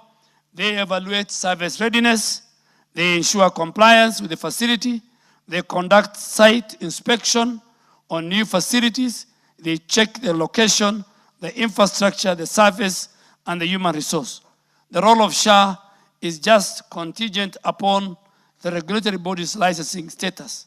SHA utilizes DHA, the Digital Health Agency, digital system, and its forensic audit, just to monitor claims and then use the same system to suspend the various facilities, like the 85, because of fraudulent activity.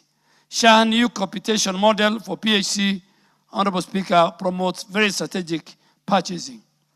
Honorable Speaker, on the measures to ensure availability of drugs, which is very, very important by KEMSA. Honorable Speaker, KEMSA, in line with mandate under the KEMSA Act and the UHC agenda, we are doing a number of reforms to make sure that the authority fill rate, which is now at 67%, goes up to 90% by the end of the year, so that drugs are available in each and every facility, more so public facility. And this we have agreed with the Cabinet and the Council of Governors to make sure that KEMSA is not known for the COVID billionaires.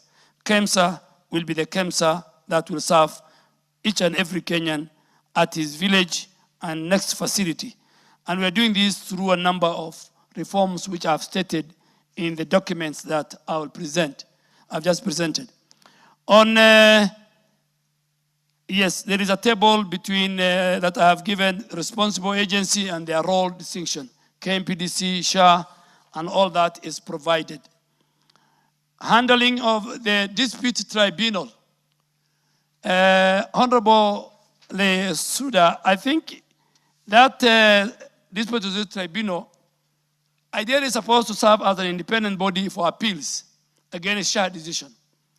We have developed ourselves the required rules, the Social Health Insurance Tribunal procedure and the rules, but this tribunal has not appointed due to government plan and also the judiciary that says all tribunals under the judiciary should be under a new bill, Tribunal Bill 2023, which is before the House. Once that is complete, then the tribunal, appeal tribunal of SHA will kick in. But for us as a ministry, we are ready, we are willing, we are committed, and we have put everything in place in terms of procedure and rules. Honorable Speaker, on whether Kenyans seeking medical service outside, yes. There was a lot of corruption also in this area. There was something going on between certain healthcare workers and hospitals in some parts of the world, where Kenyans were being referred to when they can get the same services in our country. Today, Honorable Speaker, we have done for the first time 54 Kenyans got who could not hear, who could not speak, who could not talk. Young children, Codler implant was done at Kenyatta. 54 of them, and 10 was done in MTRH. This is one of the treatment that Kenyans who are going abroad. We have the expertise, we have the doctors, we have the specialists. So we have said there are only 37 treatments that if you want to use the resources of SHA, that you can go out. The rest, you must be at home. You know what happened during the COVID, Honorable Speaker, in India, where many Kenyans died and their bodies could not come back. And Honorable Speaker, we want to turn our country. Our hospitals, both private, public, and faith-based, are the best in the region. So we must make sure that not only our foreigners who come for medical tourism, but even our own people. On Linda Mama, defunct Linda Mama and Linda Jamii, Honorable Kenya, I have given a table. For Linda Mama, it was only maternity only, but for Linda Jamii, it's full household health cover. Pregnant women and newborns was only covered under Linda Mama, which was also budgeted here. Sometimes it was a victim of supplementary. In fact, by the time we were doing SHA. Linda Mama had a debt of a pending bill of 4.9 billion. Linda Jamii deals with all vulnerable mothers, spouses, and the children. It gives full range of service under SHA funds, whether it is PHC, whether it is SHIF, whether it is ECCIF. It's fully covered. It covers the whole family, and it gives full insurance coverage.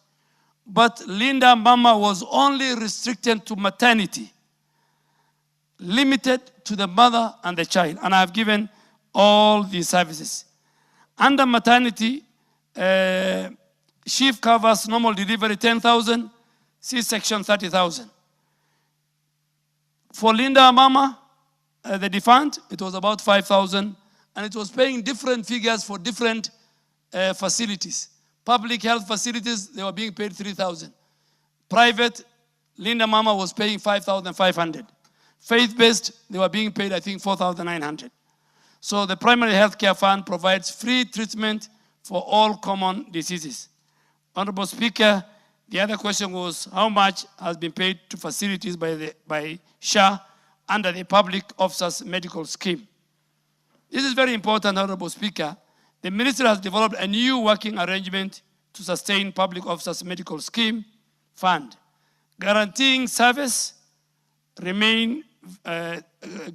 that service remain accessible, provide budgetary allocation through this house, which are made available. So far, SHA has received from the Ministry of Public Service 4,100 million. And this is for this Public Officers Medical Scheme Fund. The amount paid to facilities, SHA has already paid out of that 2.4 billion to facilities under the scheme.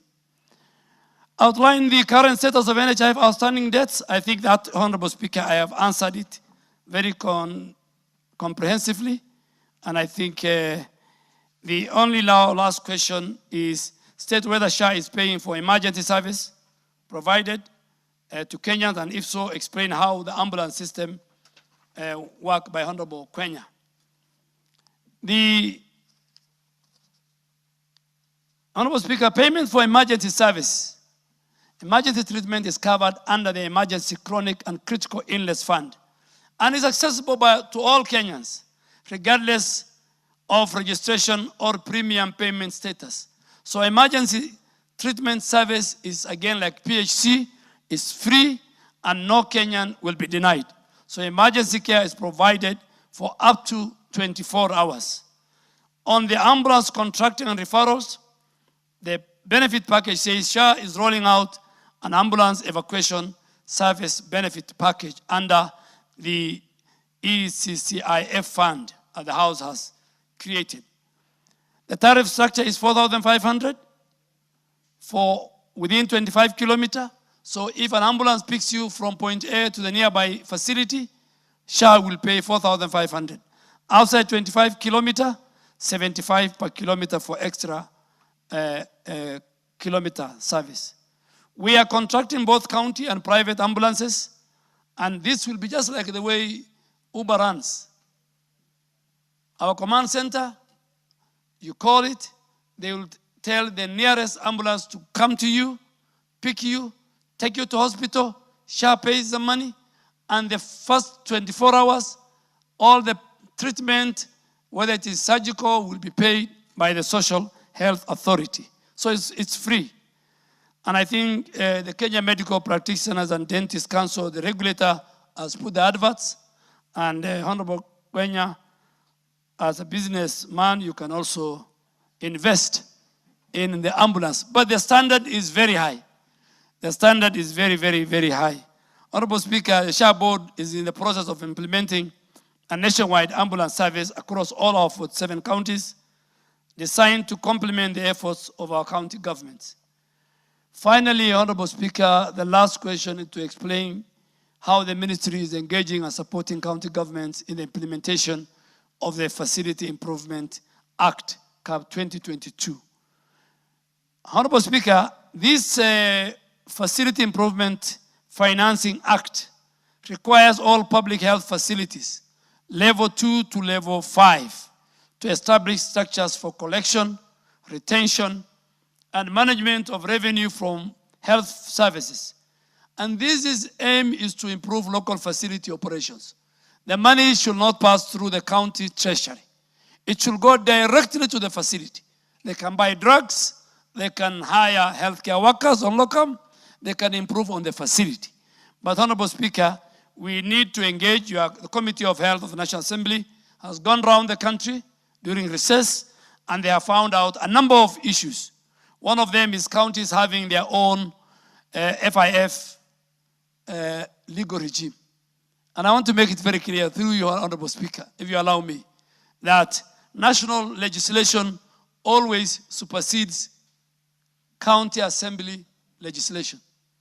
So there's no way you can use the county assembly law to undermine the law passed by this House. And this must be very, very clear. If you do that, then you contravene the law. But the operation of SHA inherently supports FIF implementation by making sure there is a cash flow to these facilities. The capitation and the claims payments directed to the fund will help them manage their funds locally. We'll also streamline their ordering way so that SHA and KEMSA are now ordering directly from the facilities.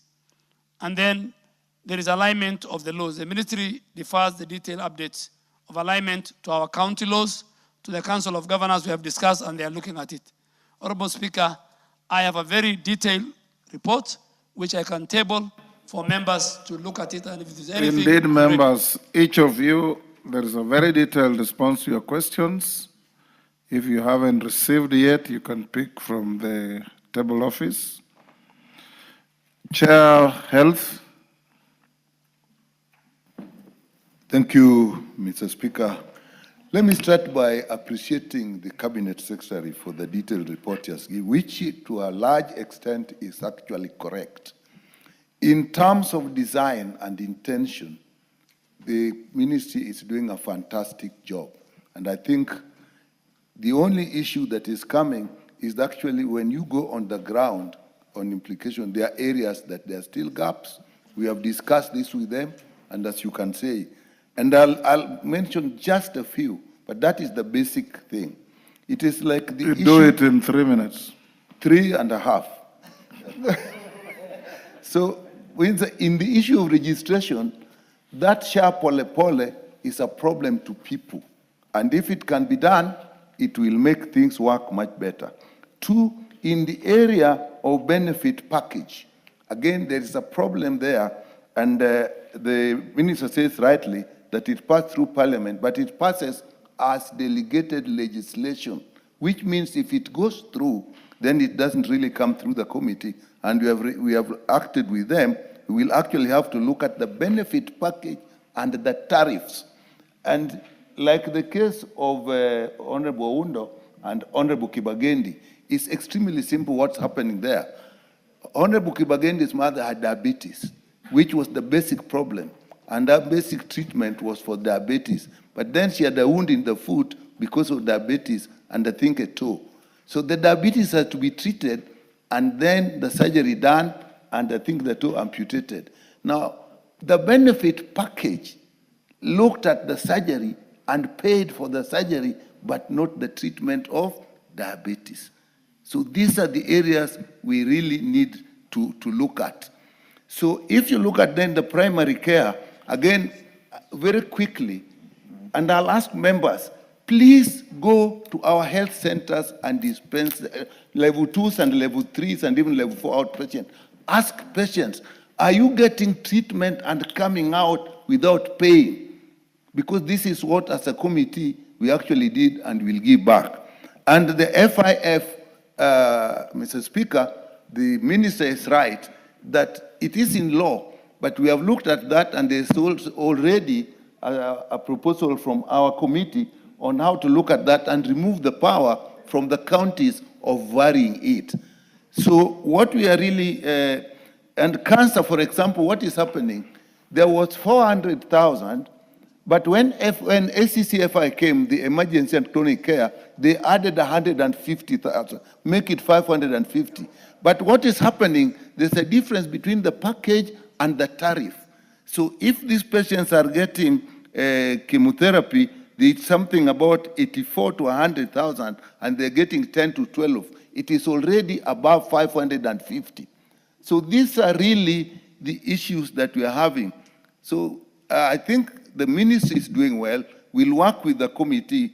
The committee will work with them and really get the details. The issue of claims and rejection of claims, again, issue of communication. What Honorable Jalango said is so key from what we saw in the ground, Honorable Minister. We need a big communication strategy to go out to the level, almost like we campaigned for the Constitution. I think if we do that, we'll get it right. I didn't want to say more because we'll give a report to this House that actually covers virtually all the areas that we have done here, Mr. Speaker. Thank you very much. But SHA can work if we look at it carefully, we leave out politics and try to control business, it will work. Thank you, Chairman. We'll end there on questions. Minister, you are released with your team. Call out order number 12.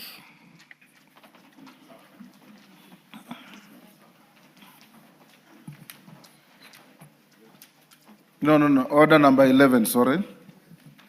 Order number 11. We're done up to 10. Order number 11, special motion, consideration of nominee for appointment as member of the Salaries and Remuneration Commission.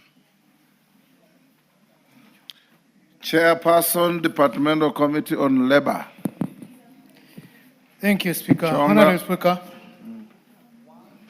I beg to move that, taking into consideration the findings of the Departmental Committee on Labor on its report on the approval hearing of a nominee for appointment as a member of the Salaries and Remuneration Commission laid on the table of the House on Tuesday, 4th November 2025, and pursuant to the provision of Section 7, subsection 11 of the Salaries and Remuneration Commission Act, Cap 412D, and Section 3 and 8 of the Public Appointments Parliamentary Approval Act, Cap 7F, this House approves the appointment of the Honorable Engineer Michael Toya Kingi as a member of the Salaries and Remuneration Commission. Honorable Speaker, following the notification of presidential action nominating Honorable Engineer Michael Toya Kingi for appointment as a member of the Salaries and Remuneration Commission to represent the Public Service Commission, and the subsequent communication by the Honorable Speaker and referral to the Departmental Committee of Labor, the Clerk of the National Assembly on the 9th of October 2025 facilitated placement of an advert in the print media notifying the public of the date, time, and place of the approval hearing of the nominee. B, in compliance with Section 9 of the Public Appointments Parliamentary Approval Act, the clerk invited the public to submit memorandum by way of written statements on oath affidavits on the suitability or otherwise of the nominee. C, to fulfill the requirement of personal integrity, the clerk on the 8th of October 2025 brought to the Kenya Revenue Authority, the Ethics and Anti-Corruption Commission, the Director of Criminal Investigation, the Higher Education Laws Board, the Director of Public Prosecution, and the Registrar of Political Parties to ascertain the nominee's integrity and good standing with the said agencies. Honorable Speaker, the nominee appeared before the committee on Tuesday, 21st October 2025, and was orally interviewed under oath, having nominated pursuant to Article 230, subsection 2, B, subsection 2, and 50 of the Constitution, the Public Appointments Approval Act, Cap 7F, the Salaries and Remuneration Commission Act, Cap 412D, and the National Assembly Standing Orders.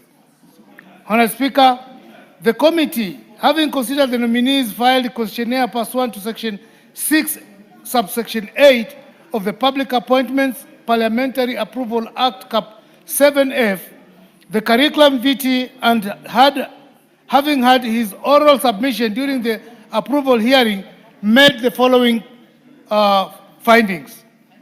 1.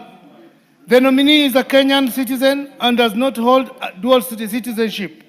Thus, he satisfies the requirements of Article 78, subsection 1 and subsection 2 of the Constitution, which bars a state officers from holding dual citizenship. 2. The nominee presented his academic credentials and professional certificates and, during the approval hearings, demonstrated his suitability in accordance with the provision of section 6, subsection 7 of the Public Appointments Parliamentary Approval Act Cap 7F. 3. The nominee does not hold any office in political party, a requirement under Article 77, subsection 2 of the Constitution and the schedule to the Public Appointments Parliamentary Approval Cap 7F. And 5, in line with the provision governing the personal integrity, the committee exercised due diligence and contracted the clearing agencies to ascertain nominees' integrity and good standing with the said institutions. According to information available to the committee by the nominee and the various clearing agencies, the nominee meets the requirements of Chapter 6 of the Constitution on leadership and integrity.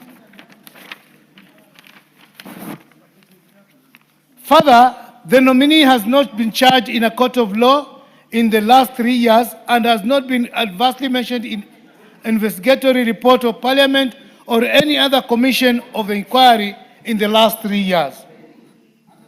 6. Pursuant to Section 6, subsection 9 of the Public Appointments Parliamentary Approval Act Cap 7F, the committee did not receive any written statement on oath contesting the suitability of the nominee. 7. Noting the findings of the report on the selection panel of the recruitment of a member of the Salaries and Remuneration Commission, the nomination of Honorable Engineer Michael Thoya Kingi was in compliance with the Constitution and the Public Appointments Parliamentary Approval Act Cap 7F. 8. And finally, the nominee demonstrated extensive knowledge and experience in public management and administration and topical issues such as the status of remuneration in public service sector, including the menace of ghost workers and the suitability of the public wage bill. In addition, Mr. Speaker, the nominee, if approved, undertook to enhance the Commission's consultations and engagement with relevant stakeholders, including Parliament, to strengthen interinstitutional relations. Honourable Speaker, having conducted the approval hearing pursuant to Article 230, subsection 2B, subsection 2 of the Constitution, Section 3 and 8 of the Public Appointments Parliamentary Approval Act, Cap 7F, Salaries and Remuneration Commission Act, Cap 412D, and Standing Orders 216, subsection 5, subsection F, the committee recommends that the House approves the appointment of Honorable Engineer Michael Thoya Kingi as a member of the Salaries and Remuneration Commission. Honorable Speaker, I beg to move and request Honorable Owen Bayer to second. Thank you. Honorable Bayer, proceed. Thank you very much, Honorable Speaker. Honorable Speaker, I want to take this opportunity in the onset to say that I second this motion and the report, Honorable Speaker, so that the Honorable Engineer Michael Thoya King be appointed as a member of the Salaries and Remuneration Commission. Honorable Speaker, the Michael Thoya Kingi was a member of the 12th Parliament. We worked with him here. He served in several committees, and he showed his ability to actually lead when he was here. Honorable Speaker, the Michael Thoya Kingi, an engineer, he has worked, and now he has worked as a managing director of Malindi Water Sewerage Company, Mawasco. And during his tenure, he showed leadership, Honorable Speaker. In a position like this, what we need is a person who will be able to display leadership. so that the issues of remuneration in this country can actually be streamlined as envisaged in the Constitution. And therefore, Honorable Speaker, the person of Michael Thoya King, his ability, his academic levels, his work, his experience, and his ability to network and to talk to people and actually be able to work well in a team, Honorable Speaker, gives him a head start as we request this Parliament to approve him to be a member of the Remuneration Commission. Honorable Speaker, with those many remarks, Honorable Speaker, I second. And as pronounced by the Honorable Acting Minority Leader, I request that you take the heed and call the question.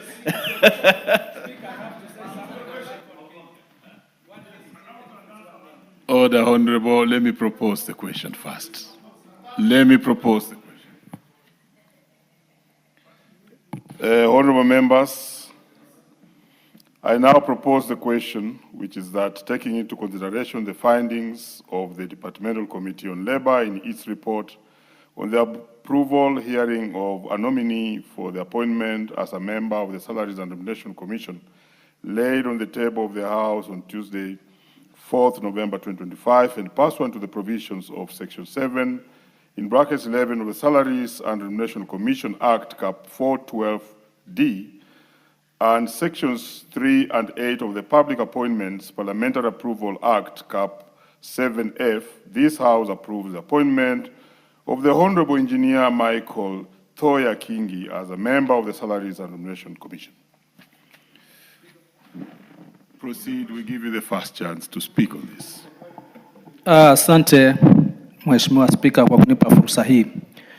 Kwanza tutambue kwamba katika katiba yetu ambayo tunaitumia ambayo tuliipitisha sisi mwaka 2010 ni kwamba katika uteuzi wowote ambao unafanyika katika tume ni lazima kuwe kuna uwakilishi, katiba ikitambua kwamba ni lazima kuwe na uwakilishi wa kimaeneo, ambapo kwa muda mrefu maeneo yetu ya pwani, eneo letu la pwani huwa linaachwa nyuma kukija kwa uteuzi kama huu. Kwa hivyo ningetaka kumpongeza Michael Kingi kwamba kwa mara ya kwanza tumeweza kupata uteuzi huu katika tume hii ambayo kutoka ianzishwe na tume zingine hatuja kuwa na mwakilishi kutoka maeneo ya pwani. Pili ni kushukuru Spika kwa kunipa hii fursa, kwa sababu katika masuala ikija ya mishahara ni lazima kuwe kuna mwanahesabati pale. Mimi kama mhandisi, kama vile alivyo mhandisi Michael Kingi, titakuwa ni jukumu letu kuangalia zile nambari ndogo ndogo, kuangalia yale mahesabu na kuona ni vipi, ikiwa ni katika kugawiwa, ikiwa ni katika kuongezwa, basi hesabu zinafanyika ambazo zitanufaisha mwananchi na zitakuwa katika ile hesabu yote ya Kenya kwamba tuweze kuendelea mbele. Kwa hayo machache na hiyo fursa, naunga mkono uteuzi huo. Asante Mheshimiwa Spika.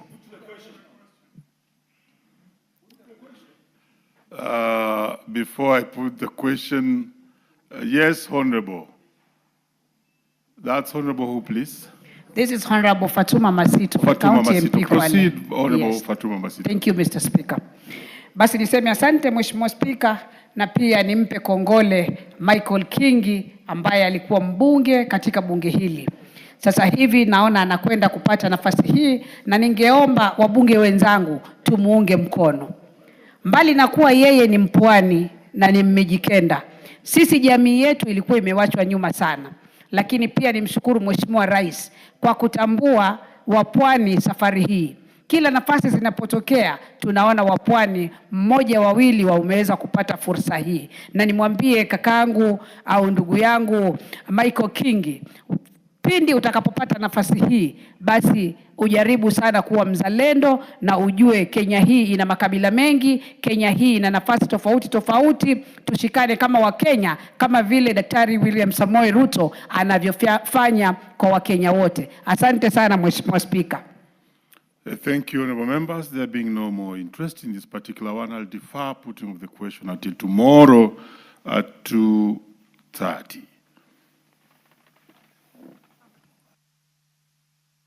Very well, well directed, the mover. You may reply.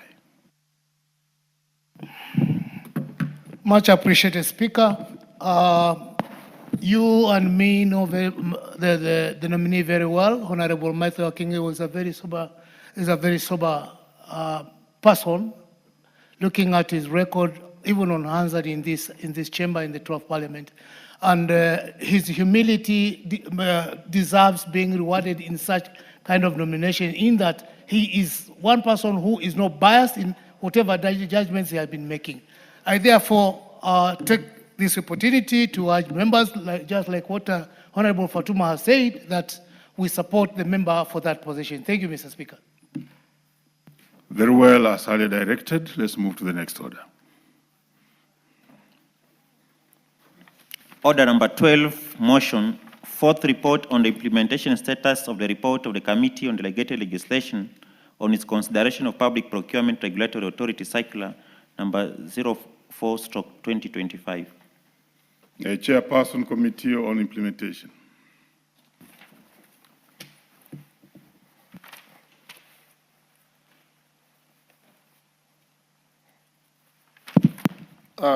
Thank you, Mr. Speaker, sir.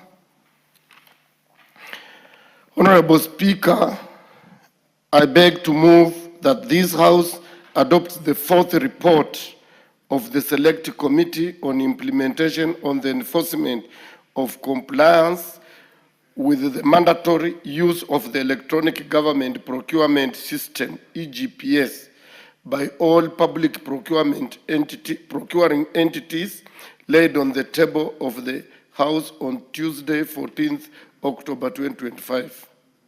Honorable Speaker, this report contains the proceedings of the Committee on Implementation in its oversight of the status of resolutions from the Committee on Delegated Legislation's report on the Public Procurement Regulatory Authority Circular on the enforcement of the mandatory use of the Electronic Government Procurement System, EGPS, by all public procuring entities, Circular number 04 of 2025.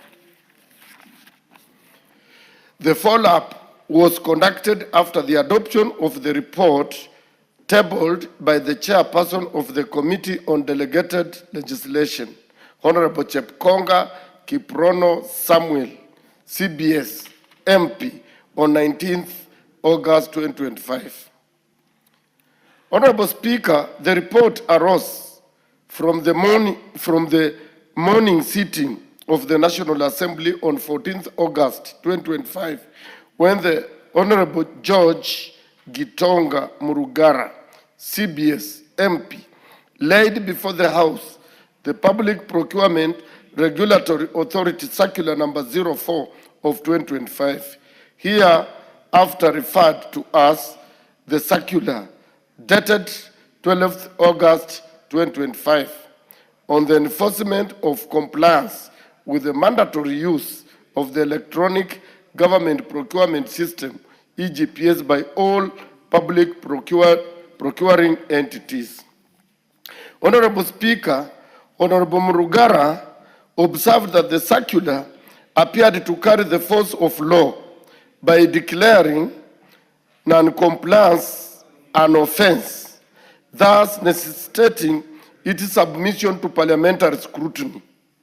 He accordingly sought the guidance of the Honorable Speaker for the circular to be referred to the Committee on Delegated Legislation for examination and approval as mandated by the Statutory Instruments Act Cap 2A.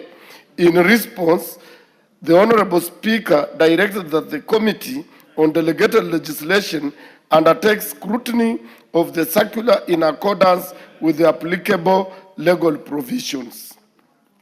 Honorable Speaker, during the consideration of the report, the committee observed that the purpose of the circular was to enforce compliance with the mandatory use of the Electronic Government Procurement System, EGPS, by all public procuring entities. This, as noted by the Committee on Delegated Legislation, had contravened Article 227(1), which requires a procuring entity to ensure a fair, equitable, and transparent procurement process. Furthermore, Section 77(1) of the Public Procurement and Assets Disposal Act stipulates that tenders may be submitted through both electronic and manual systems. The Committee on Delegated Legislation had recommended that the House declare that Circular number 4 of 2025 a nullity, pursuant to Section 18 of the Statutory Instruments Act, Cap 2A.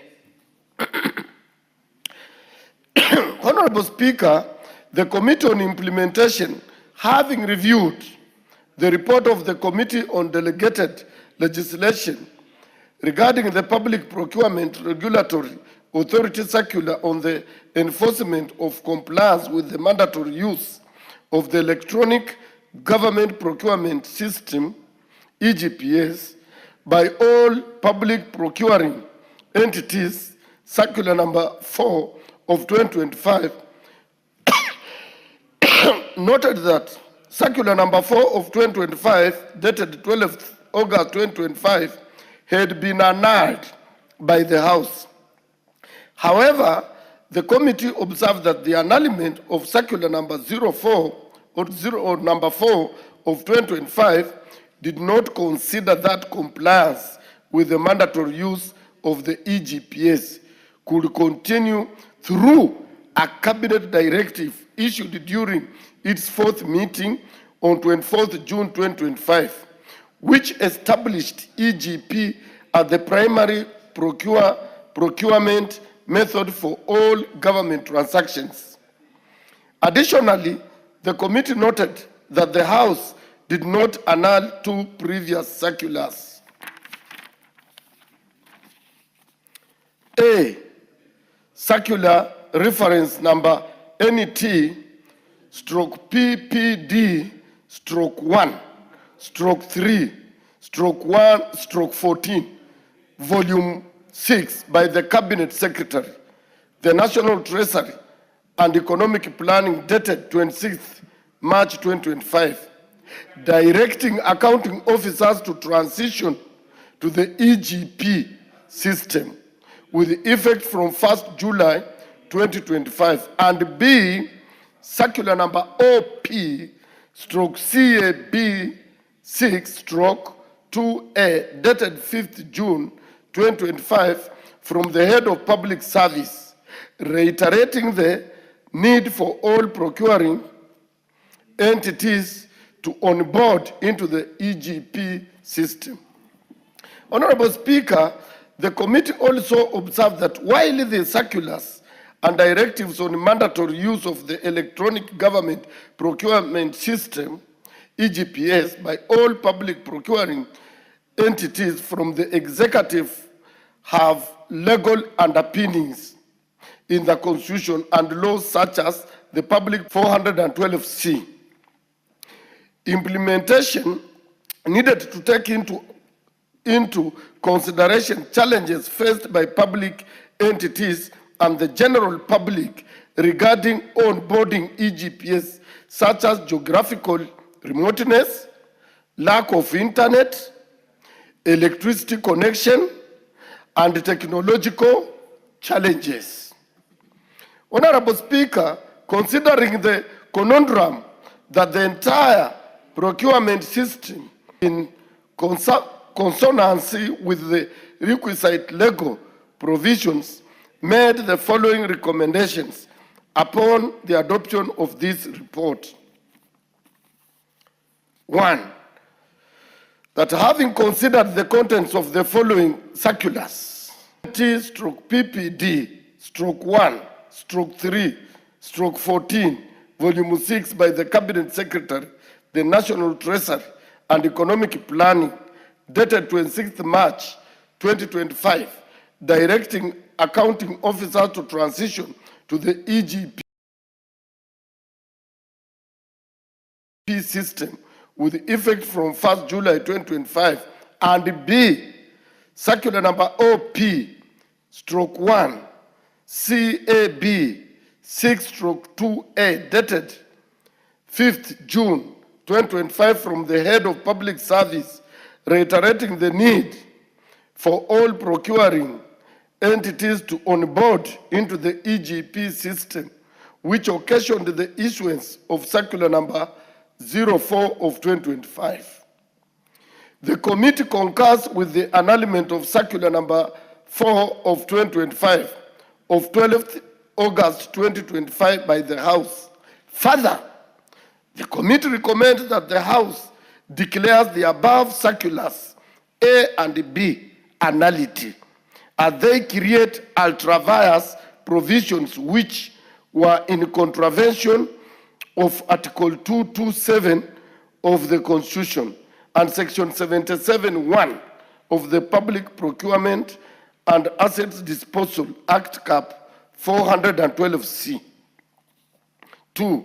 The committee recommends that henceforth the Cabinet Secretary, the National Treasury, and Economic Planning submits regulations to accompany any new circular on the electronic government procurement system for consideration by the National Assembly. 3. The committee notes that monies appropriated in the financial year 2024-2025 have been disbursed. The committee recommends that the implementation of projects for the financial year 2024-2025 proceeds according to the approved procurement plans in strict compliance with the provisions of Section 77(1) of the Public Procurement and Asset Disposal Act. This section permits the use of both manual and electronic procurement methods, ensuring flexibility and efficiency in the procurement process. Unless an amendment is made to the same, the law stands. Finally, Honorable Speaker, having noted the proceedings of the Committee on Implementation of the Enforcement of Compliance with the mandatory use of the Electronic Government Procurement System, EGPS, by all public procuring entities, I beg to move and urge the House to adopt this report. I now request the Honorable Makwiny Mreithi, CBS, MP, to second this motion. Thank you, Mr. Speaker. Honorable Makwiny. Thank you, Honorable Speaker. And from the onset, as I second this motion, that is been brought by the Committee on Implementation on the enforcement of compliance with the mandatory use of the EGPA by all procurement entities, as laid on the table of the House on Tuesday, 14, 2025. Honorable Speaker, I'd like to reiterate the words of the chairperson pertaining this particular report that has been tabled and moved. And on the quagmire that is facing the government and the procurement sector in this country. Honorable Speaker, allow me to remind the plenary that the core mandate of the National Assembly as per the Constitution is to legislate, oversight, and represent. As it currently stands, our role has been usurped by the Cabinet Secretary of the National Treasury on issuance and relying on circulars that have the effect of law and bringing developmental crises by creating a gridlock in matters of procurement. Honorable Speaker, as it currently stands, there's an impasse when it comes to procurement, and this is a result of these three circulars, Honorable Speaker. The circulars that have been, I'll not go through them because they've already been mentioned by the chairman, but more importantly, Honorable Speaker, Circular 4 of 2025 was the one that was nullified by this House. But more importantly, the Cabinet Secretary is relying on two other circulars dated 26 March 2025, and these by the Cabinet Secretary. And then there's a second circular dated 5th June 2025 from the Head of Public Service. These are the two circulars, Honorable Speaker, that the Cabinet Secretary is using to rely, despite nullifying the PPRA Circular number 4. Honorable Speaker, the committee noted the illegality of the said circulars. We met with the Cabinet Secretary who attended our meetings and we went through them. But he was adamant at the time that those circulars were valid, Honorable Speaker. And therefore, that's why the committee has brought it to this House, so that those circulars that have been relied on are nullified by this House, and the House holds that power. Honorable Speaker, let me just mention some points of the Constitution. Article 2271 and 2272. 2271 provides that when a state organ or any other public entity contracts for goods or services, it shall do so in accordance with a system that is fair, equitable, transparent, competitive, and cost-effective. Honorable Speaker, this EGP system completely violates all those points. It is not fair, because, you know, there are areas that cannot use it. It's not transparent, Honorable Speaker. And Honorable Speaker, I might want to reveal here that we inquired, where did the system come from? And we now know that the EGP system came from some people in India. They're the ones who designed it and brought it to us. So when it comes to matters of competition, how competitive is this system? It means people, those tenderpreneurs in Nairobi are at advantage compared to people who come from far-flung counties, Honorable Speaker. Article 2272B, Honorable Speaker, provides that an act of parliament shall prescribe a framework within which policies relating to procurement and asset disposal shall be implemented and may provide for all or any of the following: the protection or advancements of persons, categories of persons or groups previously disadvantaged by unfair competition or discrimination. The implication of this on the normal mwananchi like Mama Mboga who cannot access such facilities across the country when supplying our goods to some public institution is being felt across the nation, Honorable Speaker. This system seeks to be a cornerstone of transparency and accountability, but currently it has caused mayhem and as a result financial atrocity to many business people doing business with government entities. Honorable Speaker, Section 72C of the Public Procurement and Asset Disposal Act, Cap 412, establishes the role of the National Treasury on public procurement and assets disposal. In the performance of his role, subsection 1, the National Treasury shall design and prescribe an efficient procurement management system for the national and county governments to ensure transparent procurement and asset disposal as contemplated by the earlier Article 227. Provided, Honorable Speaker, that the National Treasury shall prescribe through regulations a system that this paragraph which operates, respects and promotes the distinctiveness of the national and county levels of government. Unless the said EGP system, Honorable Speaker, rolls out circulars that are duly accompanied by regulations that are supposed to be scrutinized by the Committee on Delegated Legislation, then the said will be void ab initio, Honorable Speaker. Finally, Honorable Speaker, Section 77(1)(c) of Public Procurement and Asset Disposal Act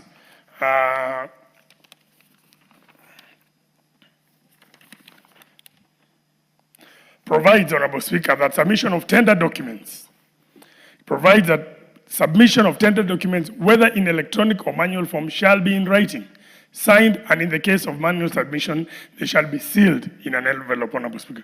Therefore, Honorable Speaker, the law as it currently stands provides for both. It provides for manual and electronic. This is the issue, Honorable Speaker, that when the Cabinet Secretary appeared before us, was what we informed him, that it was the foundation. Honorable Speaker, it's good to make it clear that the Cabinet Secretary said in his own words, and I quote, that the government thinks it is losing money when it uses manual system. And Honorable Speaker, my submission to him then, and I put it to you now, that it doesn't matter what the government thinks. Because if we were to allow the government to think and ignore what the law provides, then that would allow the government to do anything contrary to the law. The law is very clear that both of these provisions, Honorable Speaker, that both manual and electronic is what is recognized, Honorable Speaker. Honorable Speaker, if we don't deal with this issue, the issues of procurement, government is the largest consumer. Right now, government is not consuming these services. It means all those business people out there are not paying taxes. And Honorable Speaker, in the long run, we're actually not going to have anybody, we're not going to meet our tax targets for the first 2 quarters, Honorable Speaker. So therefore, Honorable Speaker, I think the Cabinet Secretary cannot, it's clear that he cannot rely on an electronic system alone. And if he intends to move us in that direction, he must bring an amendment under Section 77(1) of the Act. Honorable Speaker, with that, I beg to move this, to second this motion. Thank you. Very well, honorable members. I now propose the question, which is that further to the resolution of the House on the 19th August 2025 regarding the nullification of circular number 4 with the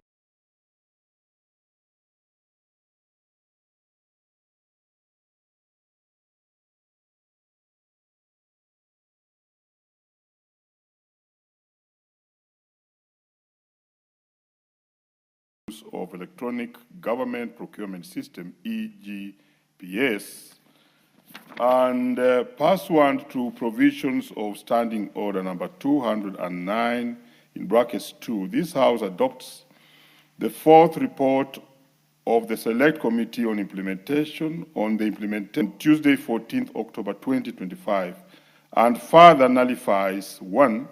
Circular reference number NT/PPD/1/3/14, volume